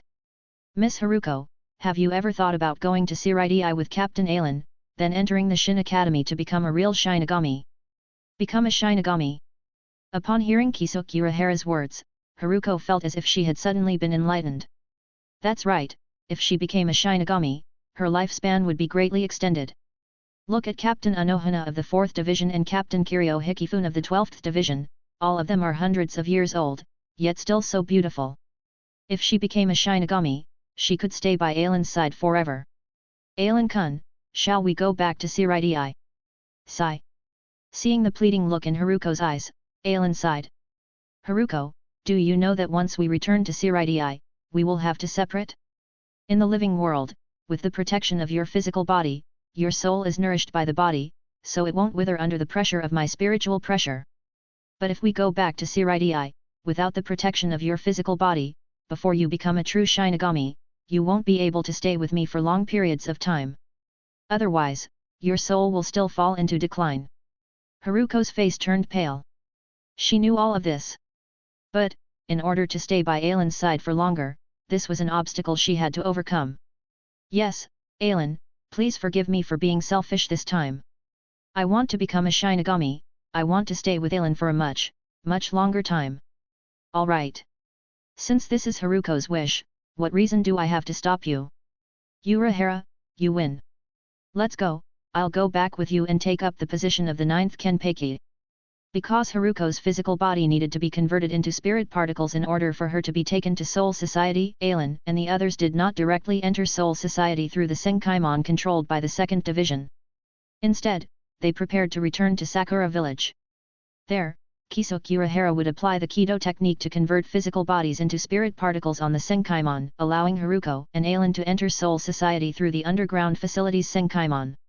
After obtaining Aelin's promise, Kisuke Urahara used a Hell Butterfly to send a message to Soul Society, then headed to Sakura Village first to modify the Senkaimon in the underground facility. As for Aelin and Haruko, they chose to wait here until the evil spirit's spiritual pressure dissipated. If Haruko ultimately couldn't become a Shinigami after returning to Soul Society, and her spiritual pressure didn't reach a level where she could stay by Aelin's side for long periods, then this would almost be their last chance to be together. Of course, if Haruko was willing to die just to stay by Aelin's side at that time, it would be another story. Aelin hugged Haruko as they sat on the floor of the Lord's main hall, both enjoying each other's warmth and feeling each other's heartbeats. Neither of them said anything, but it was as if they had said everything. On the 3rd day, the evil spirit's spiritual pressure finally dissipated completely, and Aelin and Haruko opened their eyes. Let's go, Aelin. The sunlight shining through the entrance into the main hall made Aelin's eyes hazy for a moment. The girl standing in the sunlight, reaching out her hands to him, was just like back then. Yeah, let's go, Haruko. Chapter 95, The First Encounter with Aizen. Swish! The white captain's cloak fluttered in the wind on Ailen's body. 6 years after being demoted, Ailen once again wore the captain's cloak. However, compared to before, Ailen's head lacked the 2 hairpins, his neck no longer had that ruby windflower worth the price of a house. At the same time, the 6 on his back had also changed to 11. From being the captain of the 6th division representing order, he had become the 11th division captain representing battle. Ailen didn't know what this meant. But he knew one thing. If he wanted to properly protect Haruko during these tumultuous 200 years, he needed to let some people know his true strength. If they really provoked him, even the will of the Soul King would not work on him. Stepping onto the platform, Ailen turned to look at the Shinigami below, their eyes full of burning fighting spirit, and slowly spoke. From today onwards, I will become the 9th Kenpeki of the 11th Division, Ailen Kenpeki. The 11th Division is the combat division. If there is battle, I will lead the charge, and not stop to wait for you. If you lag behind, one day, you won't even be able to see the captain's cloak on my back. If you want to follow me, then go all out in battle, in slaughter, in advancing forward. Battle! Battle! Battle! The 11th Division is the combat division of the Godi 13, with its members averaging the strongest overall strength. In the 11th Division, there was basically no such thing as division duties. Every day, they only needed to follow the information provided by the 12th Division to eliminate the hollows descending into various districts of the Rukanga. And Ailen, just as he said on the day he took office, would never stop to wait for the 11th Division members whenever there was a battle. The faster ones could still get some leftovers. As for the slower ones, by the time they arrived at the battlefield, the battle would already be over. It was precisely because of Ailen's ferocious killing efficiency that the 11th Division sparked a craze for Shunpo training. Which of the Shinigami entering the 11th Division wasn't a battle-crazed fighter? For them, having a battle end before they even reached the battlefield was the greatest humiliation. And so, after a period of time, while the 11th Division members' other abilities were difficult to assess, their progress in Shunpo was tremendous. In terms of speed, they were not inferior to even the stealth force of the 2nd Division that Ailen had been a part of. After all, if they couldn't reach the battlefield before Captain Ailen killed all the enemies, then their existence would truly only amount to the shameful task of cleaning up the battlefield. Of course, in order to maintain the 11th Division members' fighting spirit, Ailen had always done a good job of controlling the battles. In every battle, Ailen would adjust his killing efficiency based on the members' speeds. Basically, from initially killing 90% of the hollows before the members arrived, as he sensed their progress in Shunpo, he gradually reduced it to 80%, 70% of the hollows killed. Of course, no matter how few, Ailen would always maintain killing over 50% of the hollows. He had said he wouldn't stop to wait for the members, which wasn't entirely true, but not entirely false either. For those who could keep up, he would allocate time to train them to become stronger. As for those who couldn't keep up, they should just work hard to catch up to the group behind him before receiving his guidance. Under this positive competition, the 11th Division did indeed produce some talents. First was the 3rd seat Kigenjo, whose strength could be said to be the strongest in the 11th Division aside from Ailen himself. After catching up in Shunpo training, his number of hollows slain in each battle was second only to Ailen. Then there was one called Maki Ichinos. Although not as strong as the 3rd seat Kigenjo or the Vice Captain Gasuk, his mastery of Shunpo surpassed theirs. Every time, he was the first to arrive at the battlefield, and his number of hollows killed ranked in the top 5. After a few such instances, witnessed by Ailen, Kigenjo defeated Gasuk to become the new vice captain of the 11th Division. And Maki Ichinos successfully defeated the 6th seat to become the new 6th seat. At the Shin Academy, a group of students excitedly discussed the star figures of the Godi 13. As Shinigami candidates, the students of the Shin Academy would receive invitations to join various divisions of the Godi 13. Some exceptionally talented and powerful students could even receive multiple invitations. In such cases, a popular star captain or member could influence these outstanding students' decisions on which division to join. Therefore, every so often, the Shinigami of the Godi 13 would recount some events or battles that occurred in their divisions to the students, allowing them to gain an understanding of the functions and personnel of the various divisions. This played a decisive role in helping them choose which division to join after graduation. In the past 2 years, the one with the most prominence was undoubtedly the new 11th Division captain, Ailen Kenpeki. From the members of the 11th Division who came to teach Zanjutsu and Shunpo at the Shin Academy, everyone knew that due to this generation's Kenpeki taking office, the recruitment standards for the 11th Division had been greatly raised. Previously, as long as one's Ryoryoko was qualified and Zanjutsu met the standards, they could receive an invitation to the 11th Division. Now, those who failed in Shunpo wouldn't even get a glance from the 11th Division. There was no choice according to the personality displayed by the current 11th Division captain Ailen Kenpeki. Those who failed in Shunpo wouldn't even get the chance to clean the battlefield, so what, should they make them ornaments in the 11th Division? On the training ground, Haruko Kokaki, wearing a white student uniform, listened as her classmates chatted about the new 11th Division captain. After returning to Seoul Society, Haruko had entered the Shin Academy to study, with the aim of reaching the standard to accompany Ailen-kun as soon as possible. In theory, Haruko Kokaki didn't need to study at the Shin Academy. After all, what Byakuya Kokaki or Ailen had mastered was far more profound than what was taught at the Shin Academy. But there was no choice besides being the 28th head of the Kokaki family. Byakuya Kokaki was also the captain of the 6th Division. Going out early and returning late every day, the time he could teach Haruko was very limited. As for Ailen, since entering Seoul Society, the two of them hadn't met again. In Haruko's own words, she wanted to use her longing for Ailen to motivate herself to train harder. So for Haruko, the best place to train was still the Shin Academy. If there was anything she didn't understand, she could go back to the Kokaki family and ask Ailen or Byakuya. At the academy, Haruko basically heard her classmates discussing Ailen every day. She knew that this was Ailen's way of telling her that he would always accompany her. Otherwise, with Ailen's lazy nature, how could he be so passionate about battle as those members described? Recently, the number of hollows entering the Rukanga from Hueco Mundo hadn't decreased, but they were quite scattered. This led to the 11th Division having to split into several squads to patrol the Rukanga. This excited those 11th Division members who usually washed the floors or didn't even have floors to clean. After a year, they finally had a chance to be useful. Because the locations of the hollow descents were so scattered, even Ailen had to run around. There was no choice. The recent movements of the hollows in Hueco Mundo lacked any pattern. Even Ailen could only rush to the scene after sensing the spatial disturbances of the Gargantat. This situation was very abnormal. But there was nothing that could be done, even though everyone knew that the hollows in Hueco Mundo wouldn't descend into Seoul Society without reason, and that these hollows were Hueco Mundo's means of disrupting the Shinigami. The expeditionary force in Hueco Mundo hadn't detected any new developments from there. The captains and Siritii could only remain vigilant. Of course, as the combat division, the 11th Division had basically spent this year in the Rukanga. They were either in battle or on their way to battle. Swish! Suddenly, the sky over the 72nd district of the Rukanga was torn open by a large black hole, and several hollows fell out. Bang! Bang! After crashing onto the ground, these 4 hollows raised their heads and let out joyful roars. Ah! Tch! However, before those 4 hollows' roars could even fully sound, they were cut off by a disdainful click of the tongue. Although the hollows' roars were louder, that soft disdainful sound was like a sharp blade, instantly bisecting their roars. Swish! Blood splattered. After easily slaying those 4 hollows, Ailen continued strolling through the Rukanga.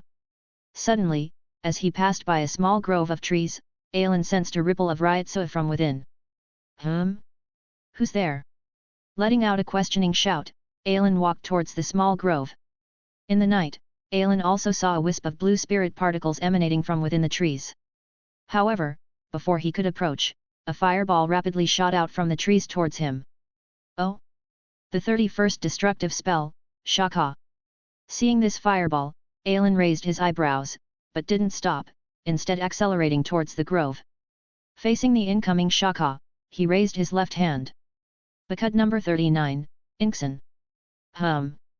A raging wind spun rapidly in front of Ailen's left hand, forming a 1-meter-wide circular defensive shield. Boom! After colliding with Ailen's wind-formed Inksen, the Shaka fireball erupted with a roar. Breaking through the flames, Ailen immediately saw 2 figures clad in black hooded robes ahead. One of them was crouched on the ground, taking a blue light point from an unconscious person's body. The other was the one who had just attacked Ailen. Head number 54, Hyene. Pale blue flames gathered in this person's hand and rapidly attacked Ailen. Humph! With a cold snort, Aelin used Shunpo to instantly appear behind the black hooded figure, his hand already on the hilt of his Zanpakut. Swish! 2 streams of blood suddenly spurted from the black hooded figure's body. Swaying a few times, he collapsed to the ground. Senka. This was a technique combining Zanjutsu and Shunpo, using a spinning Shunpo to avoid the enemy's line of sight, appearing behind them to lock and destroy their Seiketsu and Hakyuzui, robbing their resistance. After using Senka to defeat this black-robed figure, Aelin casually kicked towards the other crouching black-robed one. Swish! Oh! Not bad strength. His kick missed, and Aelin raised an eyebrow in slight surprise, praising aloud. It was only then that Aelin began observing his surroundings. And with that one look, Aelin knew who he had encountered. Lying on the ground was a girl around 10 years old, her clothes tattered and dirty, but that orange hair and lovely face allowed Aelin to recognize her. The poster girl of the Soul Society, whose beauty only Oriaminu could rival Ranjaku Matsumoto. As for the 2 before him, Aelin knew their identities too. The one he had just severely injured was likely one of the 5th Division members following Aizen. As for the one who had evaded his attack, it was the Shinigami world's most compelling villain Sook Aizen. Of course, to Aelin, who had made contact with the Soul King's will, whether Aizen was a villain or not was not for those outside to comment on. The Soul King's will was on the verge of collapse, seeking death as liberation. Could the one who granted the Soul King's wish for liberation be considered a villain? Aizen didn't go to kill the Soul King without any preparation. On the contrary, he made thorough preparations. Whether it was creating the complete Hagyaku, waiting for his full fusion with the Hagyaku, or creating the Ken, Aizen took one step at a time to increase his strength. Everything he did was to ensure that after bringing liberation to the Soul King, he would still have the ability to maintain the stability of the world. From beginning to end, Aizen's goal was never to destroy the world. Knowing the true identities of the black-robed figures, Aelin couldn't help but smile. 200 years later, Aizen had said that his Ryutsu had reached the limit for Shinigami, and that he created the Hagyaku in order to break through this limit. It remained to be seen how much of that strength the current Aizen possessed compared to 200 years later. Thinking of this, Aelin waved his hand, erecting a barrier around Ranjaku Matsumoto. So that's why the hollows entering Soul Society recently have been randomly appearing in various districts of the Rukanga. It turns out someone was trying to build the foundation while digging the tunnel. You're able to make the hollows in Hueco Mundo act according to your will, which means you're traitors to Soul Society. Chapter 96, Jin Ichimaru. Swish! Faced with Aelin's questioning, Sook Aizen, who had already put away the king's key, did not respond at all and instantly used Shunpo to escape. You still want to run in front of me? You're really underestimating me, the captain of the 11th Division. It had to be said that Aizen's current Shunpo skill was almost second only to your Yuuki Shien's. However, in front of Aelin, it was still not enough. Swoosh! Aelin's figure instantly flickered and appeared in mid-air, then kicked down towards the space in front of him. In the next instant, Aizen's black-robed figure appeared beneath Aelin's foot, unable to dodge in time. Aizen could only cross his arms over his head to block Aelin's attack. Boom! Boom! This kick from Aelin directly sent Aizen crashing down like a falling comet. Aizen's body collided with the air, creating a ring of sonic boom clouds that expanded outward in circles. Boom! The ground was smashed into a large crater, kicking up a dust explosion dozens of meters high. Subsequently, a figure shot out from the dust cloud, rapidly fleeing from the ground. Oh? Still not dead? I can't tell if you have any strength left. Projection. Aelin raised his right hand high, pointing his index finger towards the sky. Instantly, dozens of Zanpakut appeared floating behind Aelin's back. Then, under Aelin's control, they turned into streaks of afterimages, shooting towards the fleeing figure on the ground. Boom! Boom! Boom! One barrage after another, the Zanpakut rained down like artillery shells, striking Aizen's position and forcing him to constantly use Shunpo to evade. In the forest, a bush rustled and shook. A few seconds later, a silver-haired, squinty-eyed young man emerged from the bushes and slowly walked towards the pale yellow barrier. Ranjaku Matsumoto's childhood friend, Jin Ichimaru. Seeing the unconscious Ranjaku within the barrier, Jin clenched his fists tightly, biting his teeth until they drew blood. It was because he had left Ranjaku aside to search for food that she ended up in this predicament. Earlier, he had clearly seen that hooded man take something from Ranjaku's body. Although Jin didn't know what it was, for that man to covet it meant it was something precious. "I'm sorry, Ranjaku. I failed to protect you. But Ranjaku's possession, I will definitely help you get it back." After taking a deep look at the unconscious Ranjaku, Jin ran towards the direction of the explosions. To retrieve Ranjaku's possession, he needed power. Whether it was the person who took Ranjaku's possession or the one who came later to rescue her, they were Jin's hope for gaining strength.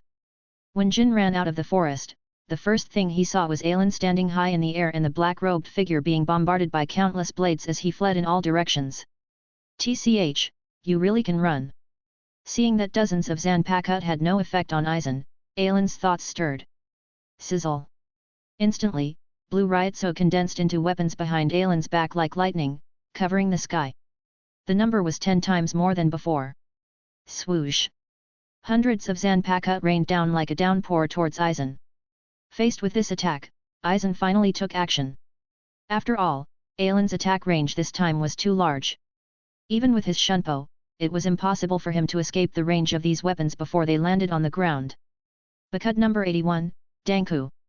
Instantly, a semi-transparent yellow barrier, 7 meters high and 3 meters wide, appeared in front of Aizen. Boom! Boom! Boom! One by one, the Zanpakuto projected by Alan struck the Danku barrier, triggering a series of shockwaves. However, although the number of Zanpakuto striking Danku was large, the attacks generated were still not enough to break through Danku's defense. The 81st Bakut, Danku, could almost be considered the highest level of defensive kid. Its full power could perfectly defend against attacks below the 89th destructive spell. Of course, this didn't mean that Danku couldn't defend against spells above the 89th level. Rather, Danku could only defend against attacks coming from the front, making its defense too one-sided against spells above the 89th level. The 90th destructive spell, Kurohitsuji, forms a black coffin of tremendous Ryotsu that completely surrounds the enemy, attacking them with countless blades within the coffin. The 96th destructive spell, Itkaz, raises a blazing fire blade from the ground, turning a radius of hundreds of meters into a scorched earth. The 99th destructive spell, Gori Tenmitsu, forms 5 massive dragons of Ryotsu, capable of destroying everything in its path. As can be seen, almost all destructive spells above the 90th level are wide-ranging attacks, and Danku is not enough to defend against them. However, those Shinigami specializing in Kid could even use Danku as a blueprint to create even more powerful defensive barriers. As the dust settled, Alan gazed at the intact Danku and stretched out his right hand. The Zanpakuto projected by Alan were the lowest grade ones from his innate barrier. Even with the added power of Alan's Ryotsu, the force of these projected Zanpakuto was only about the same as a destructive spell in the 30s.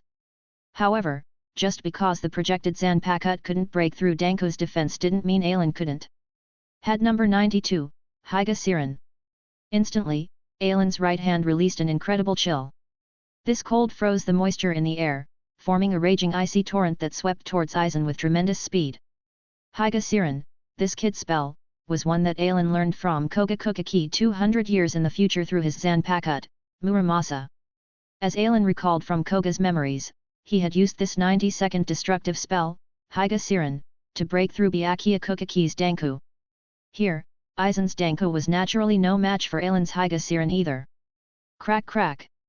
The unparalleled chill spread across the pale yellow barrier, and eventually, under the onslaught of the icy torrent and frozen air, Aizen's Danku shattered. Boom! Countless shards of ice and frozen air froze the surroundings in a thick mist. When the mist dissipated, Alan shook his head at the empty ice mountain before him. Aizen was really too evasive, wasn't he? In this round of confrontation with Alan, he had only used Shunpo and one defensive kid spell throughout. He didn't reveal any information about himself at all. If Alan didn't already know it was him, who could have connected this person to the vice-captain of the 5th Division? Seeing that Aizen had already fled, Alan didn't bother paying attention. Earlier, he had sensed the spatial disturbance, indicating that Aizen had escaped through a Gargantat. Otherwise, with his speed, there was no way he could have escaped from right under Alan's nose. After a few flickers, Alan returned to where he had first encountered Aizen. With a wave of his hand, he dispelled the barrier protecting Ranjaku Matsumoto.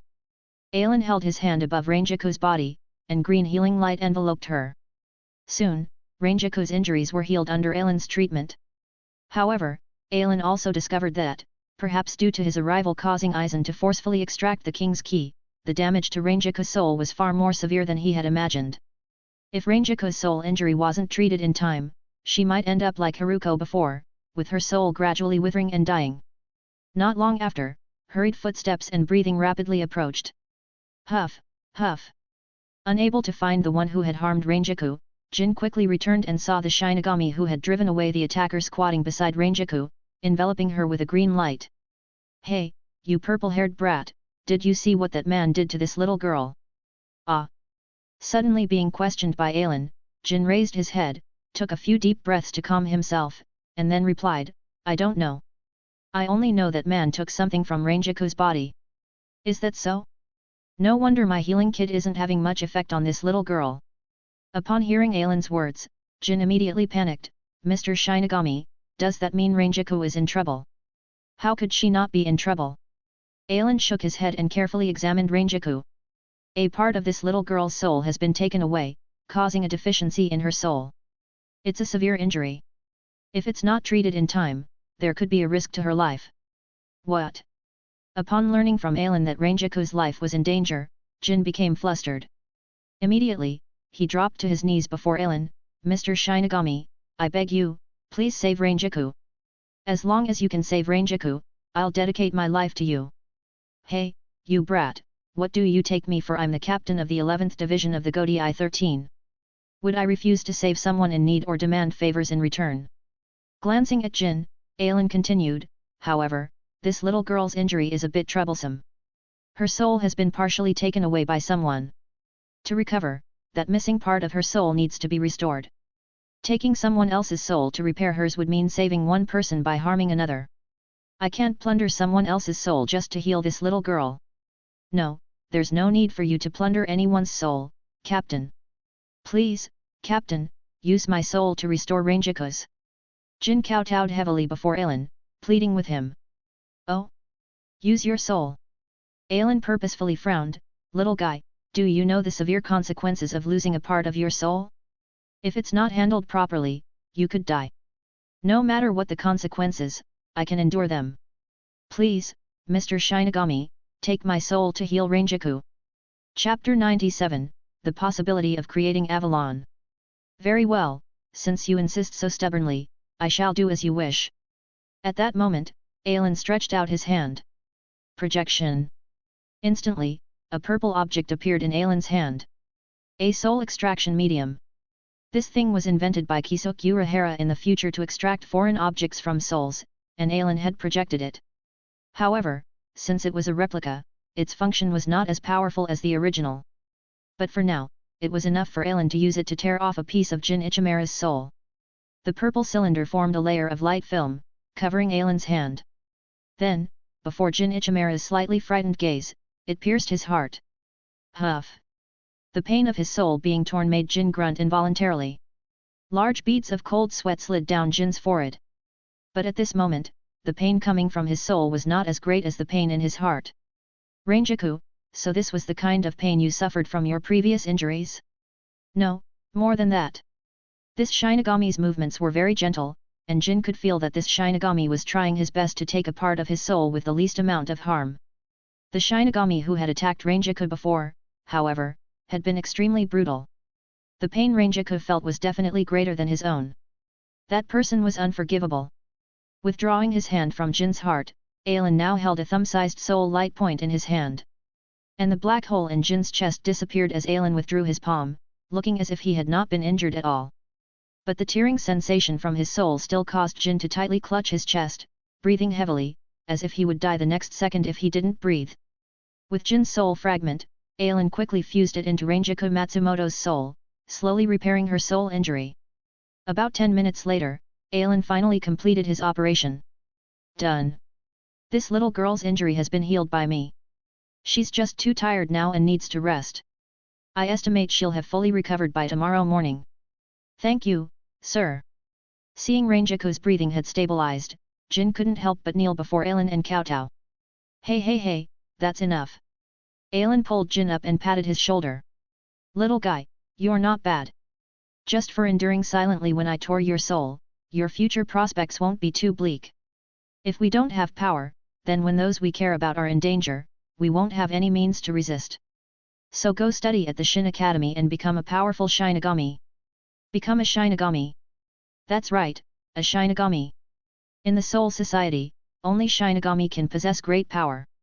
Like that person before, and me, we're all Shinigami. I understand, thank you. Jin took a deep breath and clenched his fists. This Shinigami was right. Whether it was to protect Ranjaku or to avenge her and take back what was taken from her, it required great power. If he had the same level of power as this Shinigami, then when Ranjaku was in danger earlier, instead of helplessly hiding in the bushes watching her suffer, he could have jumped out directly and driven that person away like this Shinigami. If after graduating you want to become even stronger but don't know which division to join, come to the 11th division. At that time, I'll personally train you. As for whether you'll gain the power to protect those you care about under my training, that depends on how much you can learn from me. After planting a seed in Jin's heart, Aelin patted his shoulder and turned to leave. All that was left for Jin was the captain's fluttering Haori in the wind, and the large 11 on his back. Perhaps because Aelin had stumbled upon him, Aizen became much more cautious with his later actions. However, having obtained the most important thing, Aizen's research progressed significantly. According to Aizen's calculations, he estimated that within 10 years, that thing could be created by him. So the activities in Hueco Mundo also slowed down somewhat. The number of hollows descending into the Rukonga districts decreased, allowing the members of the 11th Division to once again experience the days when they rushed but couldn't even get a chance to clean up the battlefield. However, Aelin soon grew weary of such bullying behavior and handed over the task of cleaning up the hollows in the Rukonga to his vice-captain Kiganjo, returning to the Siraidii to begin his own training. Occasionally, Aelin would also go to the Shin Academy to watch Haruko's efforts from afar. To be honest, Haruko's talent wasn't great. Even though she was born in the Soul Society as the young lady of the Kukaki family, Haruko's spiritual power was only at the lowest level of 20. Otherwise, she wouldn't have been unable to withstand Aelin's spiritual pressure when it increased to that of a century-old captain, causing her soul to begin dispersing. After her training in the living world, Haruko's spiritual pressure had increased somewhat. But with Haruko's talent, even if given 10 or 20 more years, she would never be able to reach the level of an ordinary Shinigami. Even if she joined the expeditionary force to Hueco Mundo, Haruko would most likely only be able to kill 2 or 3 hollows before dying, nothing more than cannon fodder. Of course, as the young lady of the Kukaki family, after Haruko graduated from the Shin Academy, she would never be assigned to the expeditionary force to Hueco Mundo. It was more likely that she would be recruited into the 6th Division by Byakuya to do some clerical work, or directly retire. But if she couldn't raise her spiritual pressure to the true level of a Shinigami, then whenever Haruko had prolonged contact with Aelin, her soul would once again fall into decline. Aelin let out a sigh. The Hugyaku, hey. To allow Haruko to break through her limits, only the Hugyaku could achieve that. Aizen had already obtained the king's key from Ranjaku Matsumoto's soul and begun manufacturing the Hugyaku. But whether it was the Hugyaku in Kisuke Urahara's hands or the one made by Aizen, they were both only semi-finished products. So the wishes that these two Hugyaku could perceive were just the wishes of Urahara and Aizen. Of course, Aelin believed more that it was the Soul King's wish. The Soul King wanted to create a Soul King substitute to replace himself. In any case, ever since making contact with the Soul King's will, Aelin had gained a new understanding of the individual changes of the Shinigami over the next 200 years. Previously, he had thought of borrowing the Hugyaku from Aizen and Urahara after they created it, and then letting the Hugyaku perceive Haruko's inner wish, allowing Haruko to break through her own limits. But now, Aelin had understood the true nature of the Hugyaku. After all, whether it was the hollowification of Shinigami or the Shinigamification of hollows, it allowed one to gain power that did not originally belong to them. What was needed to become the Soul King? At the very least, one needed to possess 3 types of abilities. But how many types of power existed in this world in total? The Shinigami's Shinigami power, the Hollow's Hollow power, the Quincy's Quincy power, and the Fullbringer's Fullbring power. So after the Hugyaku was born, following the will of the Soul King, it naturally wanted to create a Soul King substitute. It was just that in the end, it was tamed by Aizen and fused with him. Due to Aizen's belief that battles between Shinigami are battles of spiritual pressure, Aizen's spiritual pressure reached an unprecedented level. If he gave the untamed Hugyaku to Haruko, she might be invaded by the hollow power just like Shinji Hirako and the others. Shinji Hirako and the others were able to overcome their inner hollows and master the hollowification technique with Kisokura's help, greatly increasing their strength. But Haruko. Thinking of this, Alan shook his head. He could understand Haruko's thoughts. Regarding Haruko's actions, Alan maintained an attitude of respect. As long as Haruko could safely live until 200 years later, when Aizen had fully fused the two Hagyaku in Hueco Mundo, Alan would go and borrow the complete Hagyaku for Haruko to use. Speaking of which, Alan felt that to some extent, Aizen was very similar to a certain teacher from the neighboring ocean. That old teacher shouted that only Haki reigned supreme over all, and then was defeated by the Zoan abilities of a certain animal species. Aizen proclaimed, battles between Shinigami are battles of spiritual pressure, and then was sealed by Kisokura's bizarre sealing methods. How ironic! Battles between Shinigami were indeed battles of spiritual pressure. But under equal spiritual pressure, more powerful abilities could still exert greater might and gain an absolute advantage in battle. Fortunately, in terms of abilities, Alan felt that before the 1,000-year Blood War, he should be invincible. As for after the 1,000-year Blood War began and he ascended to the Soul King Palace, meeting the members there, he would then stand undefeated. No, perhaps he didn't even need to wait until then. Thinking of Avalon, Alan's mind turned to the abilities of Avalon. In addition to being able to maintain the wielder's state at any time, similar to fixing one's own state, it could also deploy the strongest defensive barrier that isolated the wielder from the rest of the world. In such a state, any attack would be unable to reach Alan, who was not in this world. Didn't this sound familiar? When Aizen rebelled from Soul Society and was held hostage by Uruaki Shion and Swafon, he had deployed the negation he had set up in Hueco Mundo, placing himself, Jin, and Tsun in a different world from the Shinigami of the Siritii, leaving the captains helpless against their defection. So, could he first analyze the spatial composition of the negation, and then use the principles behind the formation of negation to create Artoria's Sheath Avalon?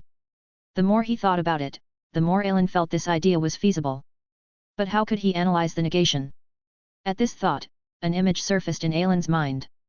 When in doubt, finding that person was definitely the right choice. Chapter 98, Refusal.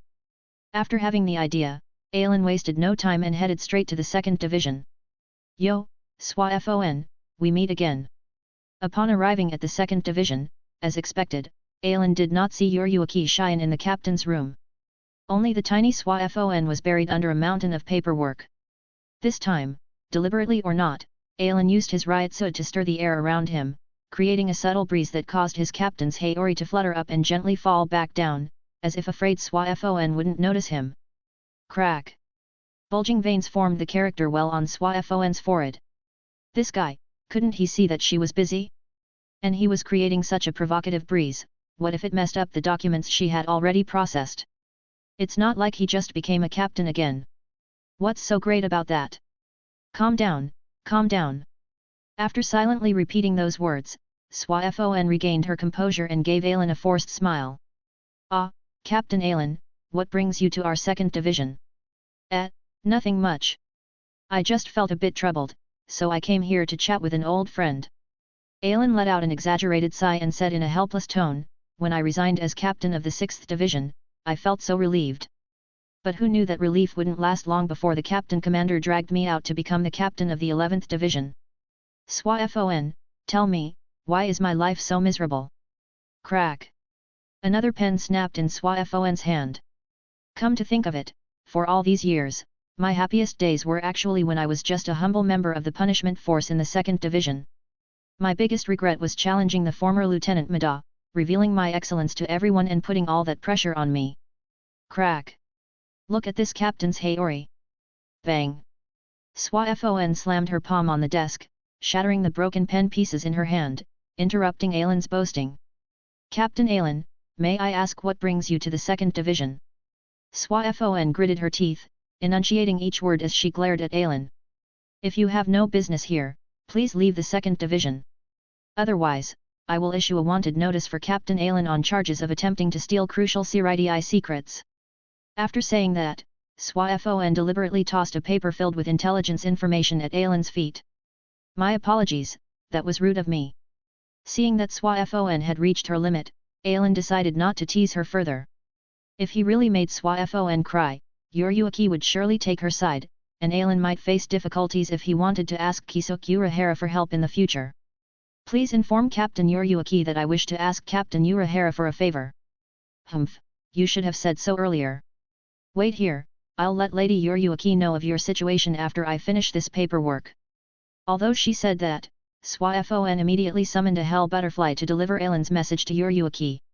No matter what, Aelin was one of the top captains in the Godii 13, so while Swafon could indulge in some petty behavior due to her relationship with Aelin, she did not hesitate when it came to important matters. Seeing that Swafon had sent the message, Aelin no longer disturbed her. Instead, he sat across from her, casually picking up an unprocessed document and marking it. Swafon shot Aelin a glance but said nothing more. After all, Aelin had been the vice-captain of the 2nd Division for 5 years and was very familiar with the division's paperwork. Although he wasn't as fast as Swafon in processing the work, he wouldn't make any mistakes that required her to redo it. Both the 2nd and 8th Divisions had their own intelligence corps. However, the 2nd Division's intelligence mainly focused on internal information within the Siridae.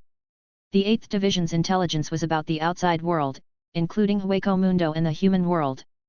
By helping Swafon with the paperwork, Aelin also learned about some recent intelligence within the Siridae.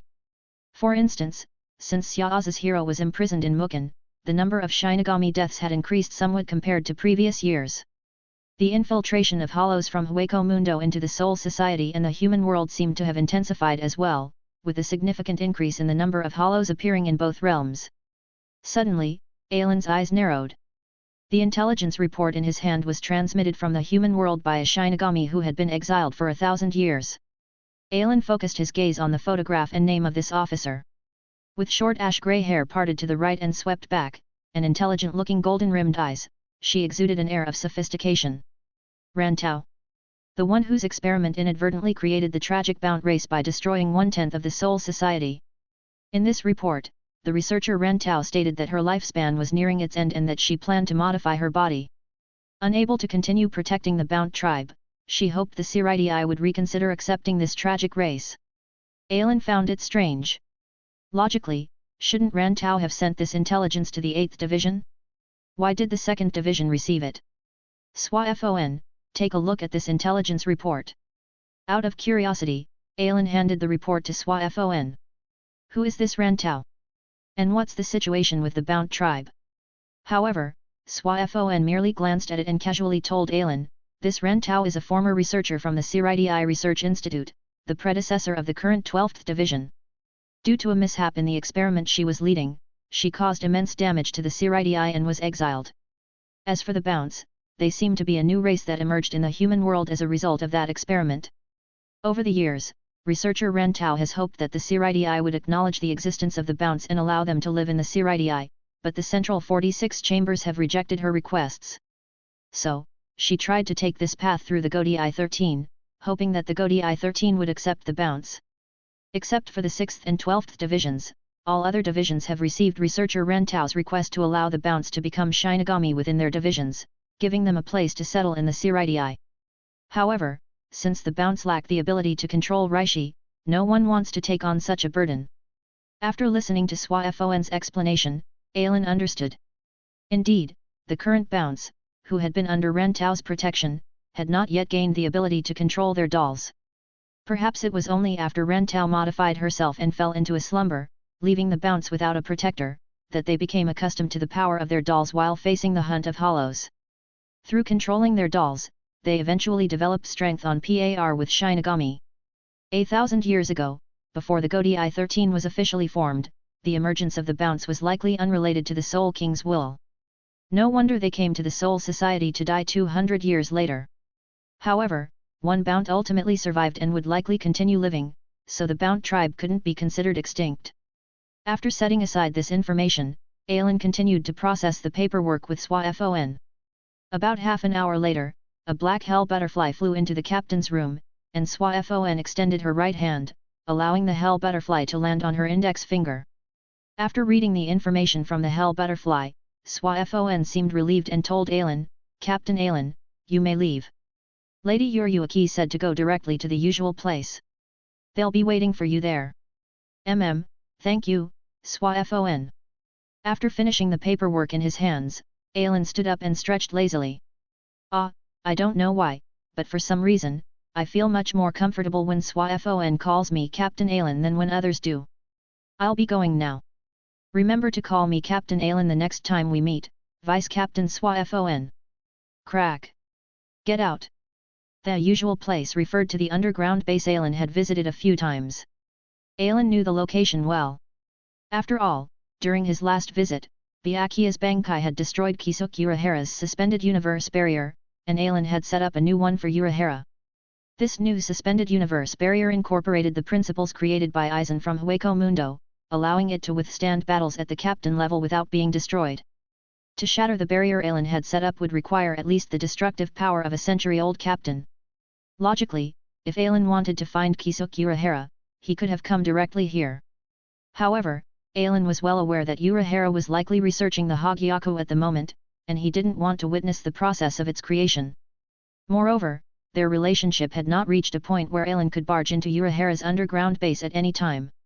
In Alan's current position, it was better to first go to the 2nd Division and have SWAFON or Uryuki relay his request to Urahara, giving him time to prepare. This way, their interaction would be more comfortable for both parties.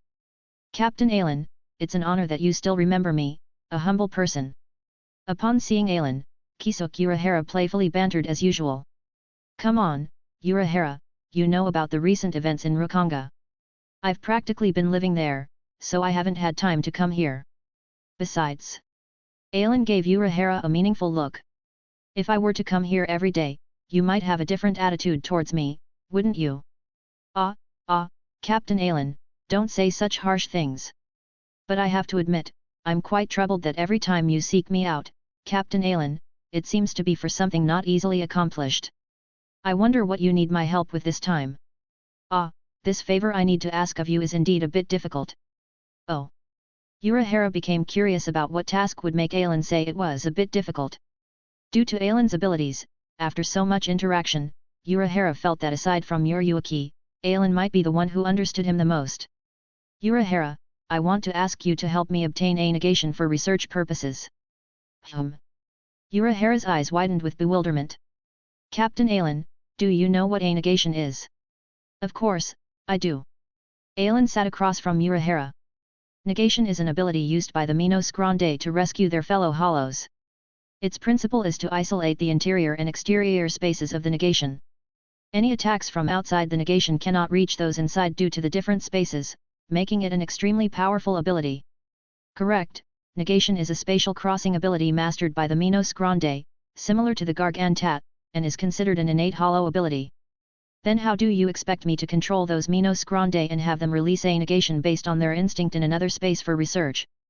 Urahara initially thought Alan meant a bit difficult for something else. Now it seemed that this was far more than a bit difficult. Captain Alan, aren't you giving me too much credit? Don't say that, Urahara. Patting Urahara's shoulder, Alan reassured him, you have to believe in yourself. You're the smartest person in the world. I won't let you look down on yourself like that. Urahara, I appreciate that. Captain Alan, may I ask why you want to study the negation? It's not something I can't share. To quickly succeed in creating Avalon, studying the negation was the best and fastest approach. Urahara, you know that my Zanpakutos ability is forging. To forge a sword with special abilities, I must have an understanding of those abilities first. My level of understanding of an ability is related to the strength of the sword's ability after it is forged. You also know that Haruko is currently studying at the Shin Academy, and I want to forge a sword for her that can defend against all attacks. After considering it, the strongest defense in this world is the negation of the Minos Grande. That's why I want to study the negation and use its principles to create a sword for Haruko based on it. I see. Urahara nodded in understanding. Nice. He gained more insight into Alan's abilities. First, for Alan to forge a sword with special abilities, he needed to have a certain level of understanding of those abilities. Second, the swords Alan forged could be used by others, like Zanpakuto. To be determined. Of course, Urahara didn't know if Alan meant Haruko could use it in the same way as a Zanpakuto. But most likely, it would be different. After all, Urahara was aware of Haruko Kokaki's talent. Even if given a Zanpakuto with powerful abilities, Haruko likely wouldn't have enough Rasetsu to release it. Captain Alan, while I'm flattered by your high opinion of me, I'm afraid. Urahara shook his head. I'm sorry, but your request is something I cannot accomplish.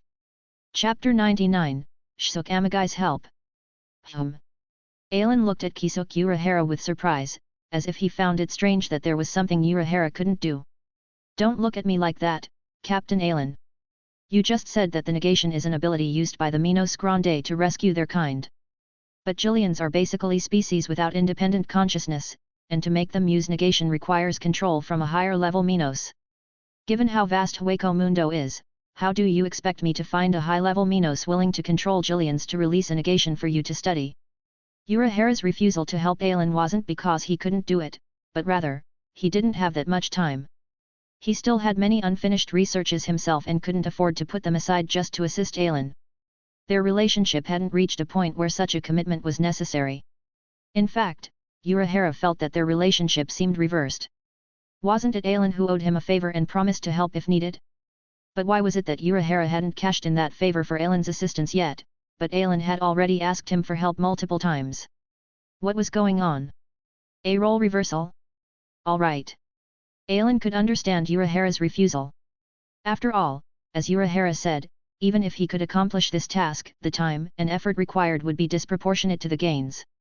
No, not disproportionate to the gains, there would be no gains at all. After all, the one who would gain the negation ability was Alan himself, so what did it have to do with Urahara? Then Urahara, could you trouble yourself to open a Garganta for me to Hueco Mundo? This ability is very important to me, so I must try it myself. Upon hearing Alan's words, Urahara seemed to remember something and his face fell. So, Captain Alan, if you're capable of doing these things yourself, why do you still ask me to do them? Haha, haha. His plan to freeload had been foiled, and he was even being directly questioned by the person himself. Even Alan felt a bit embarrassed. Well, I just felt that you were capable of anything, Urahara. Besides, I'm still the captain of the 11th Division. It's fine for a short period, but if I'm away from the Siraidii for too long, the captain commander might get upset with me. Tisk. Surprisingly, Urahara even scoffed at Alan. Then why isn't the captain commander upset with you now? Tisk, well, I have no choice. You've got it good, Urahara. With Lady Uruaki protecting you, you can do whatever you want and have much more freedom than me. Urahara, did you know? I'm already regretting listening to your advice and returning to the Siraidii to become the captain of the 11th Division. Say, Urahara, how about this? I'll consider this favor of agreeing to become the 11th Division captain as repayment for the favor I did you by lending you my Tenshintai to help Byakuya train his Bankai. How's that? Captain Alan really thinks things through, doesn't he? But I'm afraid I have to refuse. Tisk, you're becoming less and less fun, Urahara. Alright, enough of this. Just open a Garganta to Hueco Mundo for me. The sooner I get this done, the sooner I can return. But Captain Alan, since we won't be in the same world, our connection will be severed after I send you to Hueco Mundo. How will you return from there? I'm not an idiot. Alan shook his head. Once I'm in Hueco Mundo, after I've analyzed the negation, I'll find a random hollow to open a Garganta to the human world. Then I'll use the Garganta you left behind to return to the Soul Society from there. Rest assured. Alright, since Captain Alan has made arrangements, I'll send you to Hueco Mundo. Thank you, Urahara. Before entering the Garganta, Alan suddenly seemed to remember something and said to Urahara, oh, by the way, Urahara, could you please keep an eye on the 11th Division for me while I'm away?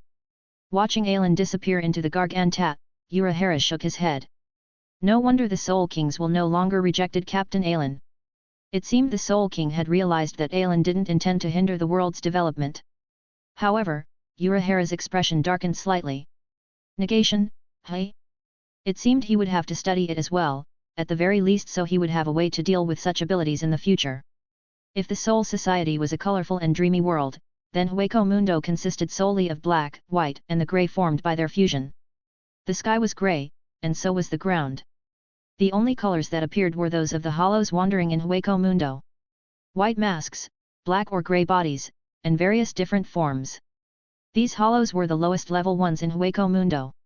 Among them, only a few that had consumed relatively fewer souls retained some rationality, while most of the mid-level hollows that had devoured a large number of souls or other hollows were driven solely by the instinct to feed. Even if such hollows consumed enough souls to evolve into Minos Grande, they would still be ordinary Jillians without any potential for further evolution. Sensing the arrival of fresh food, these hollows instantly roared and charged towards Aelin. As he stepped out of the Garganta and saw these small fry hollows rushing at him, Aelin waved his hand, causing dozens of Zanpakuto to materialize in front of him. Whoosh! Whoosh! Under Aelin's control, the Zanpakuto left trails of afterimages, piercing through all the incoming hollows. Whoosh! Whoosh! In less than 3 seconds, nearly 100 hollows had disintegrated into Reishi particles. While this move didn't seem to have much combat effectiveness, don't underestimate the projected Zanpakuto's throwing power. The only reason was that the opponents Aelin had used them against before were too powerful. Whether it was Koga or Sukaizen, both were at least captain-class fighters. Moreover, against them, Aelin had only projected a few dozen of the lowest-level Zanpakuto.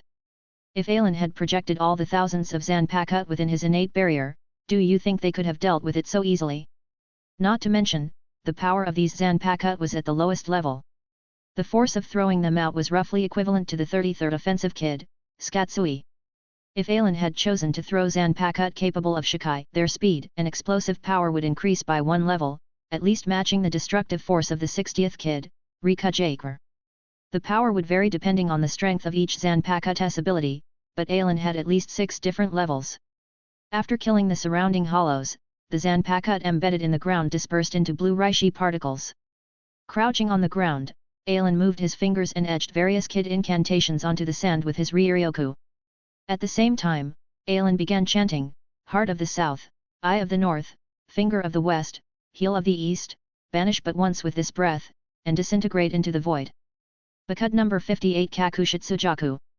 After Aelin finished chanting the kid incantation, the pattern he had drawn on the sands of Hueco Mundo began to emit a white glow, forming transparent ripples that carried Aelin's sensory perception outwards. Aelin knew that the area with the highest concentration of Minos Grande in Hueco Mundo was the Forest of Minos.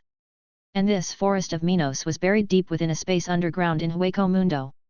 So Aelin focused most of his sensory perception on probing underground. With his Ryuryoku level, combined with the fully incanted spell, he was able to maximize its sensory ability to the utmost, scanning an area roughly 7 to 8 times the size of the Siridae. Nothing. The first scan didn't detect the Forest of Minos where the Minos Grande gathered underground, but Aelin wasn't in a hurry. After all, Hueco Mundo was only so big. At most, it would take him around 10 days to scan the entire area. Getting up, Aelin moved at full speed in a random direction, rapidly advancing forward. Once he felt he had traveled a diameter's distance from his previous scanning range, Aelin used Kakushitsujaku again to detect the Ryuryoku of any Minos Grande. It's worth mentioning that during his search for the Forest of Minos, Aelin actually detected the main base of the Shinigami Expeditionary Force in Hueco Mundo. Moreover, Aelin sensed a somewhat familiar Ryuryoku signature there. Tilting his head slightly in thought, Aelin realized the source of this familiarity. It was the Zanpakuto of Shinetsu Kisaragi. So Shinetsu Kisaragi's son, the one now known as Suzumebachi, had already joined the expeditionary force in Hueco Mundo? Recalling the shock of encountering a captain-level fighter for the first time, as well as his own initial weakness and helplessness. Back then, if Shinetsu Kisaragi hadn't spared them and decided to kill, Aelin might have died by his hand. Since Shinetsu Kisaragi had let him live once, and he now encountered Suzumebachi, he might as well return that favor. With that thought, Aelin projected a black cloak invented by Urahara to completely conceal his Ryuryoku. He then stealthily made his way towards the expeditionary force's base. Quietly infiltrating the base, Aelin located the young Suzumebachi diligently training. He struck the back of the boy's head, knocking him unconscious, wrapped him in the black cloak, and swiftly retreated from the expeditionary force's base. Ugh, what happened to me? Regaining consciousness from his stupor, Suzumebachi felt a sore pain in his neck, as if someone had struck him forcefully. No, this isn't the expeditionary force's base. As soon as he reached up to rub his neck, Suzumebachi realized that he was no longer in the place where he had been training. Recalling the pain in his neck, he instantly had a guess. Was I kidnapped? By who? Could it be that my identity was exposed? Creators' thoughts. Zanpai Trans. Thank you for the ratings / likes and comments. Please follow / support us at https //www.patreon.com /zanpaitrans. Comment. 10 comment. Vote. 1 left. Chapter 100, 3 days.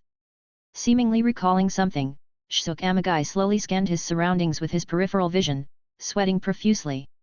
All these years, Suzumebachi still remembered the unfinished words his father had spoken before his death.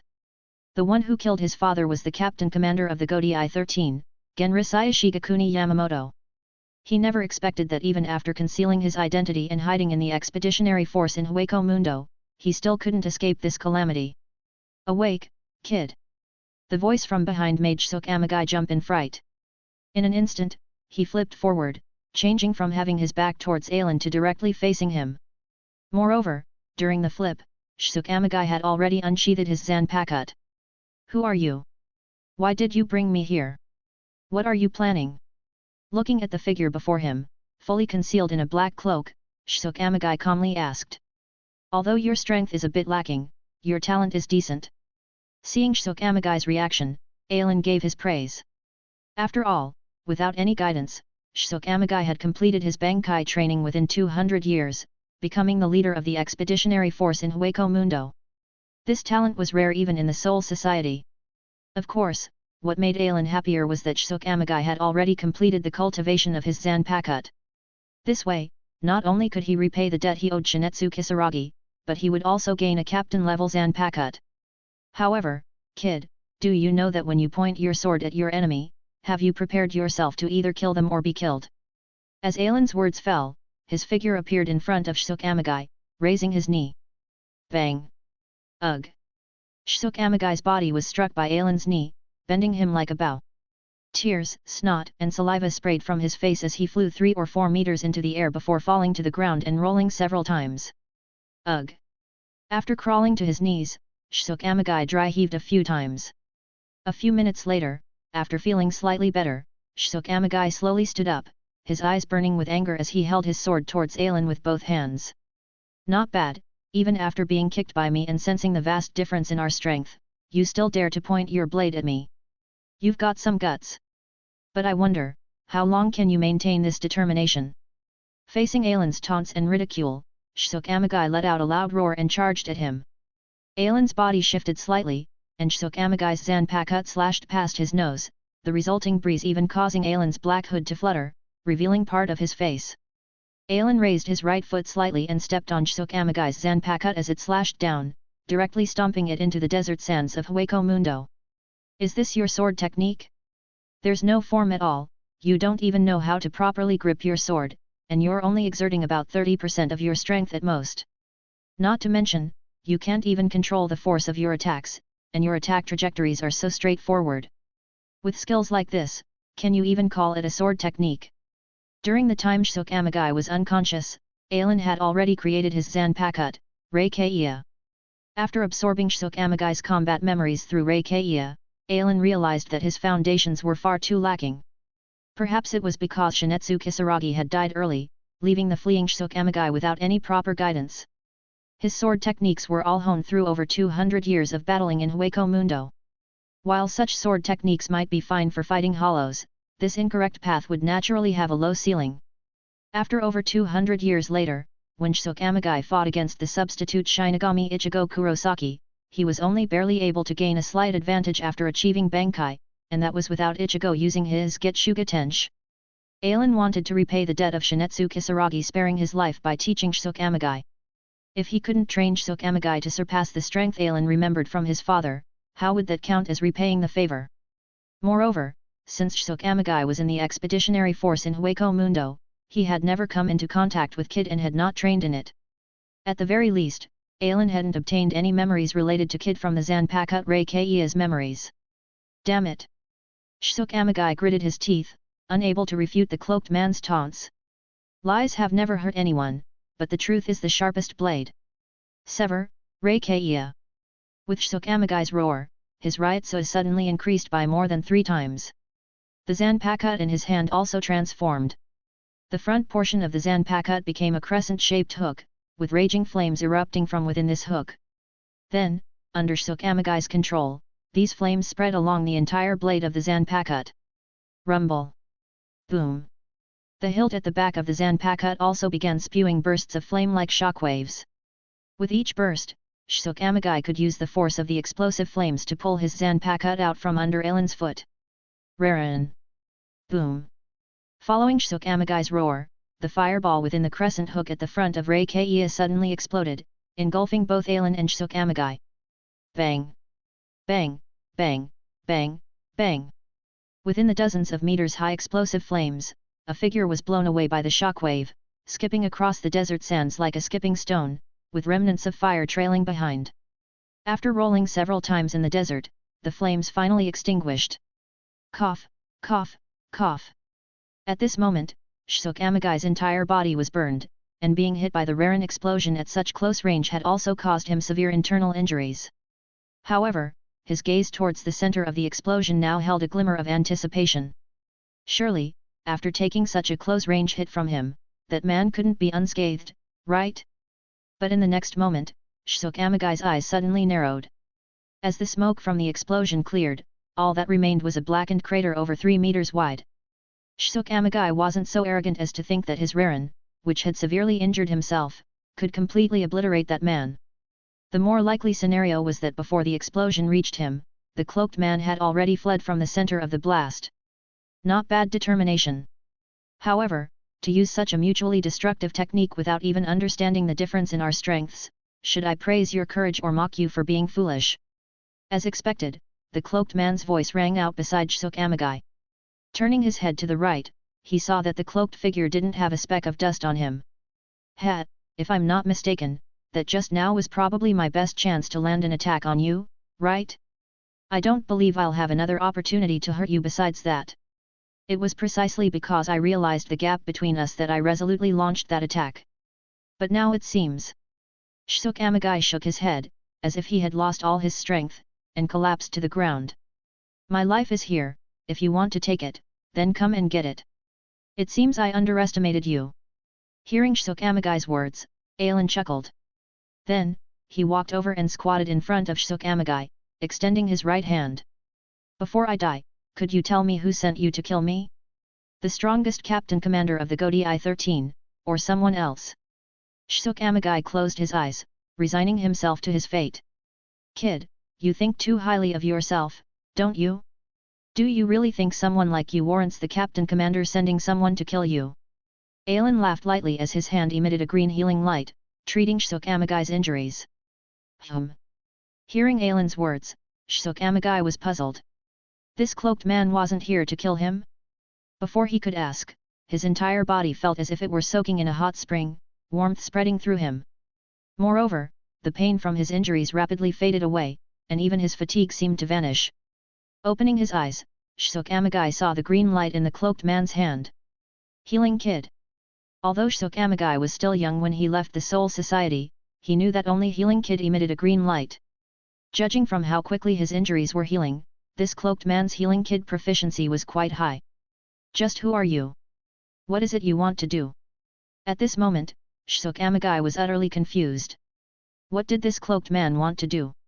He had abducted Suzumebachi from the Expeditionary Forces camp, treated him like that, and now he was healing his injuries. Shinetsu Kisaragi was your father, right? Ailin's casual words immediately made Suzumebachi break out in a cold sweat. It seemed his identity had been exposed. Don't be so tense, kid. I owed your father a favor, and since he's gone, I'm repaying that favor to you instead. For the next 3 days, I'll guide you here. As for how much you can learn from me, that's up to you. From now on, your father and I will be even, owing each other nothing. After saying that, Ailin withdrew his spiritual power. Suzumebachi also noticed that the injuries he had sustained from his Reikaiya explosion had completely healed. Whew! Such healing ability, there are probably very few people in the Siraidai who could do this. In the over 20 years since joining the expeditionary force in Hueco Mundo, Suzumebachi had seen the Shinigami there use Healing Kid before. But compared to this mysterious cloaked man, their healing prowess was like a firefly next to the moon. It was fortunate that this cloaked man wasn't his enemy. Kid, how long do you plan to lie there? I told you, the favor I owe your father is only enough for me to stay here for 3 days. If you want to spend that time lying around, I'll be more than happy to easily repay a favor. Hearing those words, Suzumebachi quickly stood up and bowed to Alan. Please, sir, I ask that you guide me. Kid, since we only have 3 days, my guidance will focus more on the basics. In these 3 days, remember as much as you can. It was different from Byakuya. Byakuya was Alan's nephew after all, and Alan already favored him greatly. When teaching Byakuya, Alan had even released his Bankai, using battle to ingrain the 4 Shinigami combat disciplines into Byakuya's very instincts. There was no need for such dedication when teaching Suzumebachi. Of course, that didn't mean Alan would be perfunctory. Yes. For Suzumebachi, who had been training alone in Hueco Mundo, he knew how extravagant it was to receive guidance from a powerful expert. His father's playful teachings had allowed him to complete his Shikai training in just over 20 years. Even for Bankai, Suzumebachi remembered his father teaching him how to cultivate it better. This mysterious cloaked man before him likely wasn't weaker than his father. Since time is limited, my focus for you will be on swordsmanship, with some flash steps in Hakuda as well. I won't cover Kid at all. Swordsmanship, as the name implies, is the art of using your Zanpakuto to cut down your enemies. Before a swordsman practices their sword swings, they must first learn how to grip the sword. Someone who can't even hold their sword steadily, how can they unleash powerful slashes? Only the grip most suitable for you will allow you to swing your sword in the fastest and strongest way, exerting your full power. In the following time, Alan started from the basics of gripping the sword and step by step laid the foundations of swordsmanship for Suzumebachi. After Suzumebachi found his most comfortable grip, Alan then guided him through the most basic sword swinging techniques one by one. Just on swordsmanship, Alan spent 2 full days and nights teaching Suzumebachi. Suzumebachi knew that guidance from a powerful expert was an extremely rare opportunity, so he didn't even sleep. As long as Alan was still teaching, he kept practicing. It was fortunate that both Alan and Suzumebachi were Shinigami of certain strength, so not sleeping for a few days didn't significantly impact their bodies. I've taught you everything I can about swordsmanship. How far you can cultivate it in the future mainly depends on your own efforts. Today is the last day, and my plan for you is to teach you flash steps during the day and Hakuda at night. Yes, teacher. A hint of regret flashed in Suzumebachi's eyes, but he obediently sheathed his Zanpakuto. These 2 days of swordsmanship training made Suzumebachi feel that his strength had increased significantly. Now, with swordsmanship alone, he could easily defeat his former self from 2 days ago. If before, Suzumebachi felt he could only secretly survive in the expeditionary force, then these 2 days of learning made him feel that as long as he continued cultivating according to the teacher's guidance, avenging his father might not be an impossible task. When Suzumebachi called him teacher, Alan denied it. He only wanted to repay the debt from when Shinetsu Kisaragi had spared him and the others. He had no intention of taking Suzumebachi as his disciple. However, even if Alan rejected him, Suzumebachi directly stated that in his heart, Alan was his teacher, and Alan didn't need to acknowledge him as a disciple. Thanks for listening.